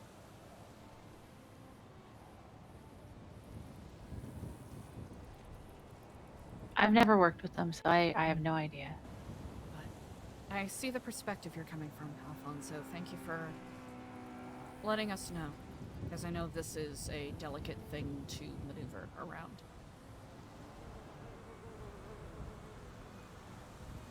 It is, because you're damn if you do, you're damn if you don't. I mean, there's just no winning in this path you take. It's which consequences are you willing to live with? I guess the other thing is, who's to say if you say no, they don't just take us out either. True. That's Because they precisely- do Or know ruin that what we we're want them dead, doing. right? They do see us as an opposition such a right now. fucking tightrope They right could easily now. crush us if they wanted to. Oh, Eliza's walking such a tightrope right now.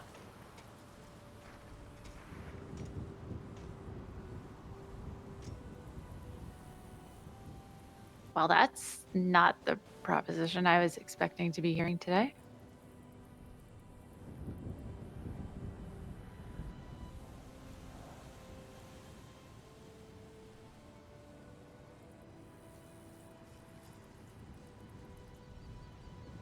Yeah, me too.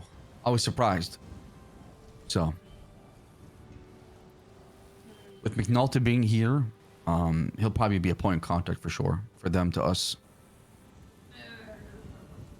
I think McNulty is still loyal to the Faceless, so be wary of him, right? I asked him straight up if he regretted working with them, and he said no. Which blows my mind. I just don't know what happened to that guy. They must have that's what I brainwashed him. said. It has to be either brainwash or something, or they just like cloned him and replaced him with a different guy. I don't know. I Because I even swear the asked. McNulty I knew would die for the badge. Well, I was like, they took you, like, they kidnapped you. Like, didn't they torture you? And you were always like, faceless to my dick. Like, what the fuck? And he said that they helped him get his pound of flesh, and he doesn't regret it. He wouldn't expand on what that meant, but I just thought, fuck it. I'm just going to ask him straight up. This is delightfully messy. Oh, this is delightfully messy. Well, good thing to keep tabs on. Agreed. I'm gonna go back to work. Is there anything else we can talk about? Anything we need to focus on? Andy, let me know when that it's done. The currency, the cigarette. Yeah, I'll take some apart tonight. Roll them, get them ready. All right, perfect. I got something. What is it? Okay. I was talking to Jimmy Jones, Mm.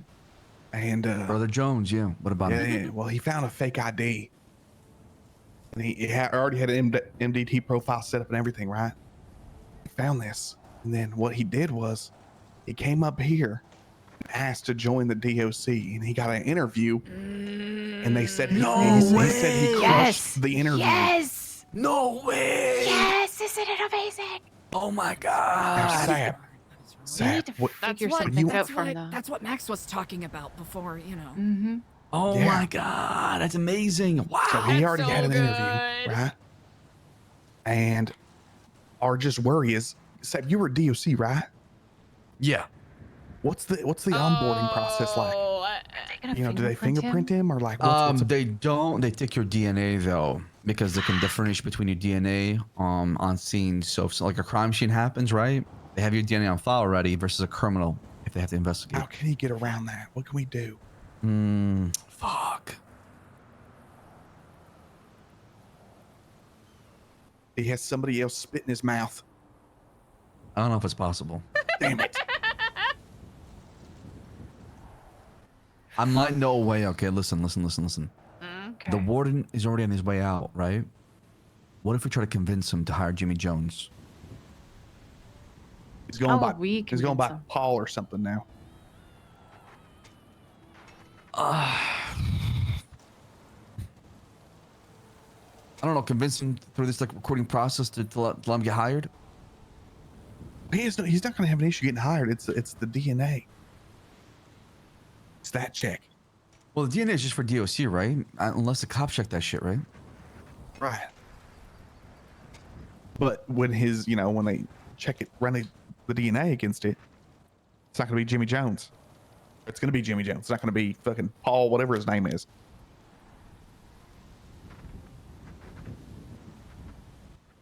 Yeah, this is a tough one. I'm trying to think of a way. What if he had like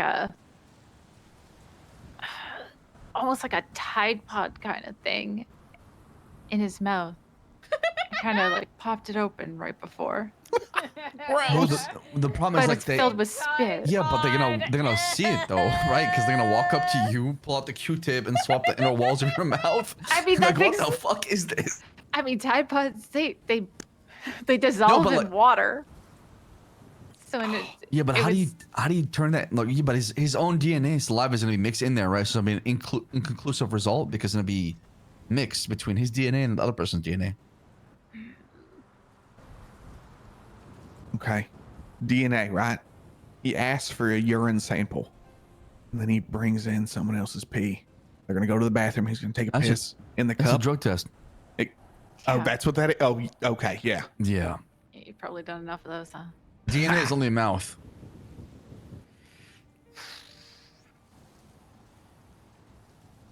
Gotta give We him a need the prosthetic mouth person to put on taking the his DNA mouth. test to switch them.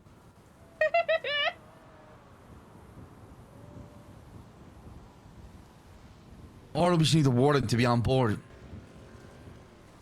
I just don't know if he is going to be. Yeah, you know, I think we're at the early stages right now. It might be too early. Fuck. Something to explore, at least. But god damn, what a beautiful plan. That's what we need. Hell, Jimmy Jones. God, if I can get somebody on the outside as well, like a civilian that we can trust. Yeah, any civilian, they're dumb bad. That's what we need. Yeah. I'm Someone that gonna can- work that angle as well too. I'm gonna try to convince somebody to come join DOC. I have one person. I haven't seen them in a bit, unfortunately, but I have a clean person on the outside that if he ever fucking wakes up would be great. He has nobody knows that we're connected at all. And honestly, I think if I asked, I think he'd do it. He'd do it for me. That'd be an end we need. Somebody gets hired on. Because you just remind me, the guy is looking for people left and right. He's desperate. Mm-hmm. Then the new guy runs for warden. You know who we need? Hubert. Oh my god. We need actually, Hubert. I'm the paladin of the prison. It will fetch you anything you heart desires. My lady. Let me lay down on the ground so you may walk on me and not to dirty your feet. That's who we need. We need Hubert. Oh my god. I know who would do it. Who? My dear friend, Andy. Andy Fisher? Dr. Andy Fisher? Dr. Andy. Yeah. Doesn't he have like a crazy? Didn't he get charged with like No, murder? no, he's a clean guy. That is insane enough to work, I think. And he would Oh do it. my He would God. 100% do it for me.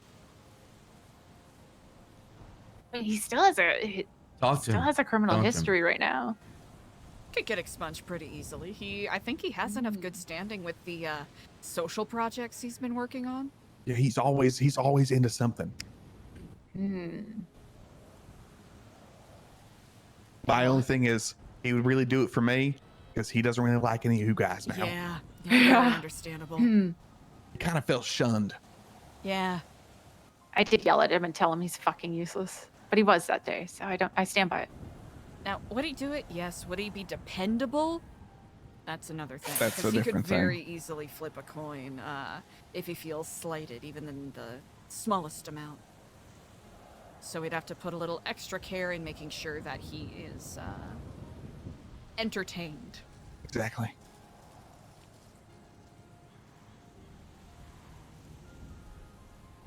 Fuck.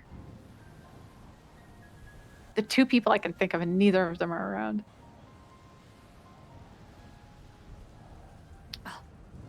Seems like we have a lot to percolate upon. Indeed, indeed. I'm working on a commissary list. Wonderful. Yeah, so people, go ahead, tell him the idea, Clevin. you know, baseline stuff, right? Baseline stuff. You know, we're talking shanks. We're talking, you know, phones, SIM cards, stuff like that. On top of that, you know what everybody would love? The lifers would work towards? Decorating their cells. Mm-hmm. You know, maybe they can work enough and get a TV or a nice fancy new pillow to lay their head down. Maybe some cleaning products to clean their cell. That'd be huge. So I'm working on a list. And then I'm also working on a different list of the lifers can turn in materials to us. We provide them these cigarettes, like 5 steel scraps for 1 cigarette. Yeah, I like that. So I'm working on that as well. Okay. Trying to get the economy up and running. You know what I want in my cell? I want an air fryer. That's what I want.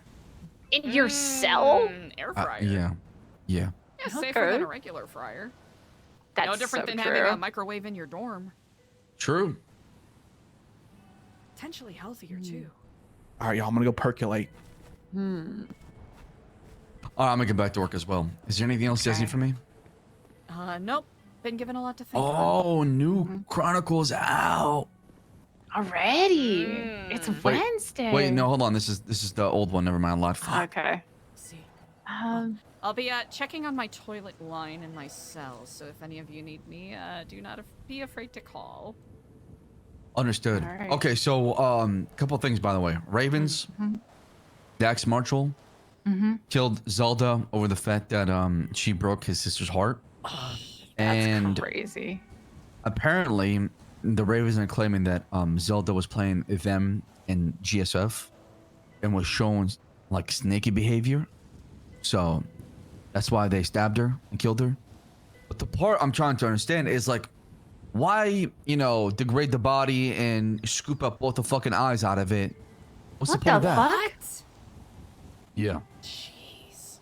They slit her fucking throat and scooped out her fucking eyes. Why? What the fuck? It kind of seems close to their modus operandi for the Ravens. They don't strike me as the most humane group based off of past actions.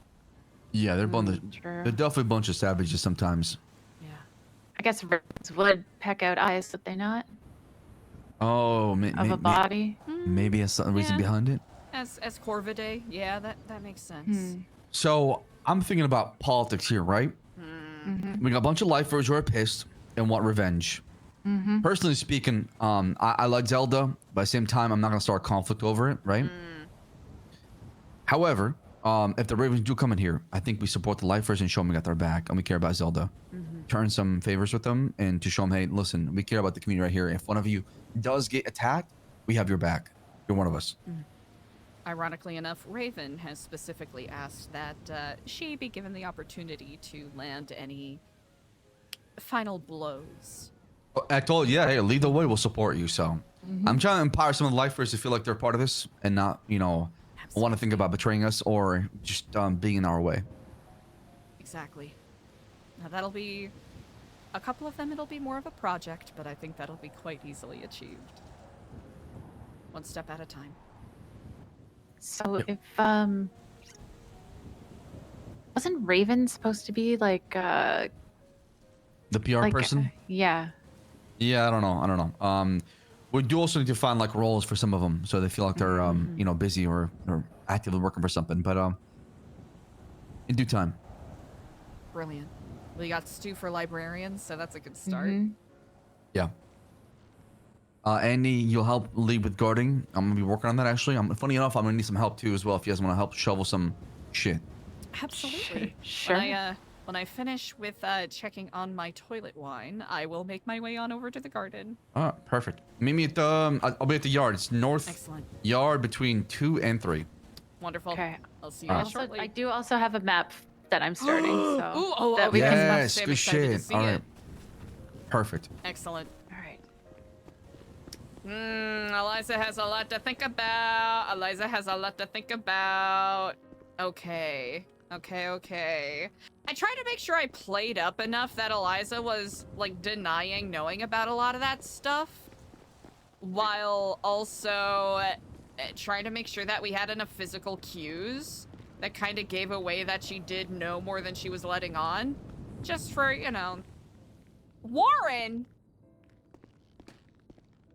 Do we know Warren? I'm trying to remember. Just so we can have that little bit there. All right, McNulty's in one of these.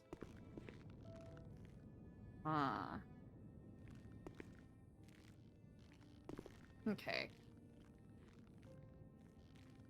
Is there? I don't think there's an emote that'll last long enough.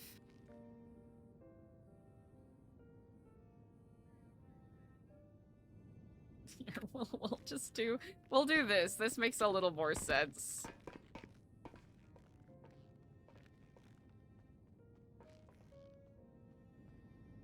All right. There we go. Chat, I have to step away very quickly to take care of something. I will be right back. Ega noodles, don't riot, please.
chance for nothing.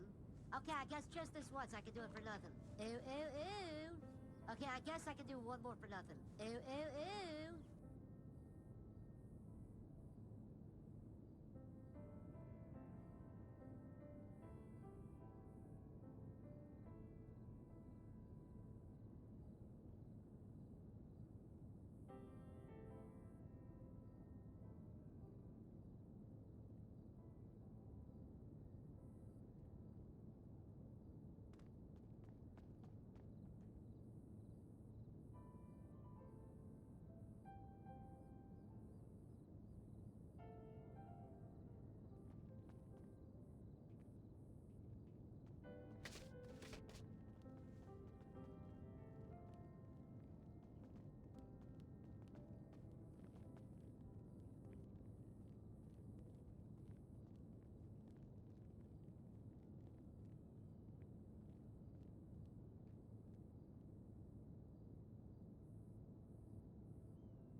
Two hours later.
Thank you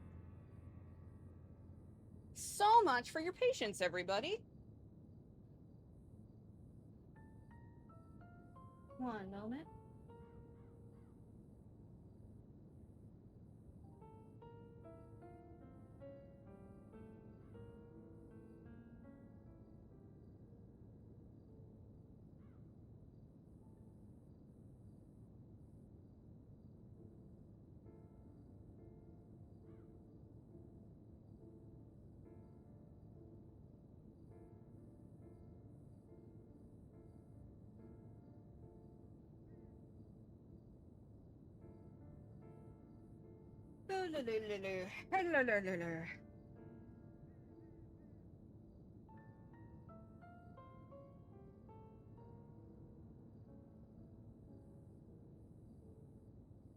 All right.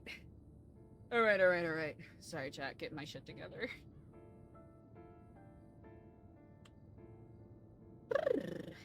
All right.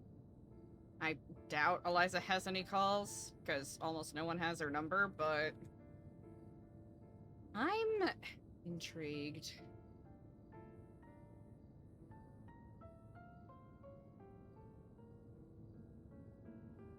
Brian McKnight. Ah.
Oh, chat. Eliza has a lot to think about.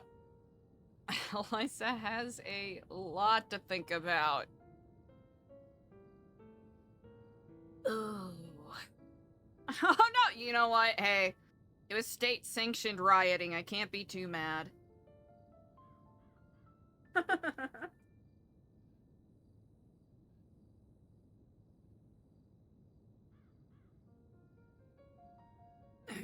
Eliza has a lot to think about. Denzel is in Los Santos.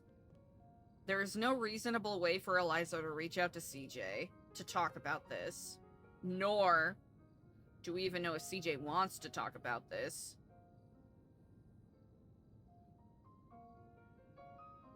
Nor do I think Eliza can talk about this, because she's not in the Rooster's basement. So I don't know if Eliza will ever be able to talk about any of this. That strange guy went and pulled McNulty aside. Shortly after that, I imagine. Or in some space of time around that.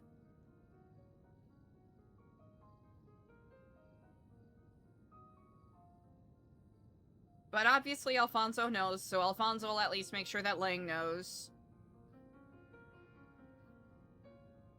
And by virtue of that, CJ will know.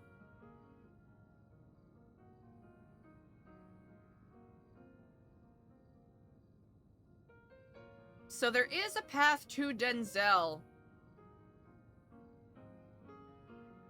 that is viable, even though Falcon is dead. Quotation marks dead. Also, unquotation marks dead. Would Lang take that as an opportunity?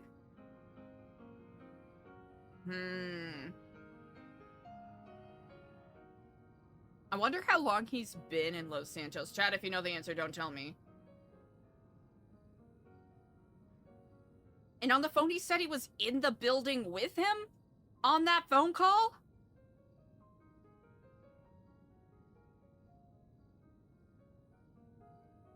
What buildings would Charlie be in?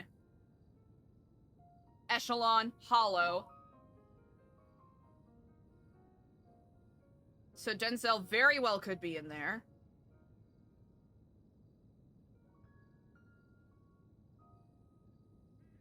Not only is McNulty riding for the Faceless, but apparently the Horsemen too? Sure! Why not?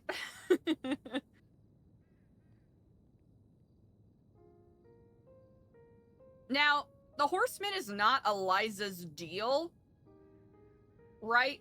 Eliza's just been adjacent to Horseman stuff, so it's not her deal to deal with, but it is something she spiraled about in the past. And that seems like an ominous sign.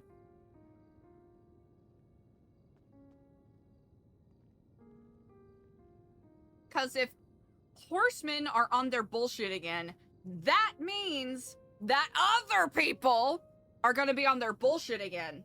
And that might affect Eliza, right? It doesn't affect Eliza directly, but it affects her in a tertiary way.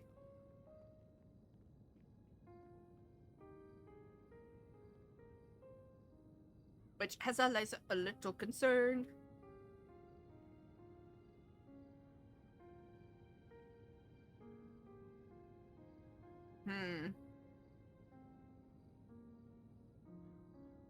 McNulty had Alfonso reach out. Alfonso said that both he and Lang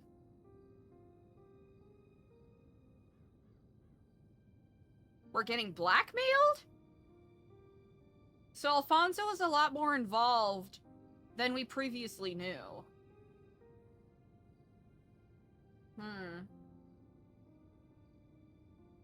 Man, do we have to worry about Alfonso now?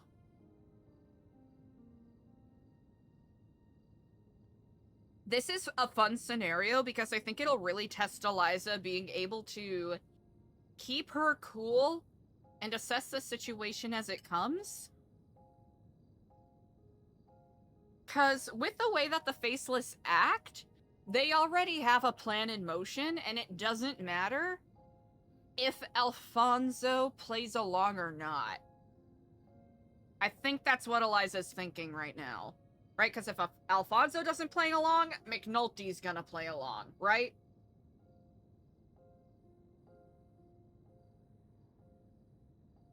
Especially if he's getting dog-walked by the Faceless.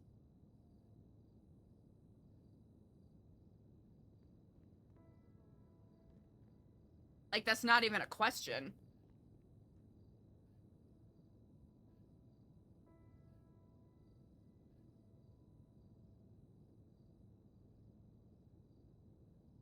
So fucking Norman Bones is his brother? Man. Chat. It's a lot of lore unlocks. If it comes to it, what does Eliza do?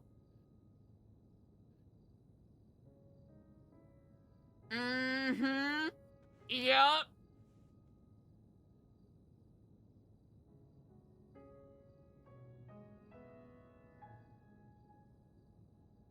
Not only McNulty, but also Alfonso, which we don't know if we can fully trust.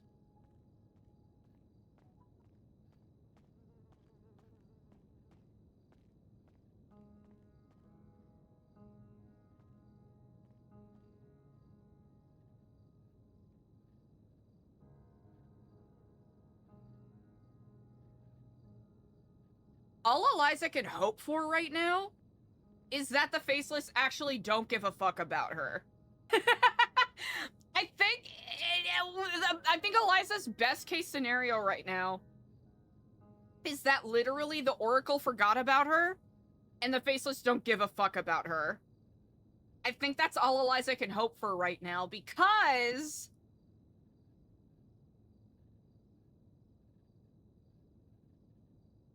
I think that's all Eliza Eliza the character can bank on, right? Me personally, I'm kind of hoping for shit to go tits up because that's interesting RP. But for Eliza, the character, her mindset.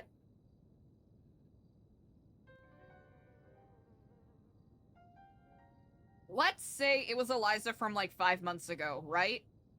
She would hear Alfonso talking about wanting to work with the Faceless. She would throw a shit fit and then try to beat the shit out of him for even suggesting the idea. But now, circumstances are rather different. Circumstances are very much changed. And so is Eliza's mindset in a way. How much more is she willing to dance with the devil? Because at this point, what is she even trying to achieve, right? Not dying? All of the people she's cared about are either dead or have fucked her over so completely.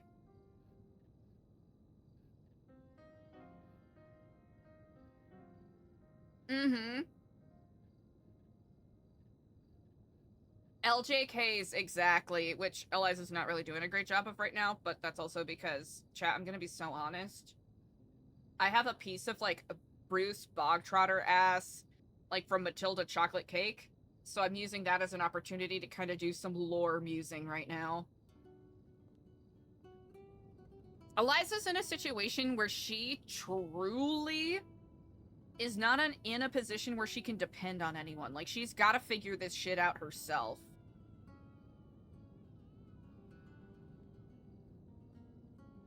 That's her mindset right now. Like, she can trust Andy, she can trust Clevin, but not with a lot of this stuff.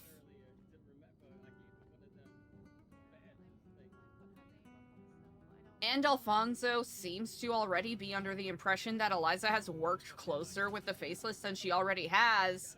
So that could present some problems in the future potentially, which I think is neat.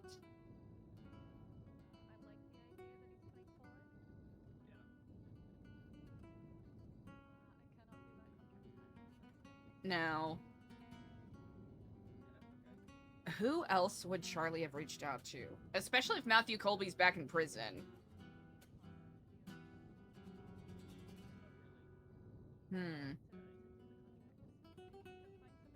Clevin immediately wanted to work with Andre, which, if we believe what Sister Anya texted, do we think Clevin would potentially be a snitch?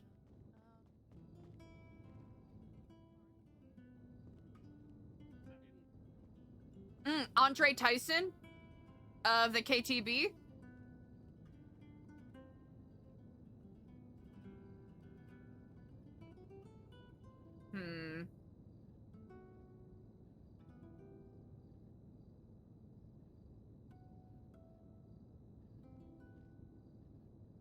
Charlie has already... This is months ago now. Charlie basically intoned to Eliza that he had no issue killing his brother, so he would not hesitate to take her out if the opportunity presented itself.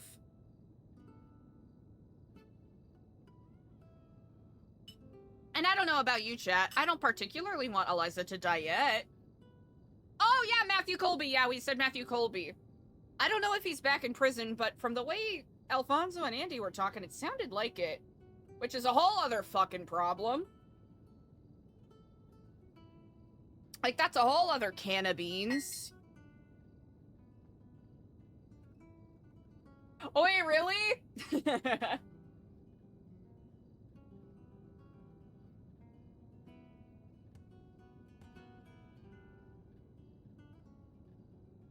Teen Sim Eliza is so funny to me. You nailed it with the designs.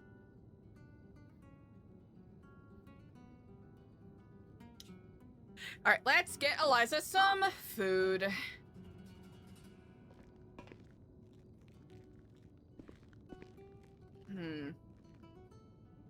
Okay, did see a couple lifers by Alfonso's room. So we're just gonna... Ooh, we also gotta remind ourselves where McNulty's ring.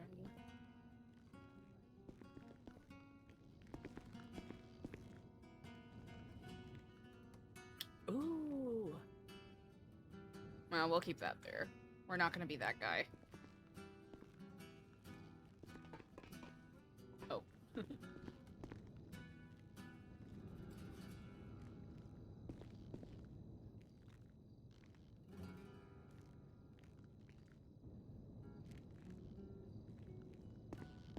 Do we sneak in?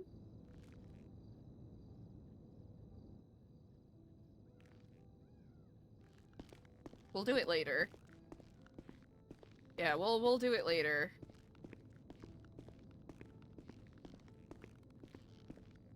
Hmm.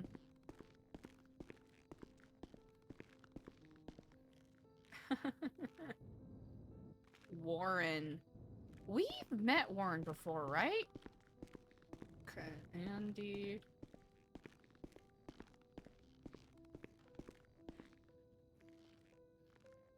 Zelly. Okay. Okay. Okay.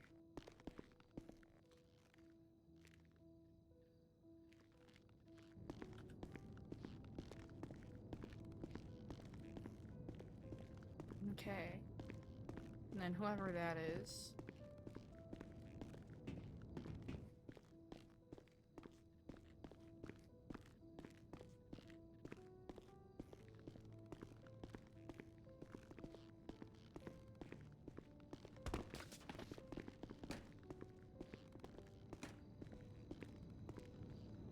Hmm.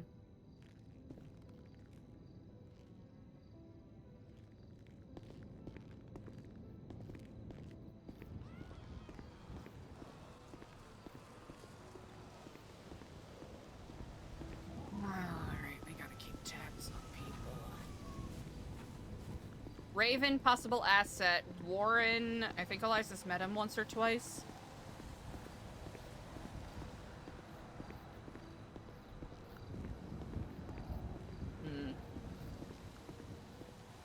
Because of all of the Badger satellites in here, odds that calls are being recorded or monitored, pretty fucking likely.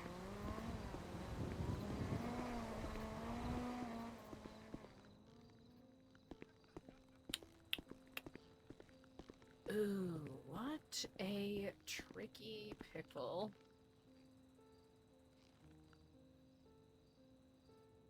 What a very tricky pickle.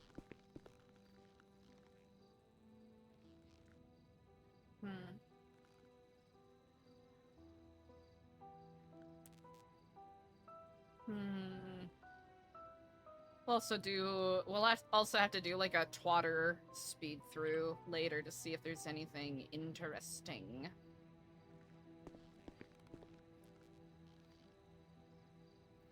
Here, we'll sit proper.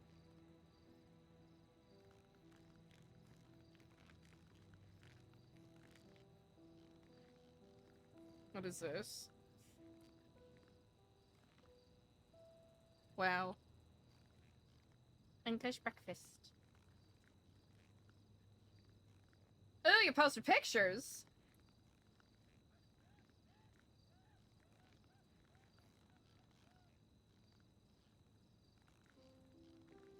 Beans and fries? I know.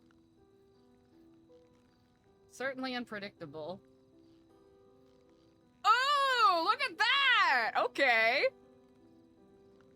The occult, is that on Occult Llama? Ooh, that's fun. Hell yeah, hell yeah! All the ace stuff.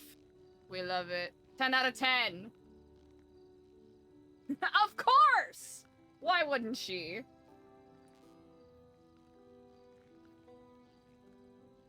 Who wouldn't?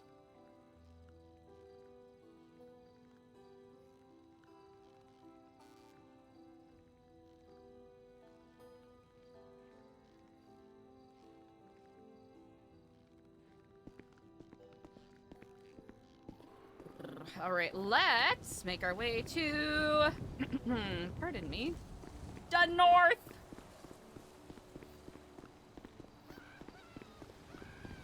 My errand ended up taking a little longer than expected, but also shorter than expected, so got no complaints.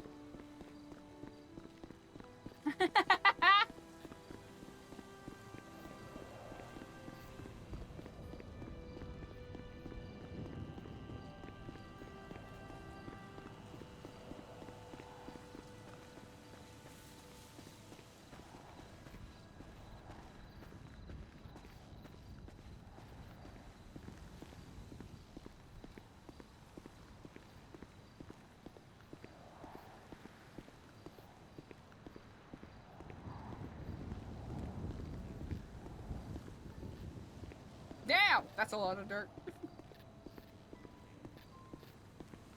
Oh shit! Oh damn, they cooked!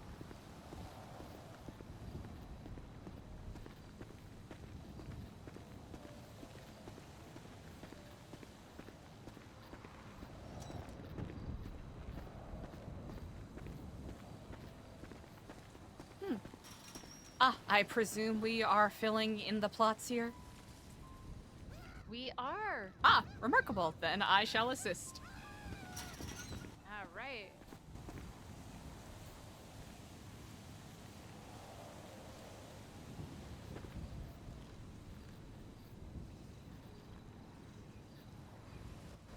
Hell yeah.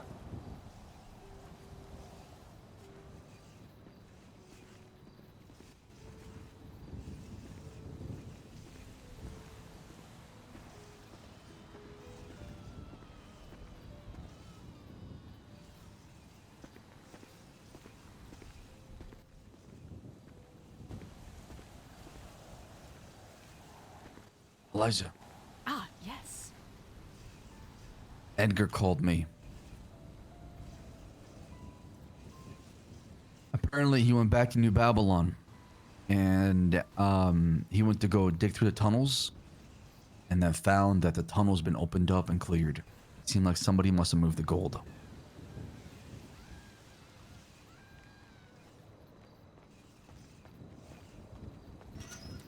Okay. When he was asking me, I was like, as far as I know, Brian Knight has it. It's been apprehended. That's all I know. I see. Yeah. Was he sharing it with you out of courtesy, or? He said to me, basically, I hate your guts, but there's somebody more out there I hate more, so I'm gonna tell you this information I just, came across.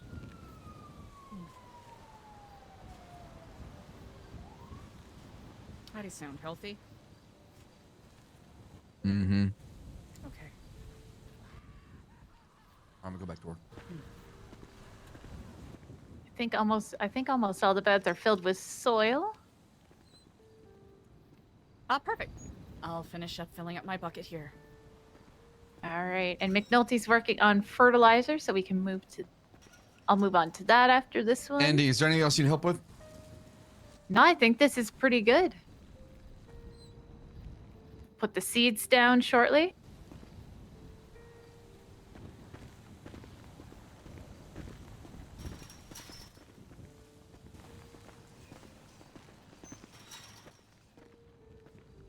And then we need to place an order for some watering cans. Mm-hmm. Okay. Andy, if you're able to give me like a list of what you need, or maybe speak to the DOC on it. Yeah, I can do that. Do you want me to just go to the warden, tell him what I need? Yeah, or one of the DOC guards. I'll pass it along. No problem. I can do that. Yeah, spotlight wouldn't go amiss when it's dark. Oh, true. Mm-hmm. Great. Yeah, we could place a light right above right here, actually. That would be good. That would work perfectly. He's in his darkest shit right now.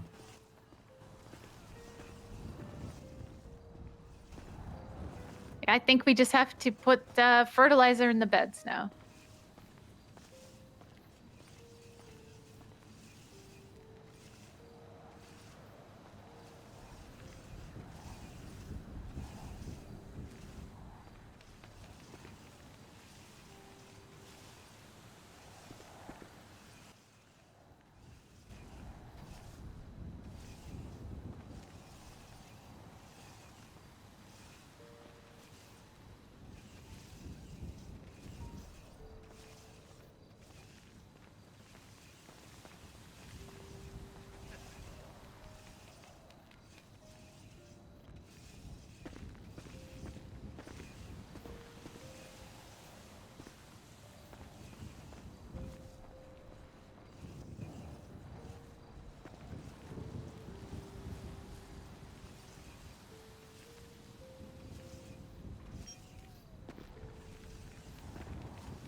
I'm dumb.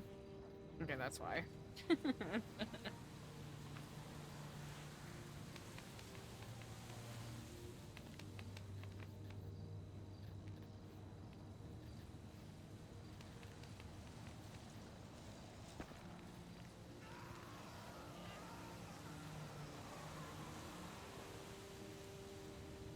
This is just like Eliza doing at the side-eye convention. Just side-eyeing everybody.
We're getting immersion mogged. God damn it.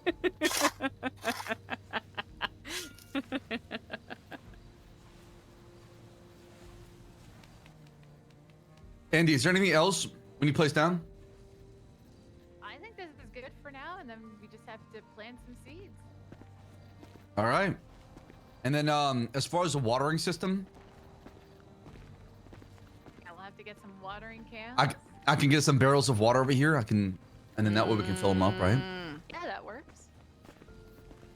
And once we get Nikita, thank you so much for helping out, brother. Appreciate you. dip 'em in. Yeah, no problem, man.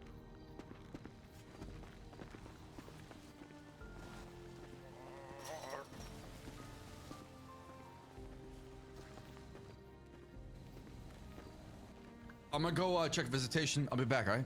All right.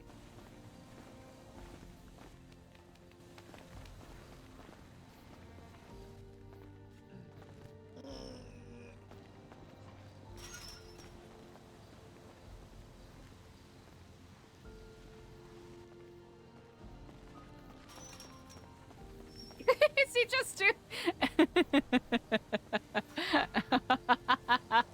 I see what he's doing.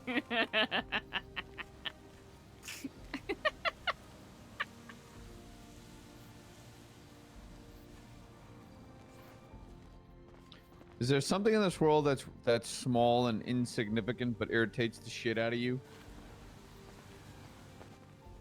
Like a rock in my shoe. Even smaller than that. That's at least something physical, you know? Are you trying to figure out how to get under my skin? No, what the? Gee, relax. The fuck? What's something for you? When how do I word this? When I like how do I word this? OCD? No. Let's say I like a nice uniform deck of cards. And when we did it differently for every single one of ours. when one of the cards is misaligned, don't like that. You know? Okay, I do actually. I understand that. If- and I feel like that's in my regular day. Like it could be happening right now. You know? Who knows? And it's driving you insane. Yes. That's fair. It's stuff like that I've just. Yeah, like it could be happening right now, like in front of me. Like right now. Like it's happening right now. Yeah.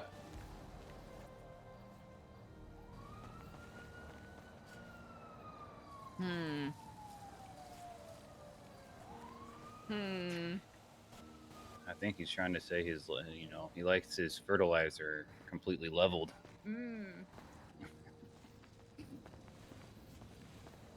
Nothing. Nothing in this world irritates you guys small like that. No, that kind of irritates me too when things. I like things to align. Yeah. Yeah. Yeah. Sometimes they just can't. You know, sometimes it's just eyeball drywall there. Mm-hmm. Exactly. Said sometimes it's just eyeball drywall. Mm.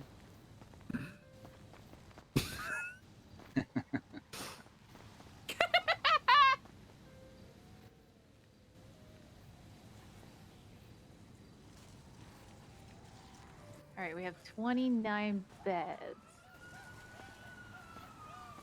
Nope.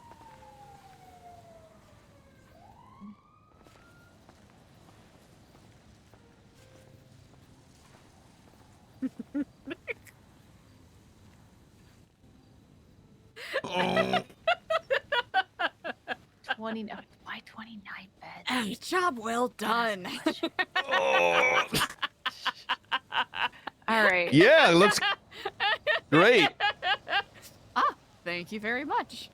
Quite that hand you've got there. Deft garden. Green Tome, I think it's called. You know what? That's the game, at least. So They say the egg doesn't fall far from the tree. Mm. All right. Let's There's 9 different seeds here. My God, do I have to do math? I have to do math. You might have to do math. You're saying 9? Yeah, You we said have there's 9 29 seeds. beds? Yeah, so that's like pretty much three beds for each seed. And then Okay, thank whichever one God we the like math more, is we there. can Oh. do 2 extra or one of each. Oh my extra. God, what the hell's that up there? What is that? Oh wait, what? What is that up there, guys? That's insane. It's so distracting. The shiny thing up there. I like Mhm. shiny things. Oh, must have been a Here, bird with a I'm coin or looking. something. Who knows? Never Damn mind. it. Sorry about that. Oh, no worries. Yeah, no worries. It's Sorry about that. As mundane as prison living can be, I'll take a Hey, little you bit know, of yeah, excitement. you know, we find our But entertainment. not too much excitement, am I right? Yeah. Yeah, that. Yeah. Anyway, sorry to interrupt. Seeds or something? What's going on? Yeah. Everybody grab some seeds, and we'll plant each one gets 3 beds, and then we'll have some left over. I And call then whatever- cultivated wheat. All yours. Thanks. All right, let's see. Ooh. I feel like this will Oh, move us what? forward. Just remember to put like a little sign in the soil of what you planted, You got it. just so we remember. All right. Well, actually, let's start here.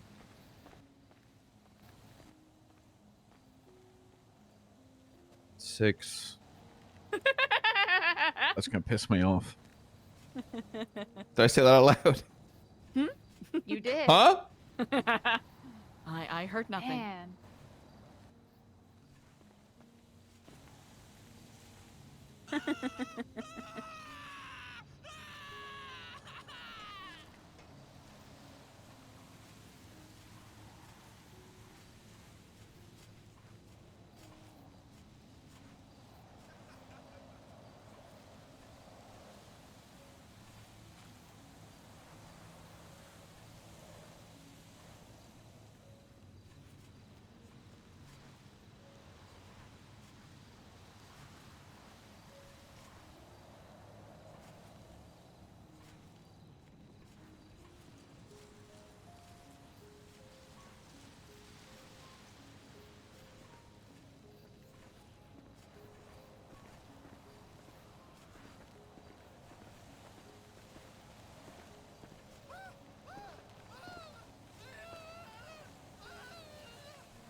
I mean, yeah, all fresh fertilizer smell like that. Yeah, it might be a little stinky over here. Sorry, guys. No, you're good. Cultivated wheat. I forgot about wheat. Oh, gee, okay. You must have been referring to me in the past. I have been showering every day for the last couple of weeks. Oh, Look, we're gonna have to we put didn't even know the. you were still in Oh. prison for fucking like a year. So. Oh, we might have to. Might have to do that a little differently. Oop. Hello, fellow inmates. I would just like to make an introduction. I have fellow lifer here, Warren. He's been with us for a while. It's good to see him again.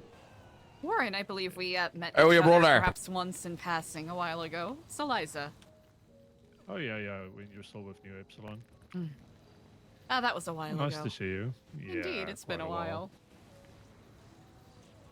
I think that's McNulty over there. What'd you say? No, I said I think that's McNulty over there. I recognize that face. That is me, brother. How are you? Okay, yourself. Hey, living the dream, brother. Sorry to give up the badge. You could say that, yeah. Is Sap still around? Sorry, I left. Zap, he's around here somewhere. Okay, I just want a quick word from if he's available. Oh, by the way, I'm Andy. Nice to meet you. Oh, nice to meet you too. Is there something I can do to help you guys here? We're just planting some seeds now. Yep, 3 beds for each seed type. Warren was just asking what kind of stuff we was growing. A whole variety.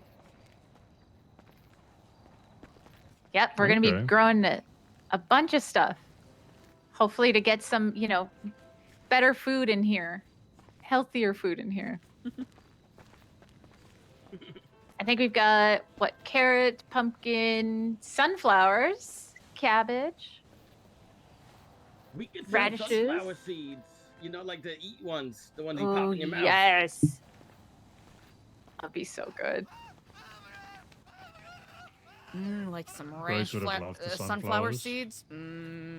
Fuck. I like the barbecue ones.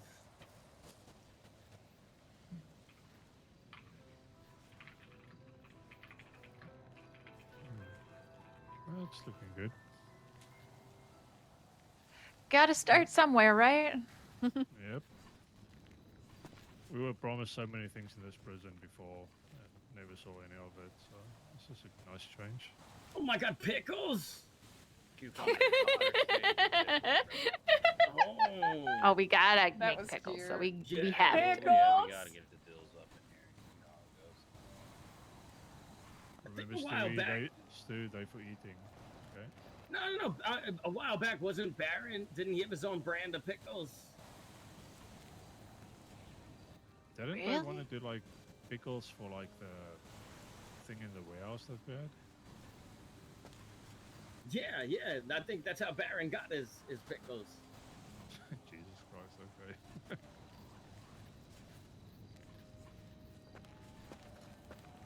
Ooh, was that onions? I think garlic.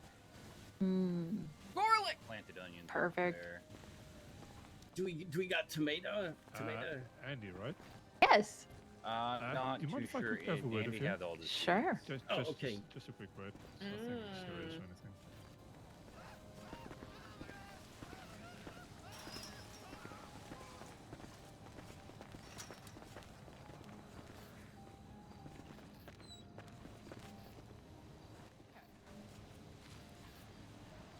I'm not really sure how I can help, but I can cheer you guys on. Yeah!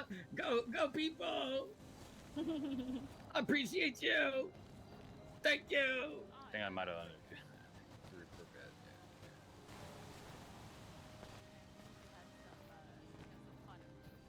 I might have planted one too many cucumbers, but I think that's okay. You know what? That's quite all right, I think. I was gonna say, I think it's okay. Yeah, no harm, no foul there, I think. All right, brilliant. This is so Are exciting. there any others that need doing, or do we feel confident think- with Ooh, okay, I see. What do we got here?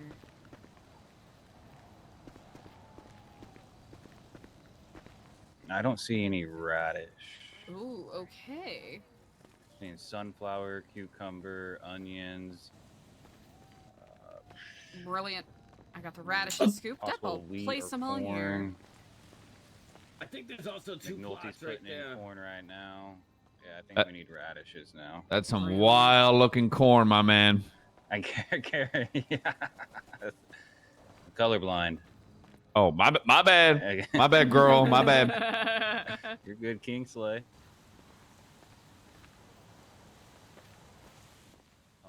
Do we have? Hold on. We don't really have a. Do we have a radish? I think we have to. Big Dog was saying that we need to get some watering cans. What do we do? Radiation? We'll get some. We'll get some. Hold on. We used to have sprinklers. Can we get sprinklers? Oh, we do. Or maybe like old garden hose that we can poke holes into. Yeah. We'll see if that works. No. And if they get both, then awesome. Yeah, I mean either way.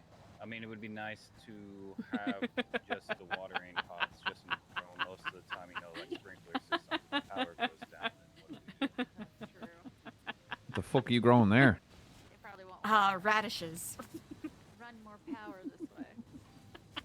Are they radioactive? Yup.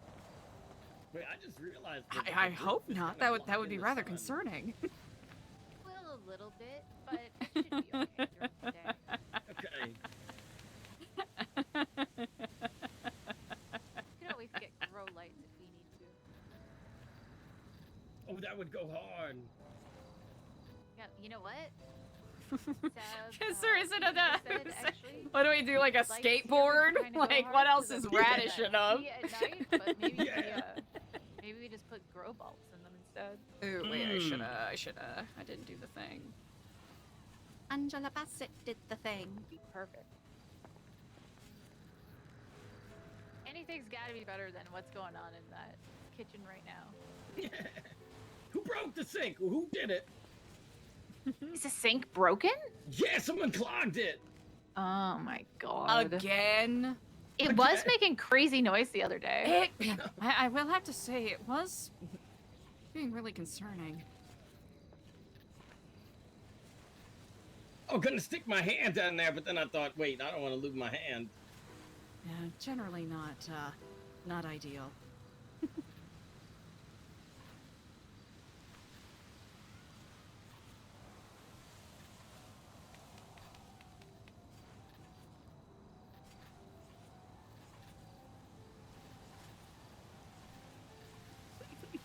So dumb.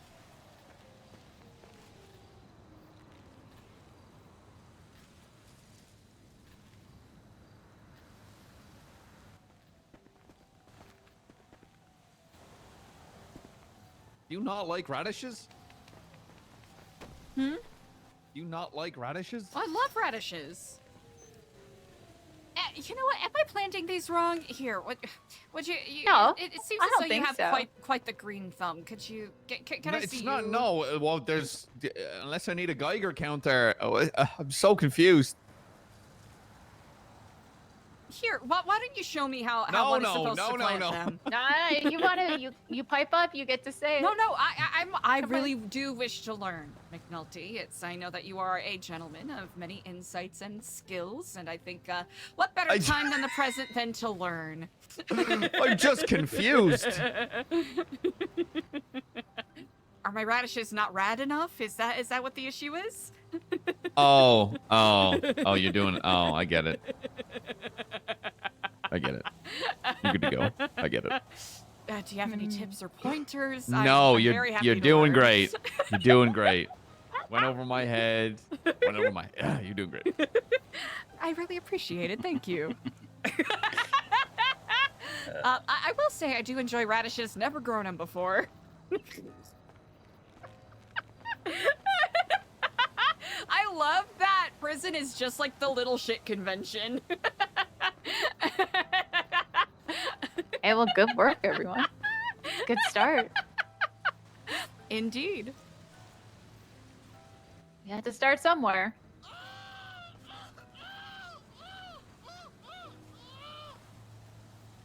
I love that prison's the little shit convention.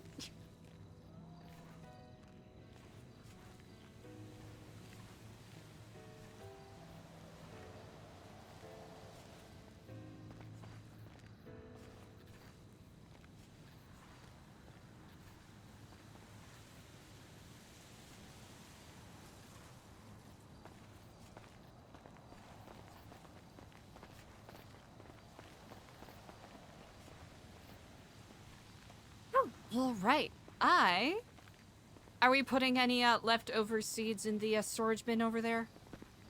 Yep, I'm making some space here. Ooh, brilliant. Do you want me to hand the 9 radish seeds I have over to you? Actually, you can put them in the storage here. There Okay. should be some space. Brilliant. I didn't know if you wanted to record those at all. I'll put them Actually, what these we. are really nice. I know we got some good stuff actually. All right, there we go. That's looking pretty Perfect. good. And Anyone else have extra seeds? They can throw them in here.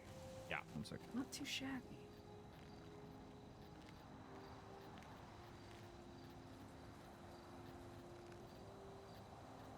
All right, there you go. Perfect. Thank you guys. No problem. Happy to help.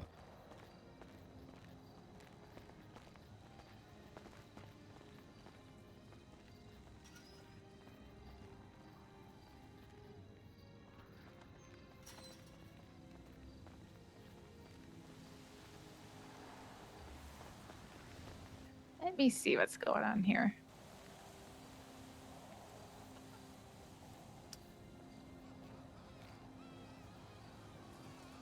Oh, the only thing we need still is watering cans, yes? Yeah, we do. Just gotta ask some of the DOC for it.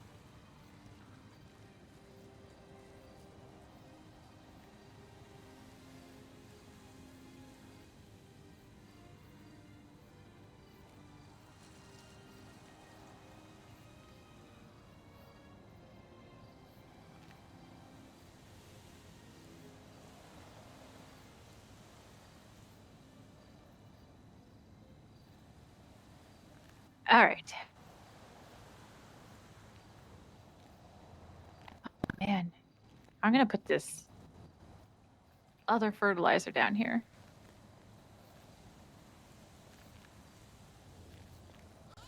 How you doing?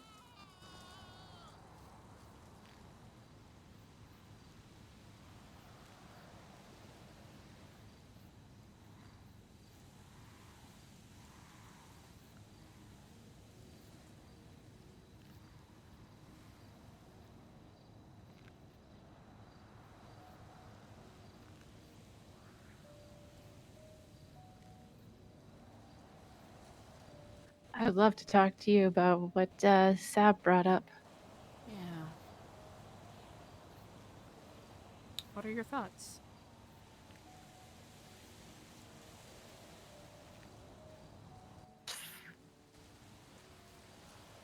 That's.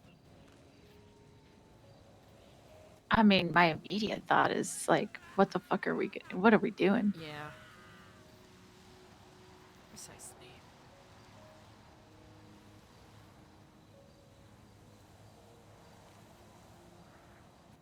But then I try to think of it from Sab's point of view, and he kind of has a point, but like how I don't know if it's a strong enough point.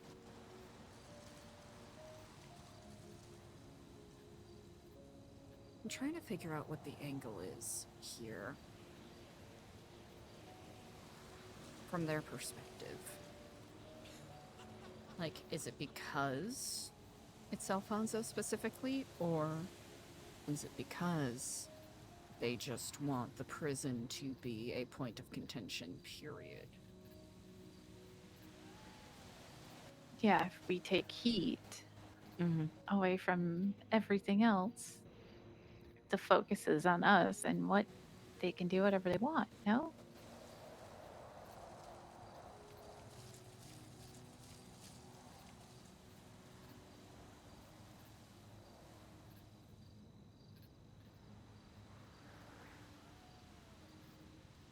It's just hard to think that we wouldn't be betrayed. Yeah.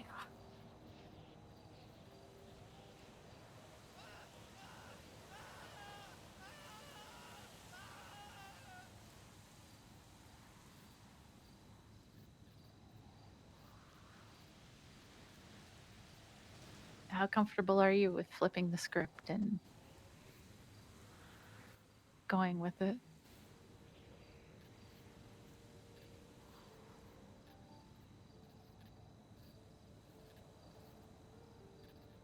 Not at all.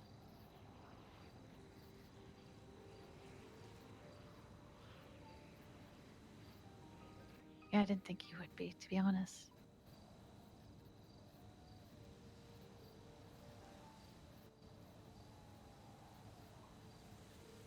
But if they have Sab and Langs from Denzel, have they been puppeting them this whole time?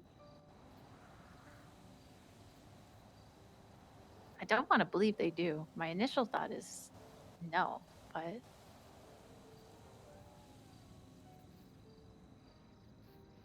maybe that's naive. I don't know.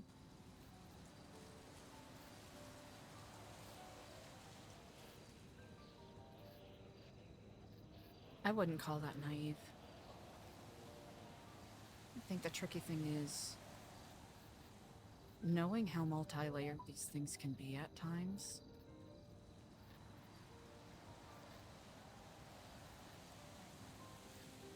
Not just for them, but just in general.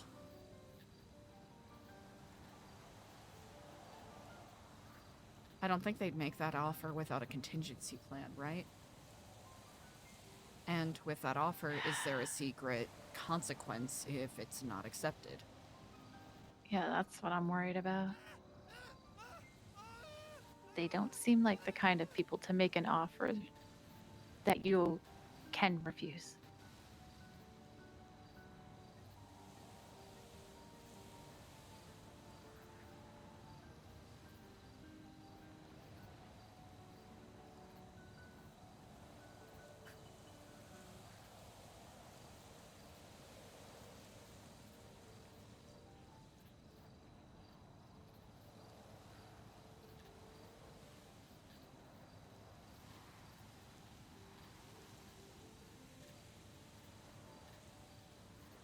I'm trying to take this one day at a time, and if anything, this just puts another person on my list of people that I thought I could trust that I just have to be careful around now. It is what it is. Who's Sab? Yeah. I honestly... Listen, I'll work with him, no problem, right? I don't want to undercut what he's working on, what he's doing. But best case scenario for me right now is that the threats that I've been receiving are all bullshit.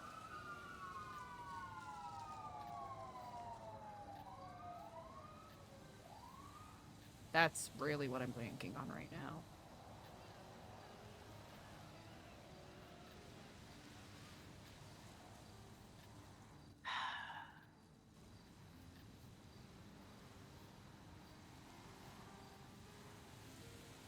So far, it's been working in my favor, but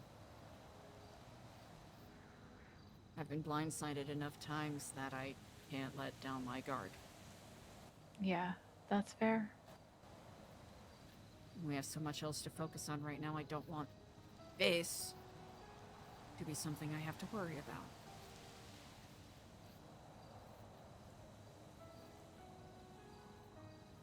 I've known Sab for a decent amount of time since being in the city, and I know the number one rule is don't listen to Sab. But I can't tell you the amount of times I've clearly not listened to that rule. Or I wouldn't be back in here right now, but... Oh, Andy.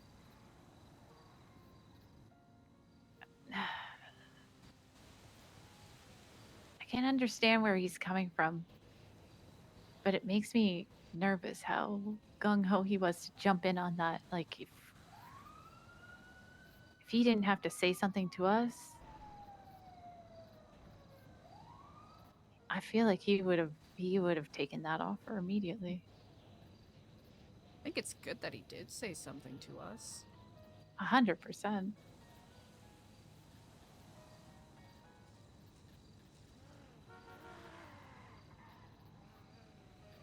So I did the other night when Sab asked if I, how do I feel about going in on this and a bit of the plans. Like getting DOC, trying to get DOC on board and then taking over, making this essentially a small community. So more treason. I told him that I'm all in. Let's do it. Let's fucking Yeah, we're in here take this shit already, over one right? step at a time. But I also told him that I'm not going to just sit back and be a little grunt anymore. That if I'm in on this and I'm helping from the ground up, like that's it. I'm included.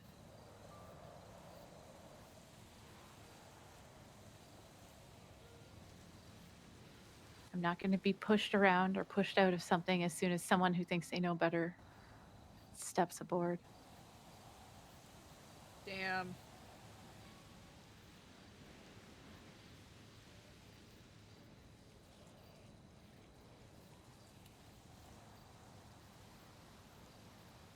Because right now they might be still on the run, but we're doing something that could land us in an even worse situation.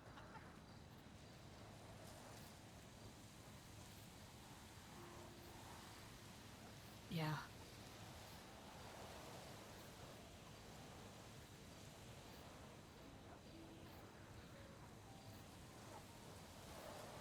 Finding the balance is going to be the most difficult part.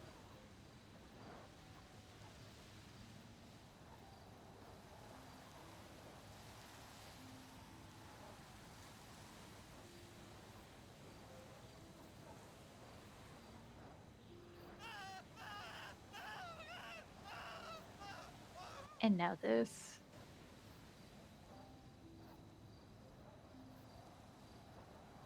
Does it feel like a bit of a wrench thrown into things?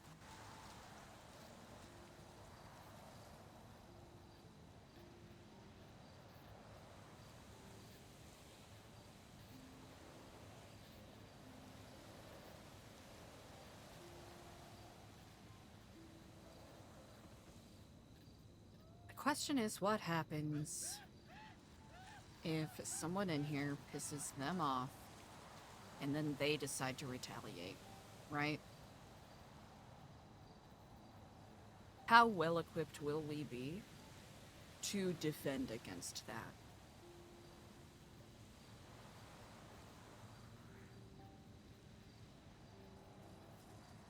I mean, right now, not at all.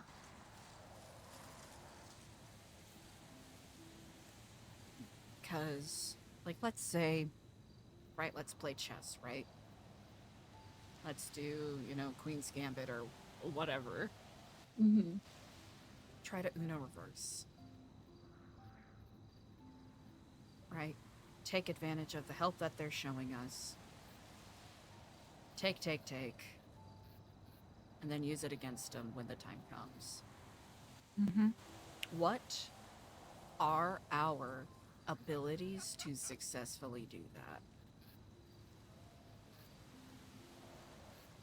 I mean, right now, if this is the only manpower we have, it's so low.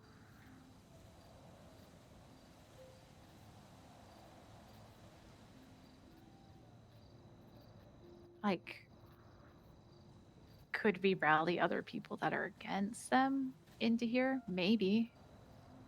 But who is that, really? Like 1 or 2 stragglers?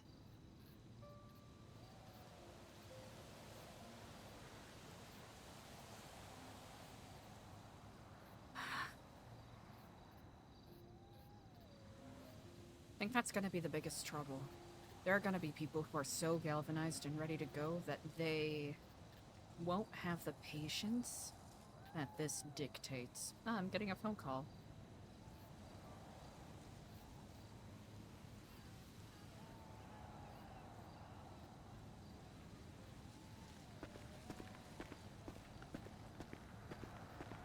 Hello? Ah, is this Junior? Potentially. Is this Eliza? It is indeed. Long time no speak. How have you been? About as well as one could be given my situation. How about yourself? I'm doing very well. I'm doing very well. I have a question to ask you, Eliza. Ask away.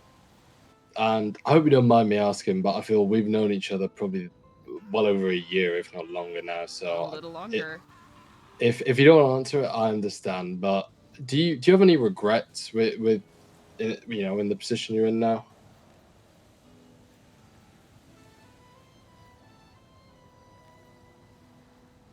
No.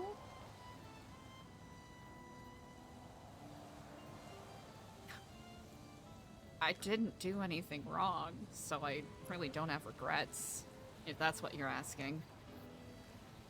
I understand that. That's as that isn't what I'm asking, but if if an opportunity, hello, sorry, I'm being harassed by people. If an opportunity arose to potentially make some amends and you be free again, would that be something you'd be interested in? Freedom would be quite nice, wouldn't it? I may be able to help you out, but I don't know if you already have plans. You say make amends. What do you mean by that?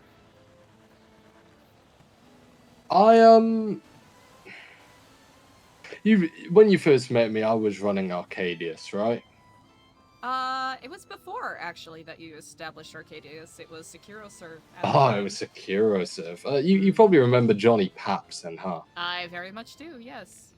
And well, we're still business people to a sense, and we're looking into a few different avenues at the moment, and certain business we run called the Yard, which I feel may potentially interest what you do on a day-to-day basis, and we're putting in some stepping stones into building something bigger. And I'm very picky with who I trust and who I let in on certain things, and you'd be one of the people who I'd want to get involved in certain projects, but only if you'd want to be involved. And obviously you'd have a lot on the line to risk on a day-to-day basis, but for me, I'd be willing to risk quite a lot to see if I can pull some strings, let's say.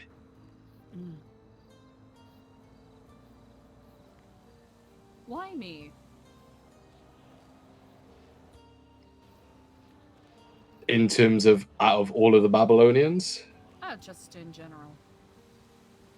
It's risky enough for you to reach out to me, as is right now. That's true. I mean, Brian Knight could be listening right now for all I care. Most certainly. What I would say is, out of everyone in town, out of more than Nino, more than Michael Rozelle, more than Johnny Paps, probably even more than Seth sometimes, I feel when I often have issues, you're probably one of the few people in town who can give a completely different perspective and narrative, and I feel that's why you've become so valued by so many people on this island. I appreciate that. And it will be a big disservice, not only to our relationship, but to a lot of people in the state of San Andreas to see you in Bolingbroke.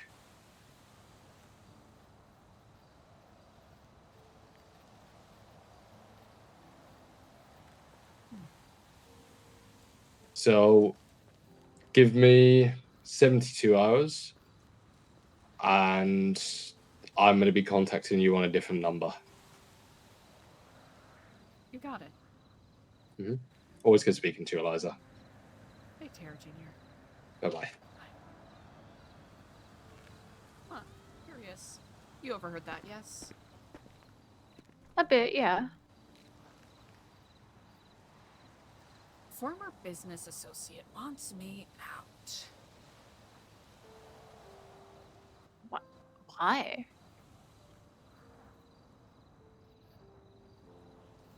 What's he looking I- looking for? I've done him some solids in the past. Sounds like he's trying to build something. Huh. And he said he was going to reach out to me in 72 hours with more details. Interesting. Very. Think he's trying to get you a pardon or something? He does have those kind of connections. Interesting. Okay. Whether or not I take it is a whole other thing.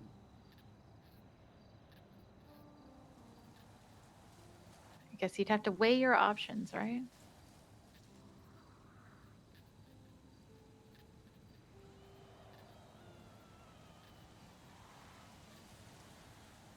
Would you want to be on the outside?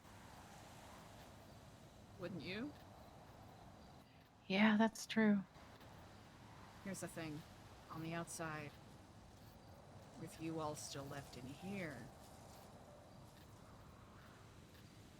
that I don't think I can do. Unless there's a definitive way for me to help you all in here in a way that no one else out there can, simply by virtue of connections or access to things.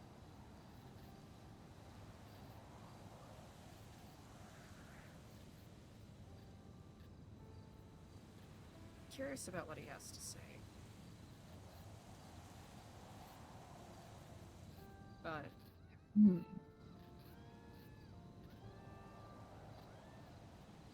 if it was just me, I would take it in a heartbeat. But it's not, right? It hasn't been just me for a long while now.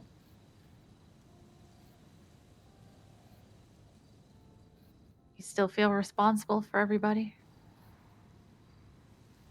I have to. Not even that I have to. It's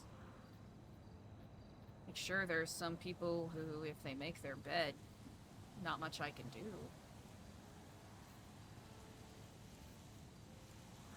But we're still in this, right? Absolutely. I didn't land here in a vacuum.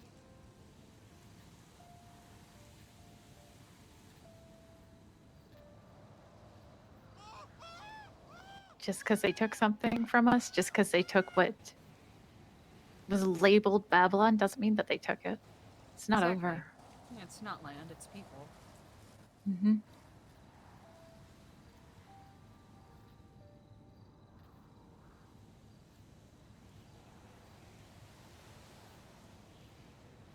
Yeah, I don't think I'd enjoy being out there without everybody. Just free. Actually, I know I wouldn't.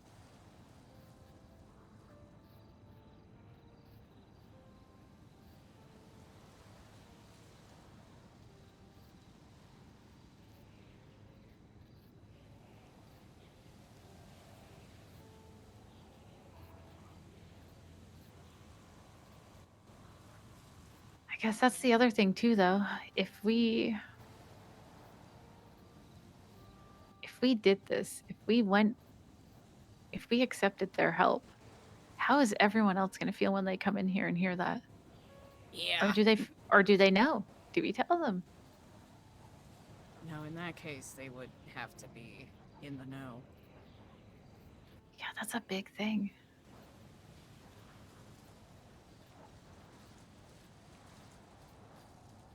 No, to do that and hide it from them, that's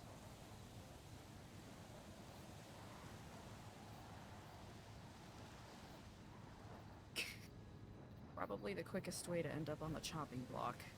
Mm-hmm. After everything we've been through.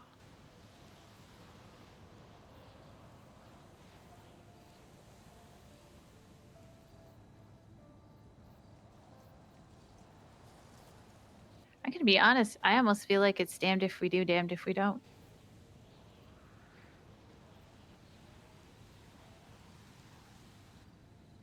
I am certain Foxy and others will have opinions. Mm-hmm.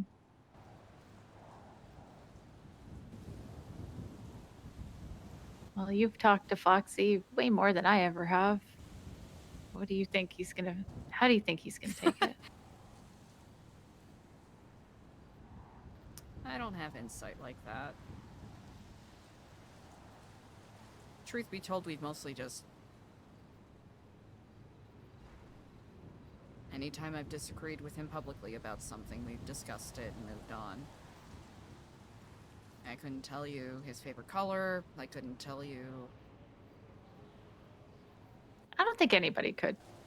Yeah, to be honest. that is true.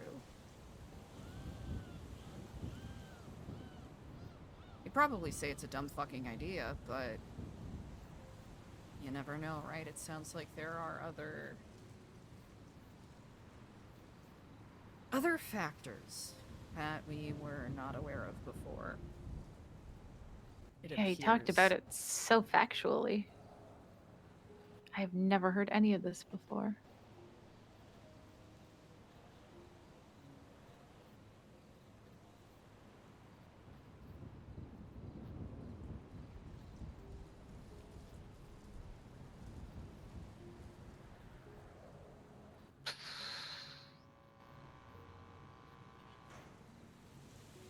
I'd really like to know what Foxy would say. But I mean, off the top of my head, we can't do it. I just don't. I can't see the logic. I can't see how we'd explain it.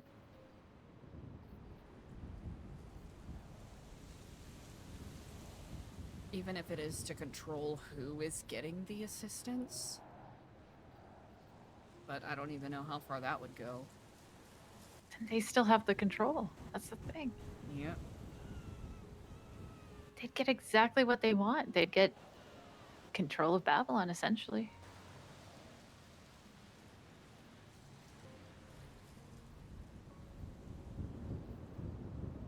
Isn't that pretty much what they've wanted the whole time? Is to get us under their thumb?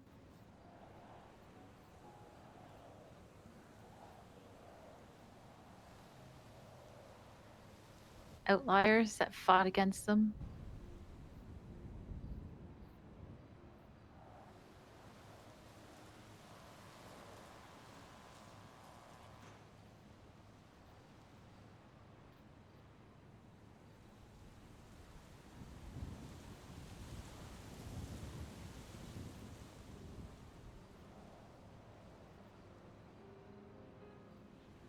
Who else do you think they would make that offer to?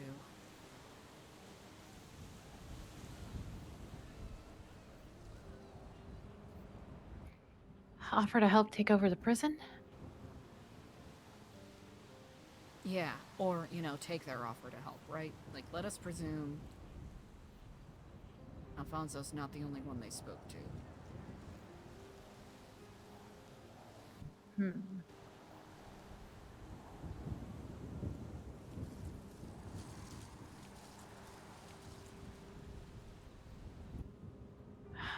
Who else could they, like... You think they'd make that offer to a lifer? I'm trying to think of who, you know what I mean? Fuck, who is, I've forgotten the guy's name that said that he worked under Matthew Colby. Oh, duct tape? Not him, the other guy that he didn't wear a shirt. Oh, not Dobby. Fuck, why am I forgetting? Not Dobby. Why am I forgetting his name? His name is escaping me right now. Ugh. But if he's close with Matthew Colby, then maybe him. But he kind of said he doesn't want to be in charge of shit. He doesn't want to do that anymore.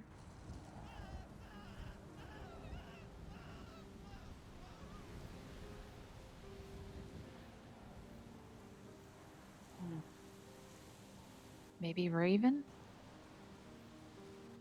If given the opportunity to get revenge, that would make sense. Make sure that we don't take over something and make them feel left out.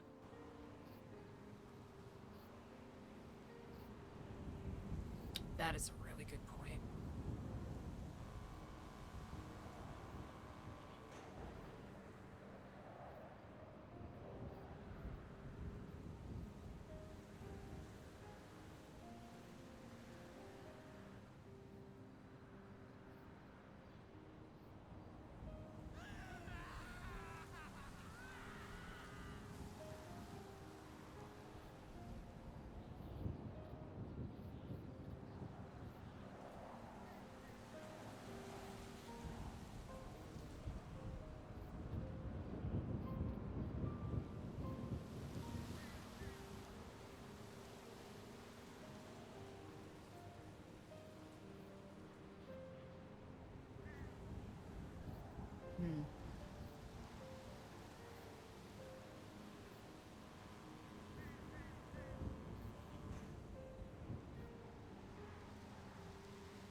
I wish it was as easy as saying no.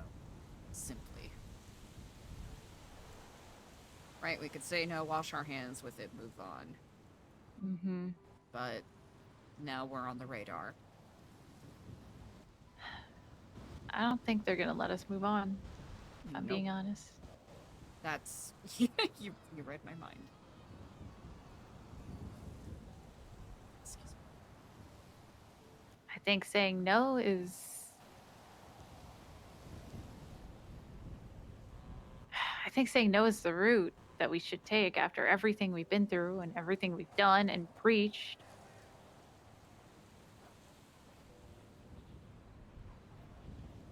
But how do you say no to something where they can easily just turn around and... Yep. essentially just either ruin our lives on the daily or just kill us? Yeah.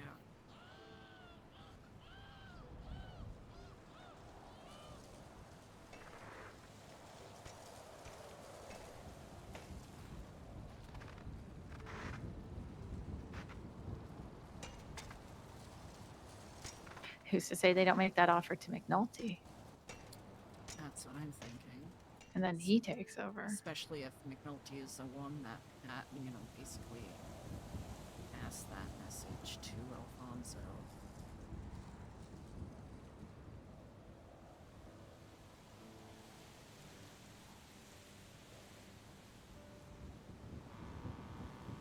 I'm not gonna lie, I didn't think we'd have to start arming up right away, but now I'm wondering if we need to start getting more weapons. Firepower. No, that was kind of the opposite of what we wanted. It's the easiest way to escalate and make things crash right away. Yeah.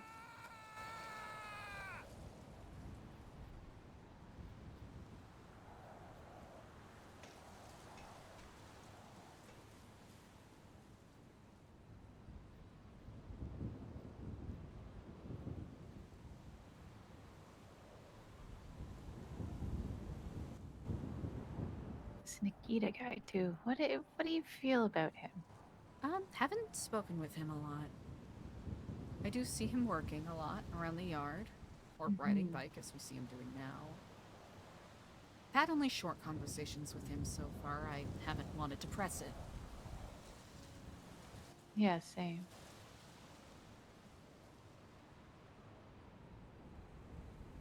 He seems nice. So why does that make me so nervous?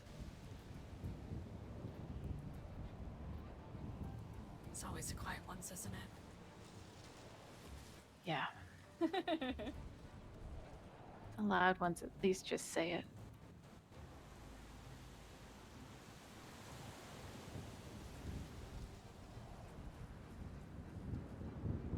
But just the timing, it feels so weird. Maybe I was on the run too long.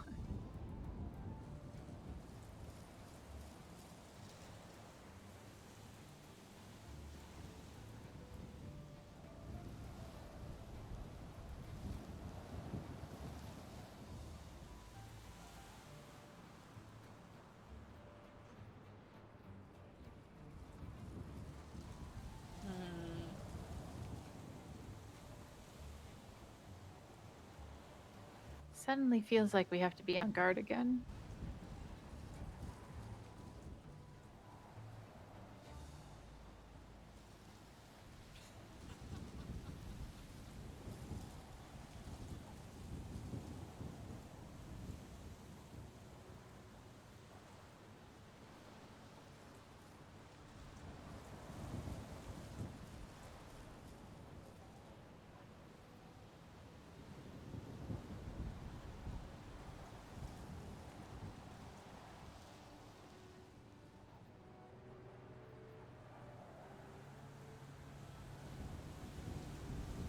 I never asked. How do you feel about being in charge?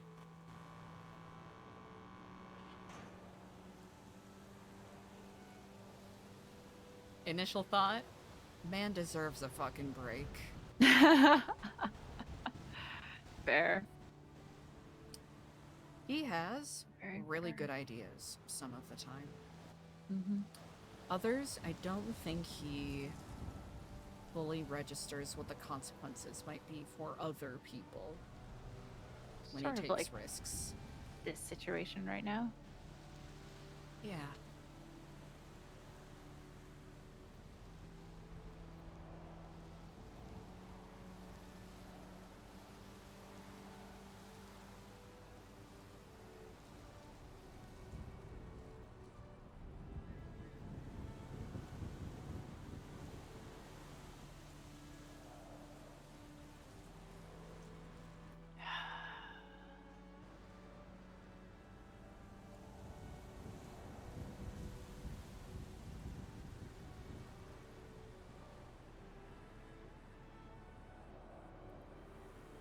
Hmm.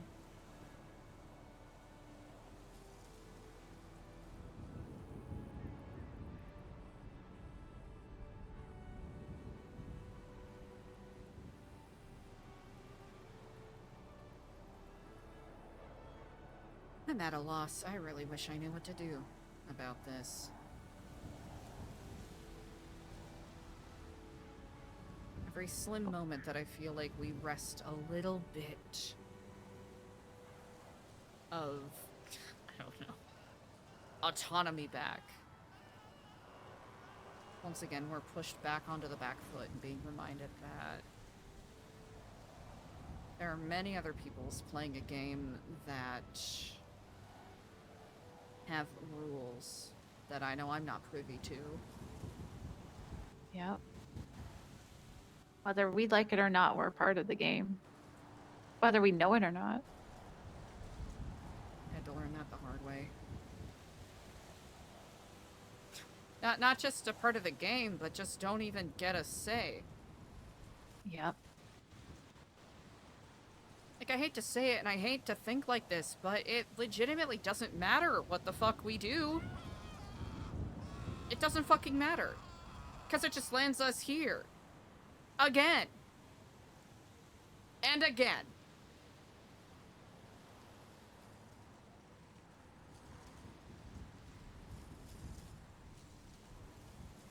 I've been really conflicted with all of this.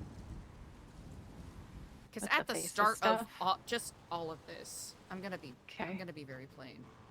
Let's do it. Since the beginning, I've been very conflicted with all of this. Because everything I have been fighting against is precisely this. Right?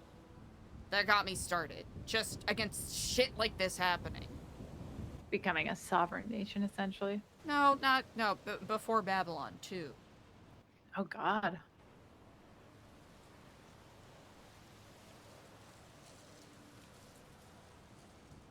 And it's meant nothing. And I know the time is well past for me to act like a fucking crybaby about it. And I hate to sit here and say nothing I or anyone else does or says fucking matters. Because there are people with more power, more connections, more money, more everything that get to dictate who lives, who dies, who is jailed, who is free.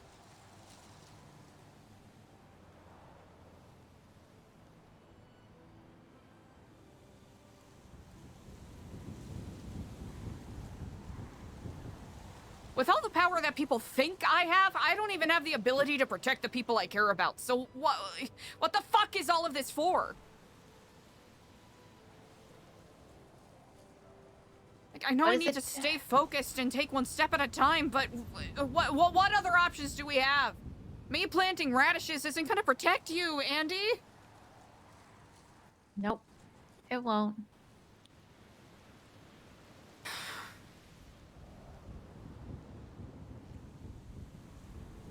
I don't expect any of it to.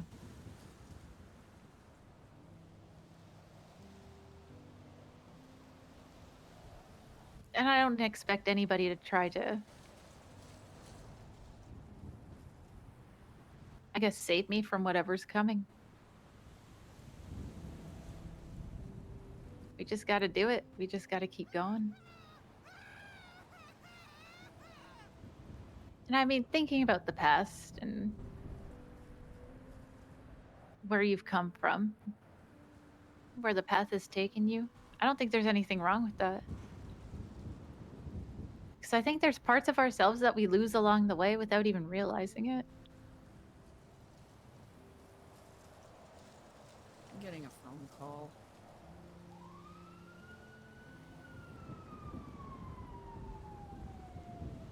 Hello. Hello. Hey. Sorry. Holy shit. Yeah. It's really nice to hear your voice. How are you doing? It's nice to hear yours. I'm doing very well. I'm all right. How are you in there? Doing all right. Having a conversation with Andy.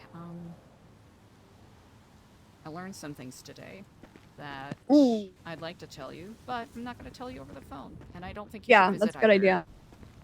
Yeah, every time I've gone up there, there's been either cops or DOC walking in, which was bad. Yeah, I don't want you to be put in a position where your safety is compromised. We'll figure out a secure channel to communicate. We want to get laptops into you guys. Okay. We kind of want to bring you guys in, especially you, on like trying to push out propaganda and some other plans, hopefully. Okay.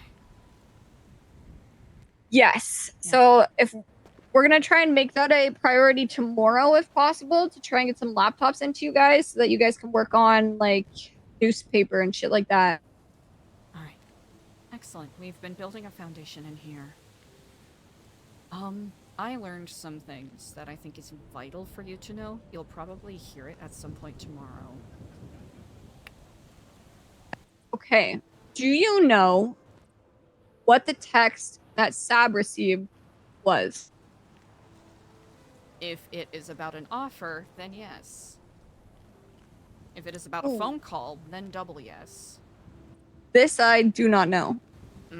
He received a phone call from a mutual friend of ours saying that they are sympathetic to our plight and wanted to offer their help.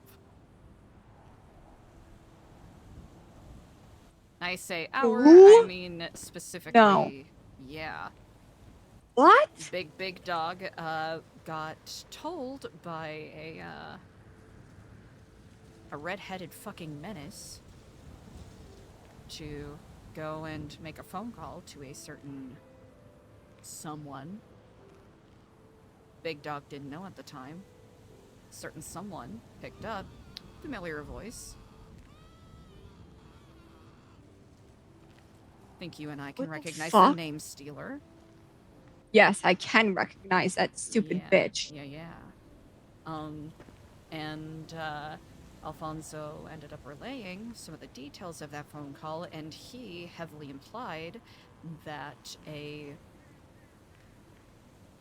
mutual friend of his recently celebrated a birthday with him.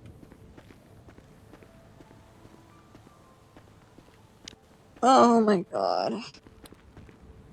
So the Big Dog, is thinking about some things.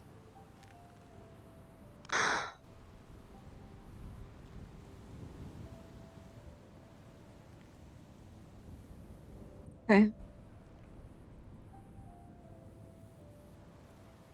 I hope that information was clear enough, but felt like Yes, it it was was. important that you knew. Okay. I'll figure out a way to get us like a solid method of communication. I don't want to talk too much on the phone, but of course. Yeah, we're gonna be in touch, okay? Okay, sorry, I wanted to make sure you at least knew. No, I appreciate it. That's crazy. But if there are any updates, I'll try to think of a more secure way to get that information to you. Yeah, I will as well. Okay. Okay. All right, be happy to safe hear in that there, you're well. okay? All right, I'll Yeah. do my best. We'll talk soon. You got it. Bye. All right, bye-bye.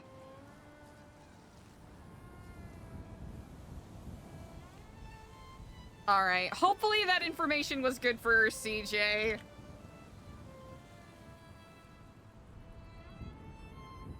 And hopefully that didn't, you know, cross too many barriers of info.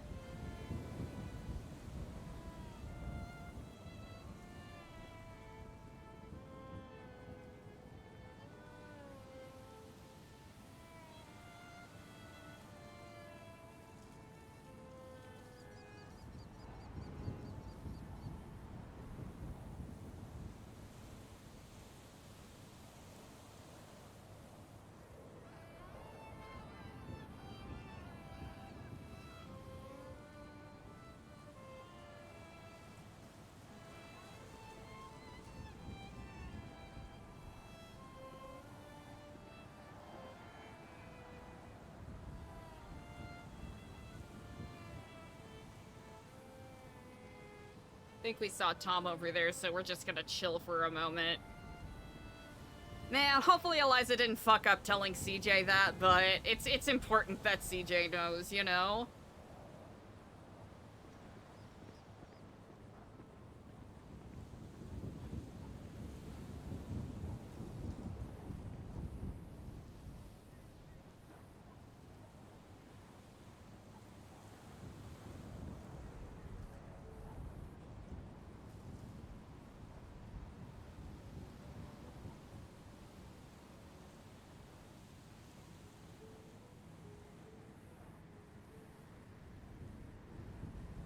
Alright, we'll kinda go around. No, we actually won't kinda go around. It is Eliza's info to share, but it's like really sensitive info too. That it's probably best that Eliza doesn't share over the phone. Alright, sorry about that. That's okay. So, we might be getting some presents in the next day or so. Really? Mm-hmm.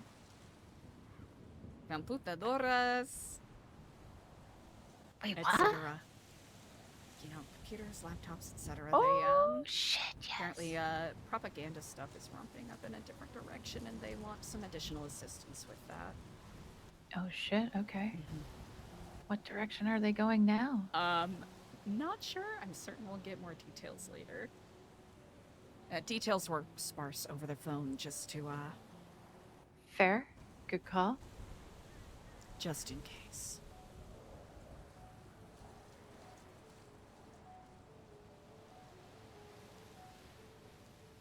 That is a good call. I was spiraling for no reason. Thank you for listening. Oh, anytime, Eliza. It's not for no reason. But it's not the time for that anymore, is it? Well, if it's... I mean, when's the time, really? The time is whenever it strikes you and you have to get it out. Bottling it up isn't going to do you any good. Sometimes you just need to let it out, whether it makes sense or not. I mean, there's no use in petty partying, right? We have a unique opportunity to wrest control in the small way that we can. And I think some of the powers that shouldn't be recognize that. That's exactly it. Because even though they've dipped their toes in here, it's very much been a blind spot. Because regardless of their efforts, they've been thwarted by every single warden, as far as I know. Which is quite a feat in itself, I shall say.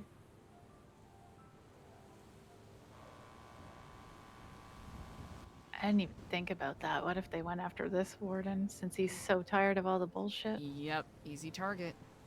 But what could they give him? Maybe less what they could give him, but what they can free him of, you know what I mean?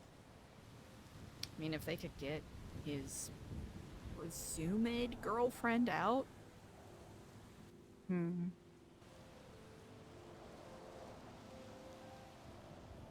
Couple of bands, a safe place to go.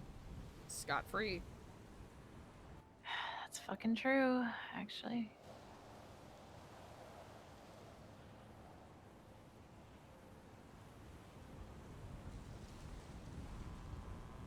I'm gonna take a wild guess. McNulty was up there making a phone call. I see.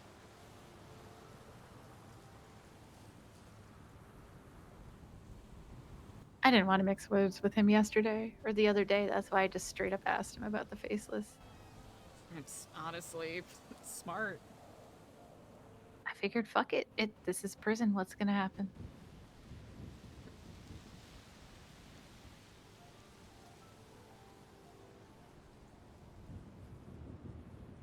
Tired of trying to tiptoe around things all the time. You shouldn't have to, of all people. How so? Just with the work that you put in.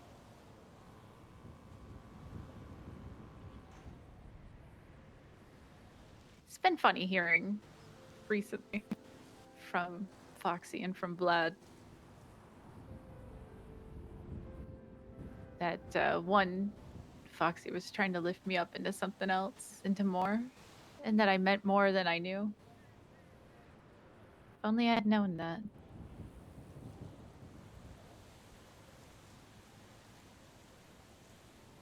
I don't think at the end of the day it wouldn't. It's not like it makes or breaks me.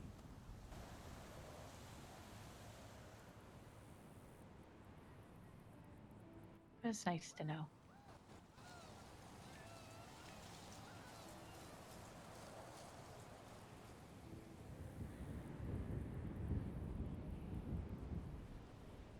Not gonna lie, for a little bit there, I really felt like I was teetering on the edge of being outs. I'll say your guess was correct. Yeah.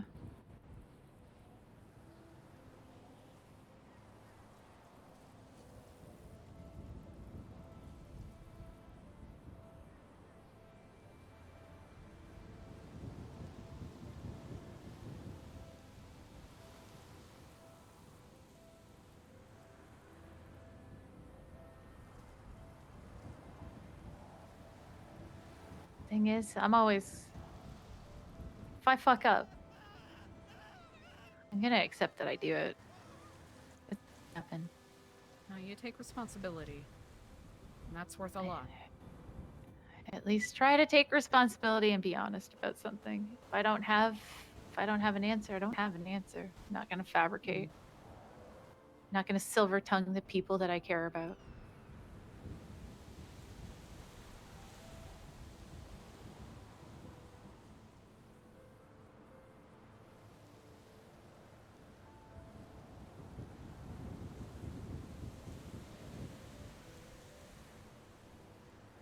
I'm not gonna lie, a lot of that, a lot of feeling on the outside and like I didn't really belong anywhere. And that people just thought I was gonna keep fucking up. Oh, Andy. Did not help how I felt about anything.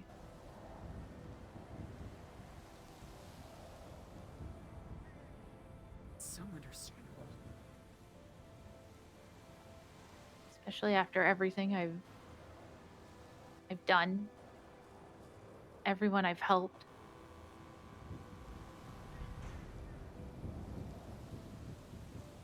I don't feel like I've asked for too much in return.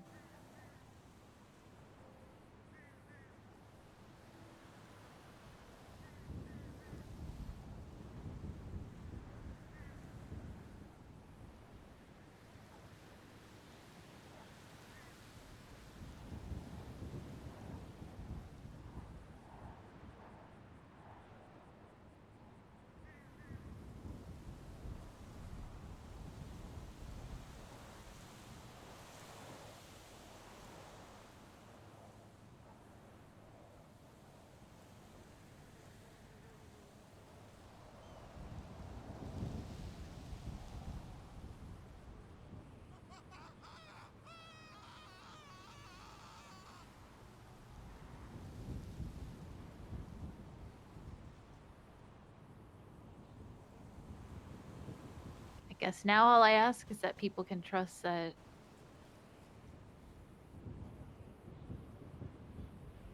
At the end of the day, I'm in this. I'm still in this. And I'm not gonna give up.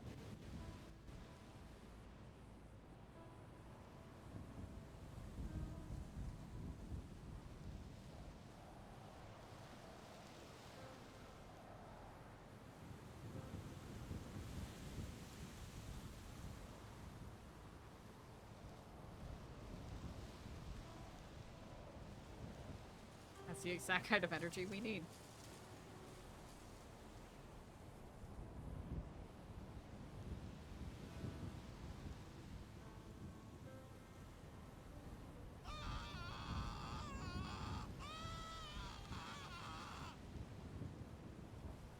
I think we gotta tell Seth that it's a bad idea.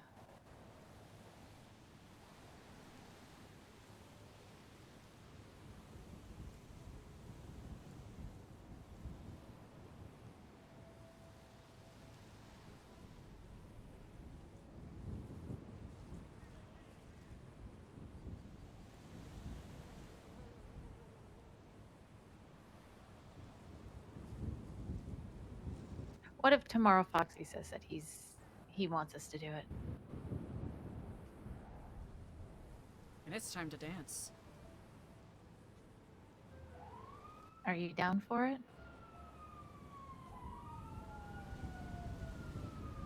And I'm not gonna judge you either way, quite honestly. I have no idea. Honest answer? Depends on the angle.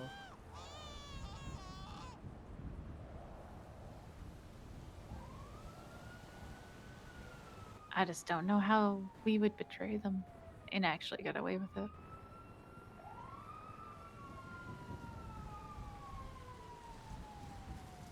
Not with everyone they've got in their back pocket. Yeah.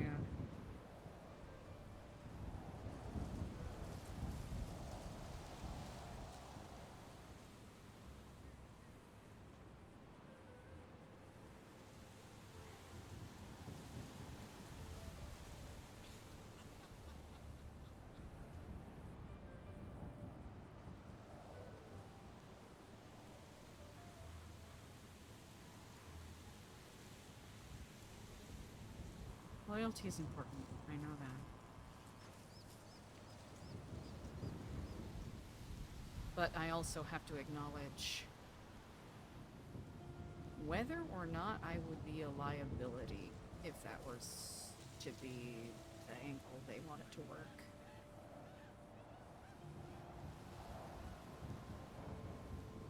How do you think you'd be a liability?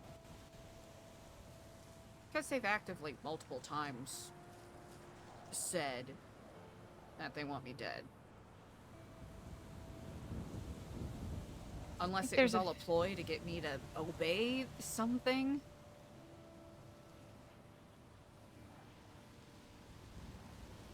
I mean, could be.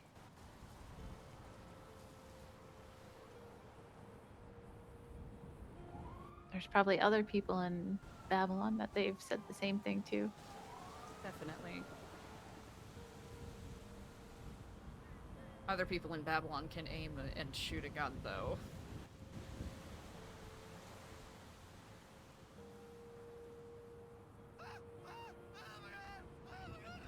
I don't think it matters how well you shoot if you have, like, what, like 20, 30 people in front of you.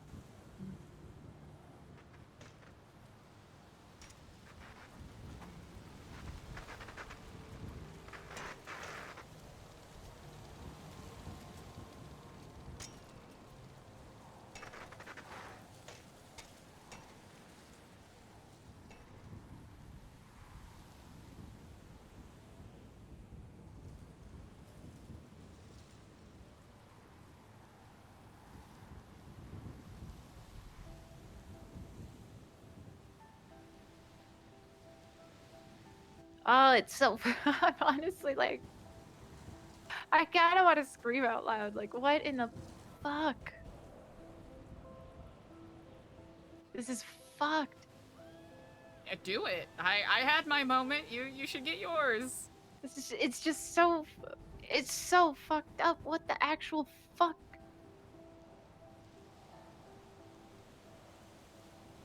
Like, my immediate thought is, why the fuck are we even talking about it? But then another part of me thinks, well, I've trusted in Foxy and all of them all this time.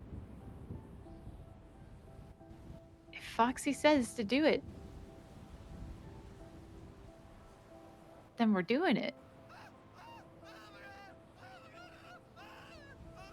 I have to believe I have to believe in him.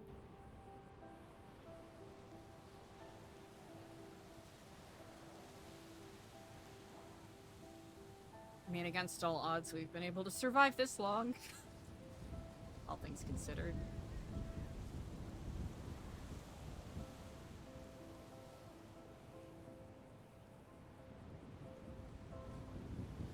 Why did he even take that phone call, man? As soon as nobody talked, he should have hung up.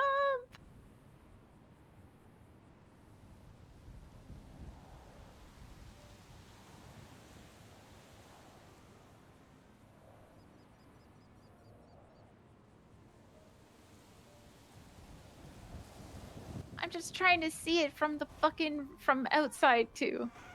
How are people gonna feel if they come in here and that's happening? I mean, I guess they would know ahead of time, right? They'd be told. Ideally. Oh my fucking god.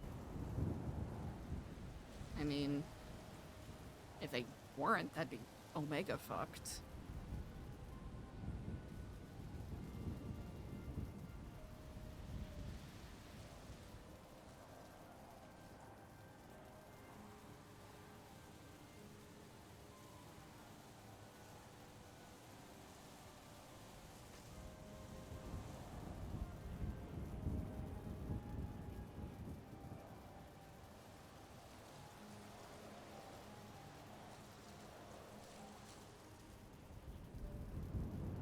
There's so many puzzle pieces at play. And I'm trying to decipher what the big picture is. Like, what do they get out of it? Precisely. You know, chaos, there's one. But let us say they do fuel some big stamp, right? Mm-hmm. That isn't gonna last forever, right? If anything, it might compel the state to send in some of their big guns, which are, I'm pretty certain, funded by them anyways.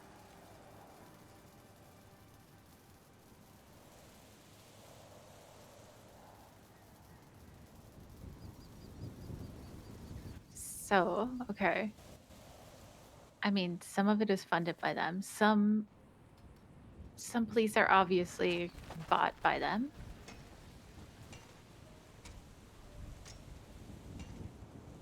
So does that mean that they would hope that we would take out some of the police, the ones that are not paid for? That's a good thought. Or they take us out, who stood up and showed that you can walk away from that shit. You might, it might not be easy, but you can. You can keep living. That's a really good point, too.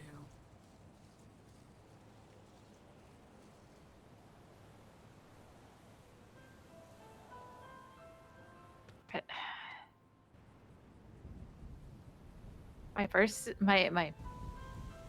I can't help but feel like they are going to use us as an example, kind of like they did the besties.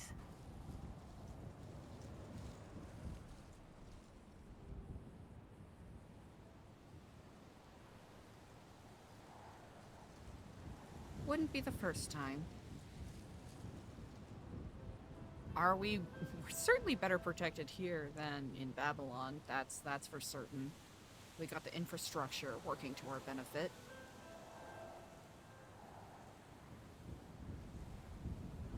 The problem is still, though, that we are stuck in here. That's a big one. So as much protection as we have, they can still get people in here, and we can't necessarily get out. Mm-hmm.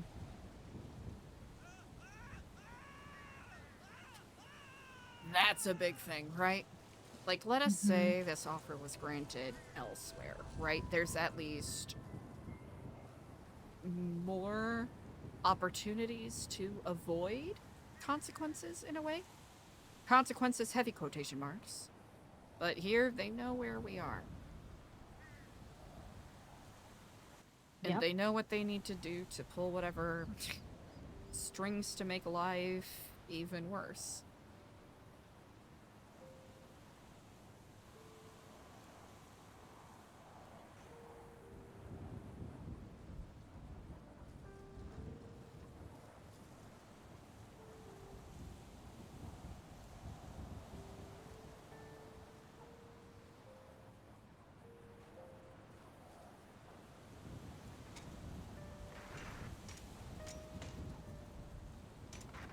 I'm really trying to find any sort of silver lining in this shit.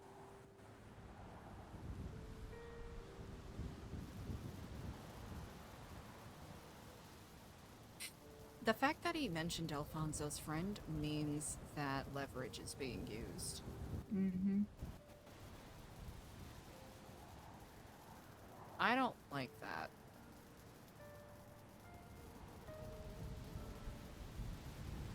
No. Especially if it's somebody that is important to Sab and Lang.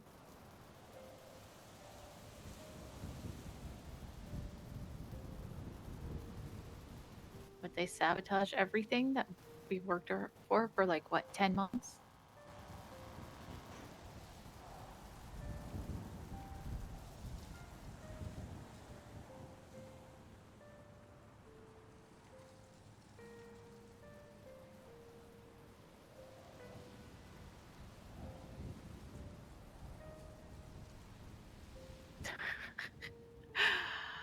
Oh.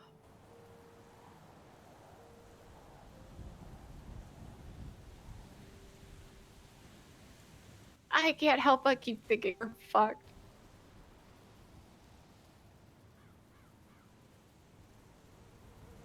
When I talked to Foxy today, he's like, don't lose hope. I literally thought, I won't lose hope. I even said, I'm like, I won't. This is just another challenge. I'm always looking for the silver lining, but I don't fucking see it. I don't see it. I don't see one.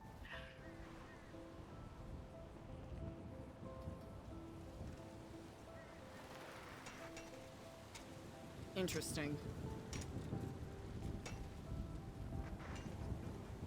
Interesting. Excuse me.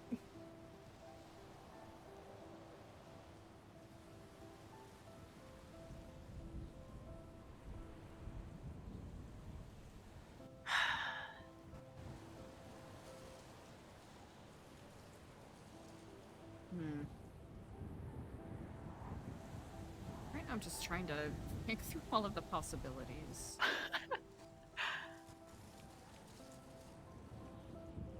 Okay, we accept it.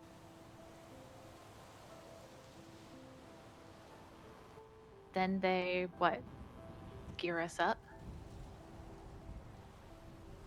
There's not enough of us Is it to even fight a a full, war. like, I heard the phrase APV, I think? He wants a fucking APV. What? Like, is that it? Like, I can't see them giving us more firepower than they have on hand.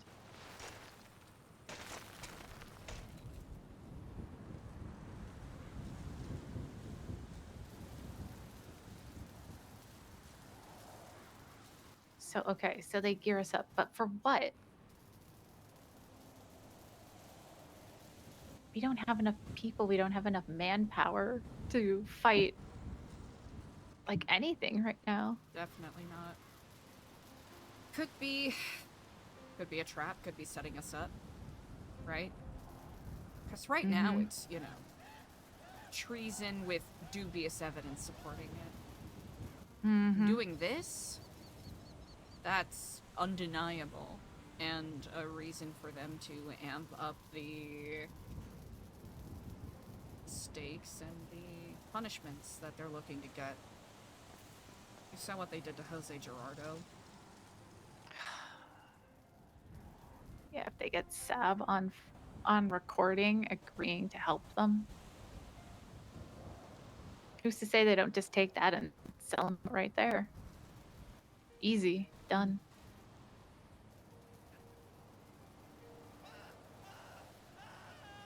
Then what? Do we just throw Sab to the wolves and say we were no part of it? Oh boy.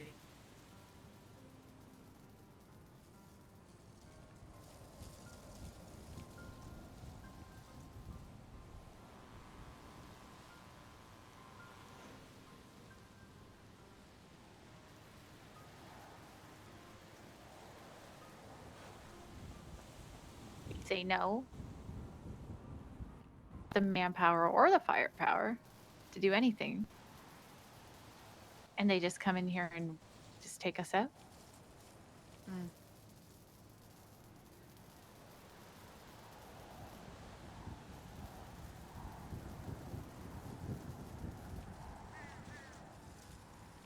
Or gear up someone else to ruin what we're trying to do?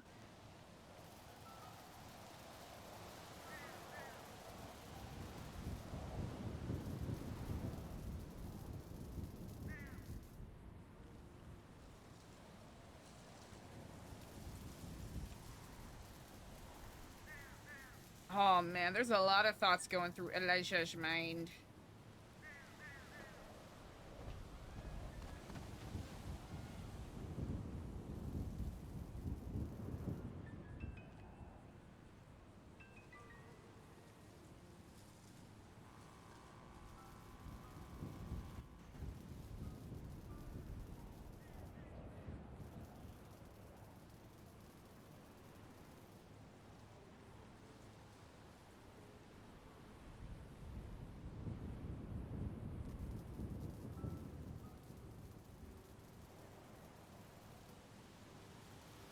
The lingering silences really add to this. Are we spiraling? Yeah! But it's good to, you know, at least have all possible nightmare scenarios figured out so that when it happens, if it happens, it's not too surprising.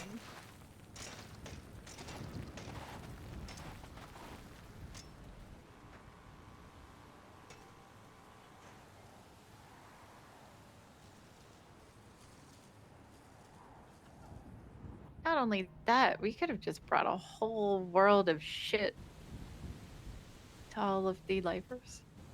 Yeah. That's a big one. And although a bunch of them are in here for murder and shit, they haven't been out there. They don't know.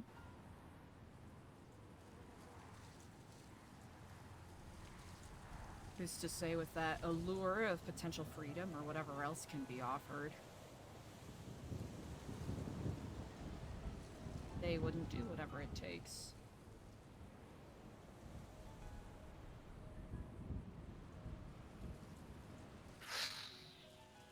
Especially for the ones who have gotten that brief taste of freedom. Mm-hmm.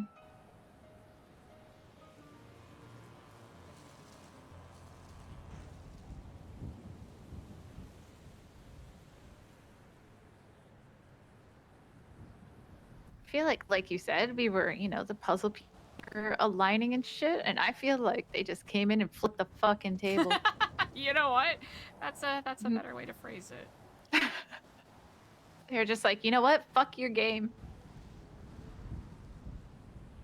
I genuinely wish this was an area I possessed wisdom in, and had the ability to speak eloquently about, but it is so...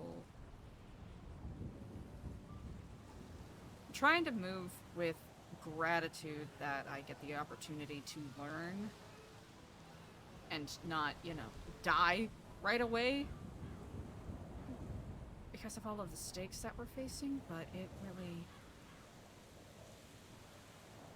It's hard to not feel inadequate to the moment. And that's not... And that's something we don't have the luxury of wallowing in. Mm-hmm. And I keep doing that. But I mean, at the same time, we kind of have to.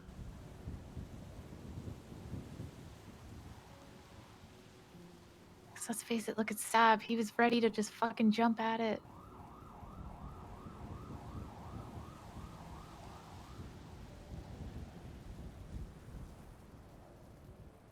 Who's to say he still wouldn't? Do you think he would do that? Go behind our backs and do it? I don't think he would go Maybe- yeah, I behind don't- Foxy's. Yeah. Less go behind our backs, but agree to something without realizing he agreed to it. Oh, God. That's what I'm thinking of, right? It Oh, wouldn't be no. malicious, but it would be... He doesn't have a way with words. That's my thoughts. Oh, fuck.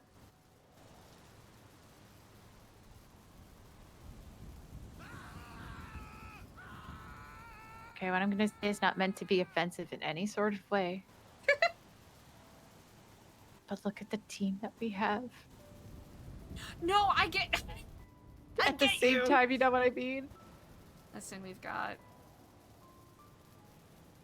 You know, we got Alfonso, who's very good at what he does. He's very good at what he does. We got Clevin, who was all too ready and excited to reconnect with one of his boys. Mm-hmm. Which isn't bad, right? It's not bad to have those connections, but...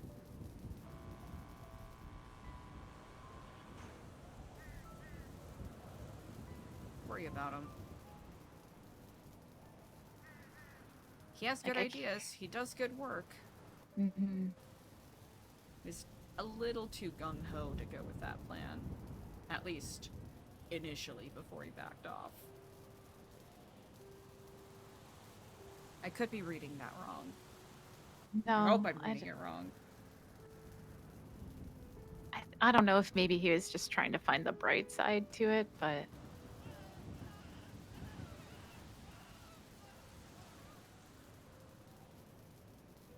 We are a ragtag team. Like, at least, like, Sab has been, you know, an underboss. He's worked under Foxy, but... and you have also worked very hard. You are obviously very important. I'm a in yapper, Babylon. though. You know what I mean? Like, that's... like, and a very specific yapper at that. I haven't had to deal with that kind of business. You know what I No. mean? And neither have I. And I'm aware of my shortcomings in this.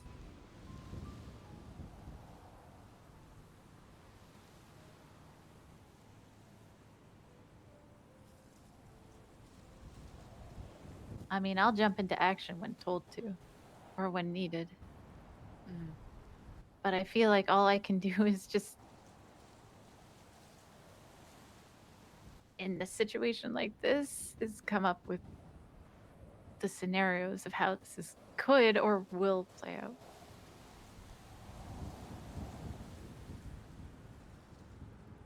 And I don't know if it's just,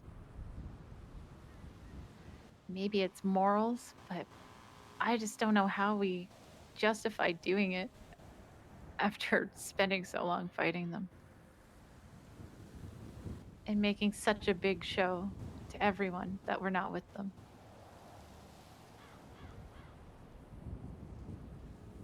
The hard thing is that everyone else is...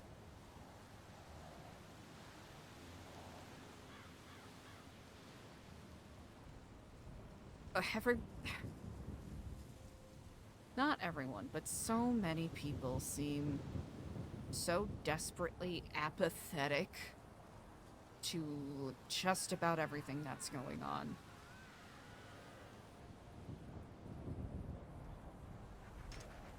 Regardless of what choice we make.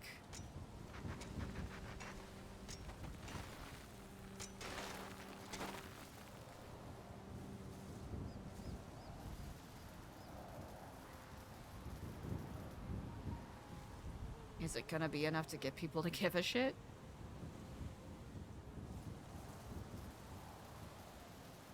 All of this is rotting because people are simply sitting back and allowing it to happen.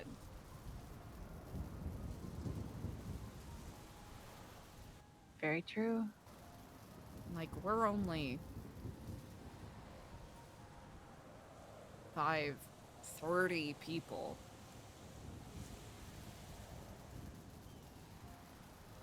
There's at least 2 million people here.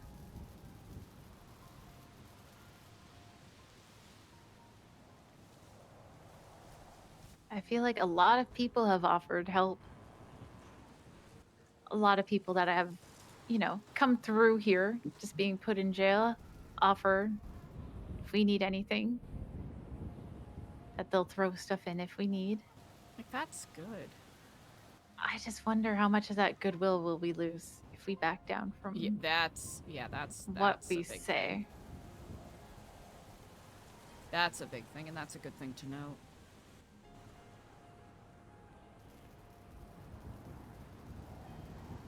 That is actually very true, and I do well to remember it.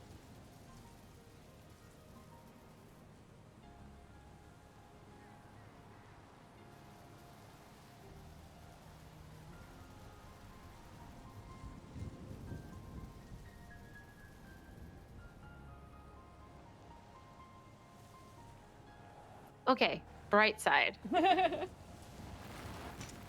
We say no, they bomb us, we die instantly.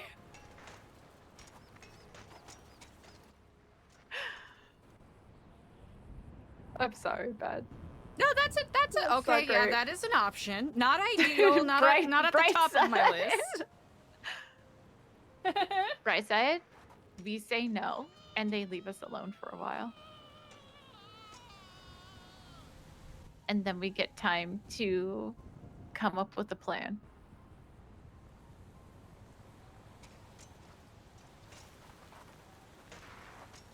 Who knows what the fuck that would look like at all, but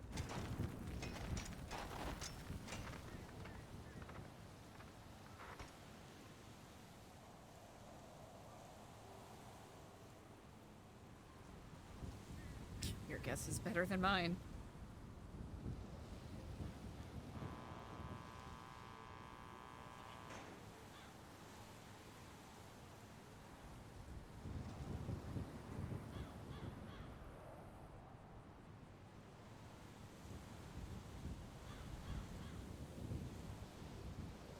Our goal in here is to establish some foundations and security for ourselves.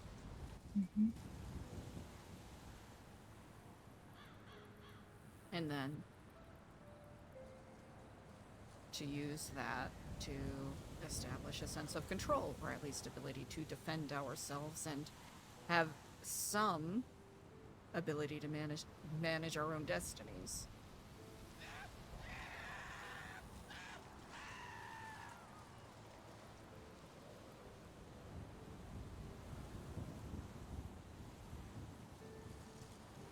If we are successful, what next?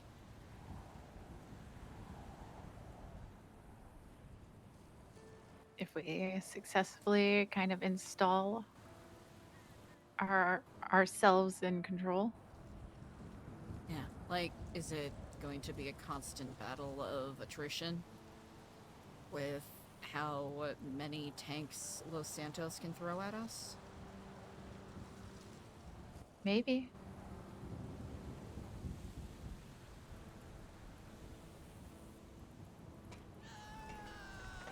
There's a good chance. They did it once, why wouldn't they do it again?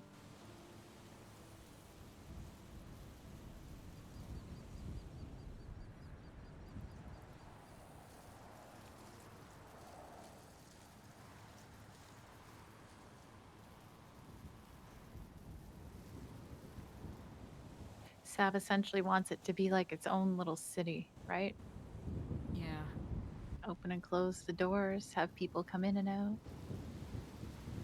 So different than Babylon.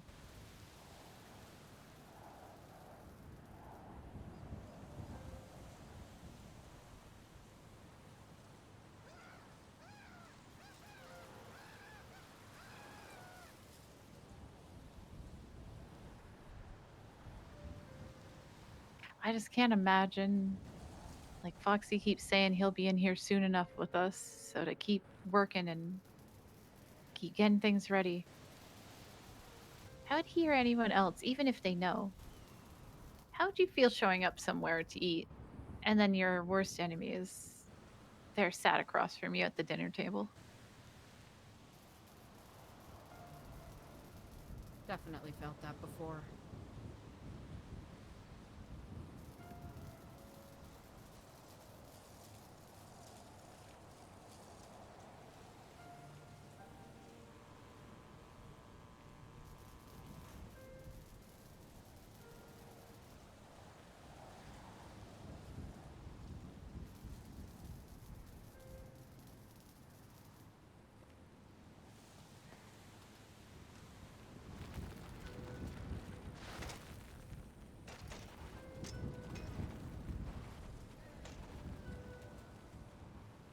I guess one Storms are coming. Maybe this is a silver lining. If they're focused on us and something goes down here and then police are also focused on us, that probably makes it easier for people on the outside. That is very true. Aggro some of that from them.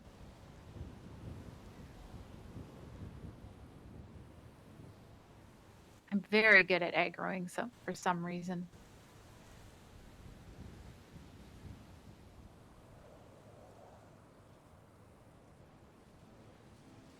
You do a very good job with that, I will say. Yeah, I don't know why. I'm getting a phone call.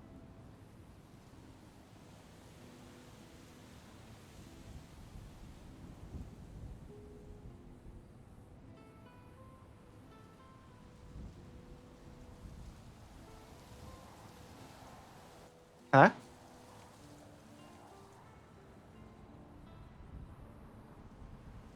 Hello?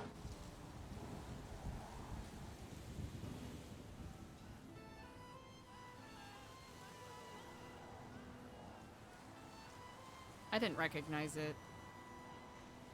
The But it number or also the might be voice? Riley, so I might want to put my phone somewhere safe. Oh, the guard? I'm not certain. Wait, aren't they in the...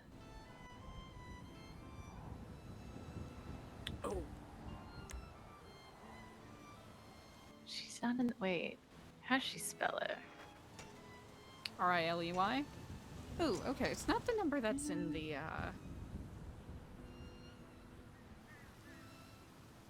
I mean, no, I'm not gonna lie. I've had mine in here all day.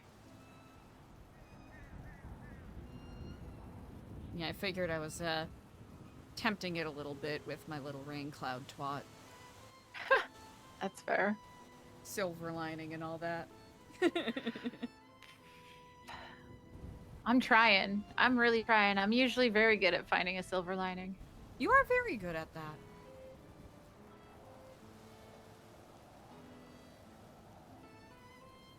I mean, fuck, as beat down as I can be sometimes, I at least try to find a silver lining. And redeem. You're very skilled at that. I don't know why I got myself in this mindset again. Thank you for talking me out of it. Been actively trying to trick myself into not losing my shit all day. Well, I think because this is a very... One, is an important conversation. But two, it's also fucked. Yeah. This is not in any... This was not on my bingo card. Nope. At all. But I imagine. I did give Alex a heads up. Oh, you did? Mm-hmm.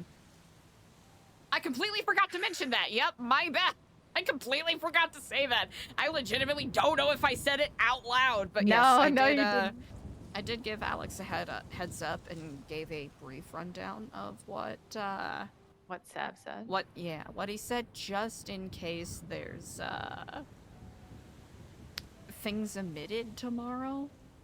Which, again, I don't think he'd do on purpose. No, but I don't think he means to do it every time. No. No. I know he doesn't mean to do it, but just in case, that way people can, you know, plan ahead and know what questions to ask and have their own, I suppose, ideas set before they talk to him. Yeah. So that they're not getting blindsided by, oh, BT dubs. Let's completely abandon everything that we've been fighting against. That way, if they do have a angle they want to work, that is something that can be better explored. Excuse me.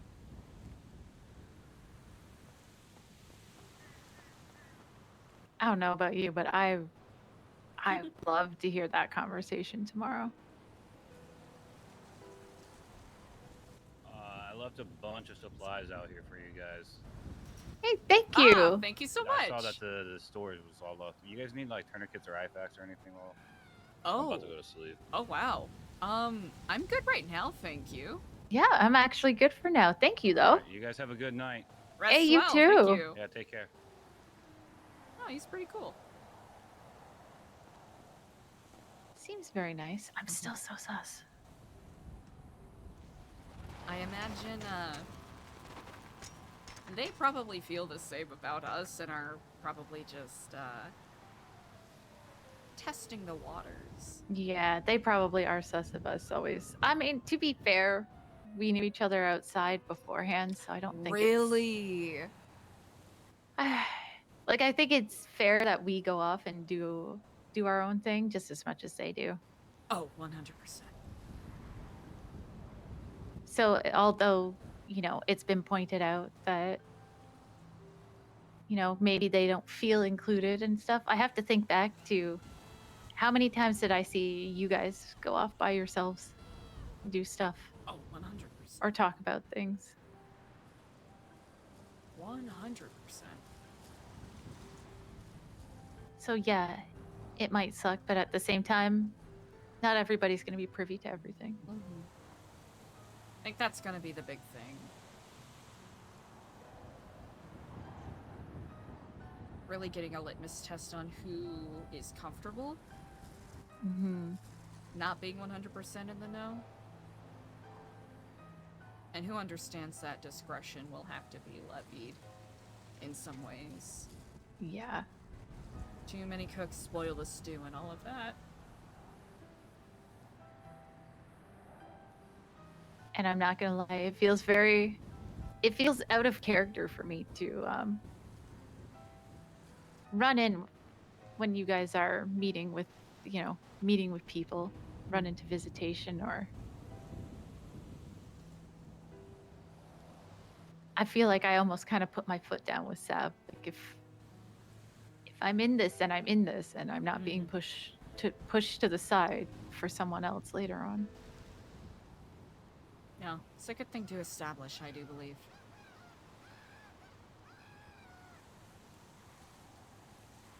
And hopefully that doesn't rub people the wrong way as they come in, but also I'm very tired of being pushed around. Yeah, I think some people might have some entitlement that they haven't well earned.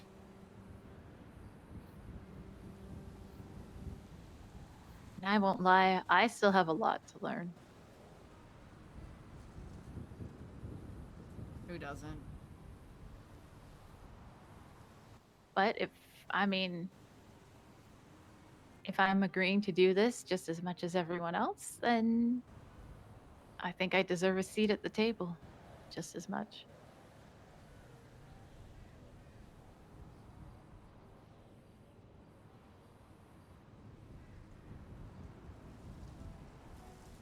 So I appreciate you guys keeping me in the know as well. To the best of my ability, I will. No, if, when more people come in here, it'll get messy, but I think keeping things as tight as possible until then will be ideal. Exactly.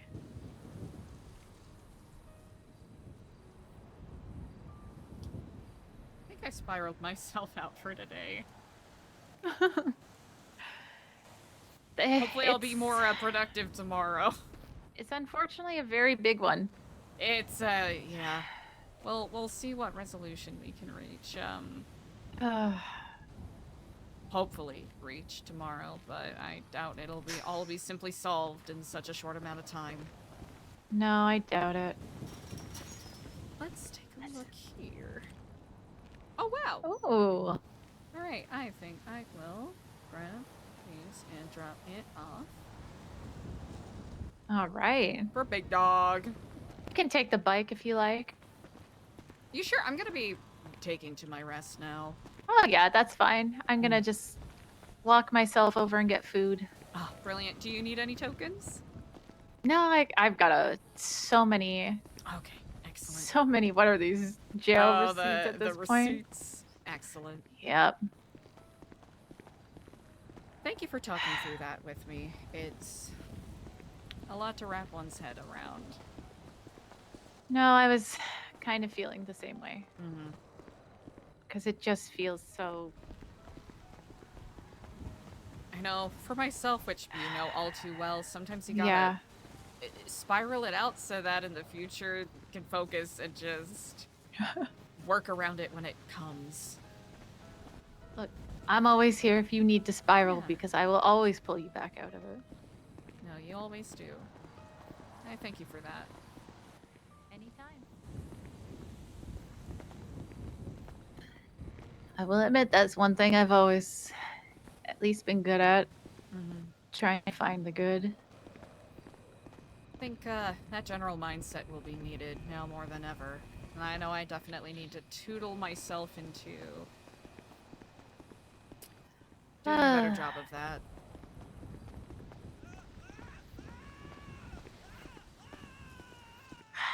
Not gonna lie, sometimes it's not easy, like right now. Mm. But at least we have a better idea of what game pieces are on the board, right? Like that wasn't even a factor Yeah. I even considered until today. So, oh my god. Which I should have, but No, I did not either. But, but that you're said, right. With McNulty, we should have. Oh well. It's there now. exactly. Oh. Good night, Andy. I shall see you on the morrow. I'll see you tomorrow. Have a good night. You as well.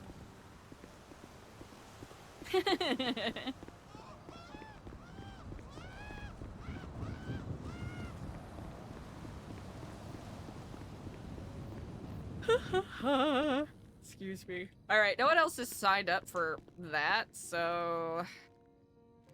deal with that as like, okay, that's Eliza over here.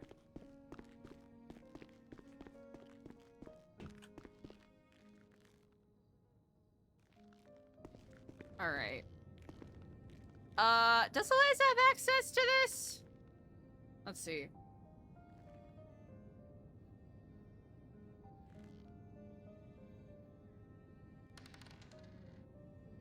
Nope. Here, we'll put this, now we'll just hang on to it. We'll hang on to it because we don't want it to hack and disappear.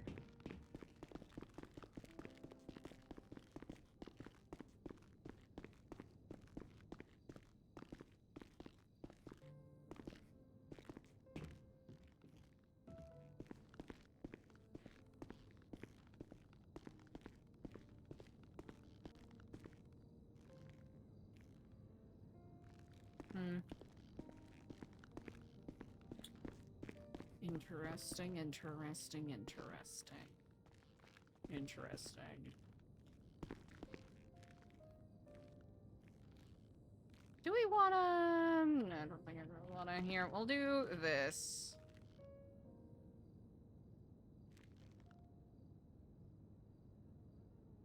Hoo-wee! Okay, chat!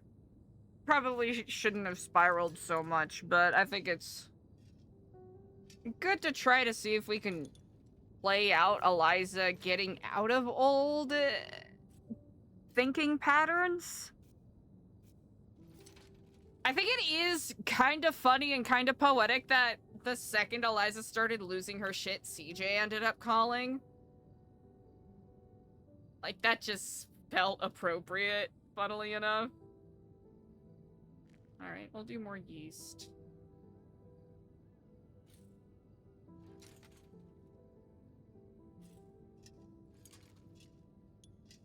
I'm very intrigued to see where this, damn. Toilet wine ain't going so hot, chef.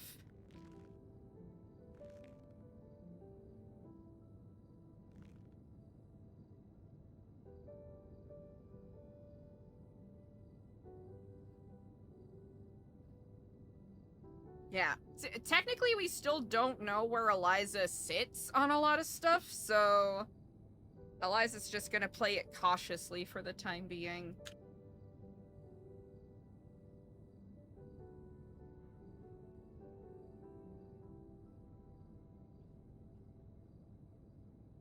But with that said, chat, thank you so much for hanging with me. I know it was a little bit more of a lower energy stream, but we did get a fuck ton of lore that that'll be interesting to parse through and see what comes of it. With that said, chat, hopefully I won't be so tired tomorrow.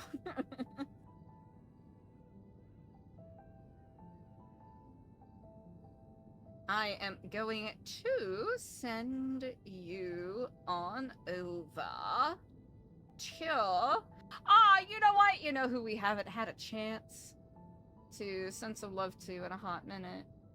Let us... Carby raid!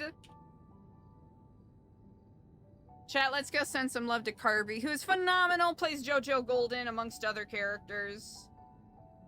She is cool as heck. I appreciate you all. Thank you very much. I'm gonna catch some Z's. And hopefully be a little more energetic tomorrow. But y'all are the best. Good night. Nixon 5.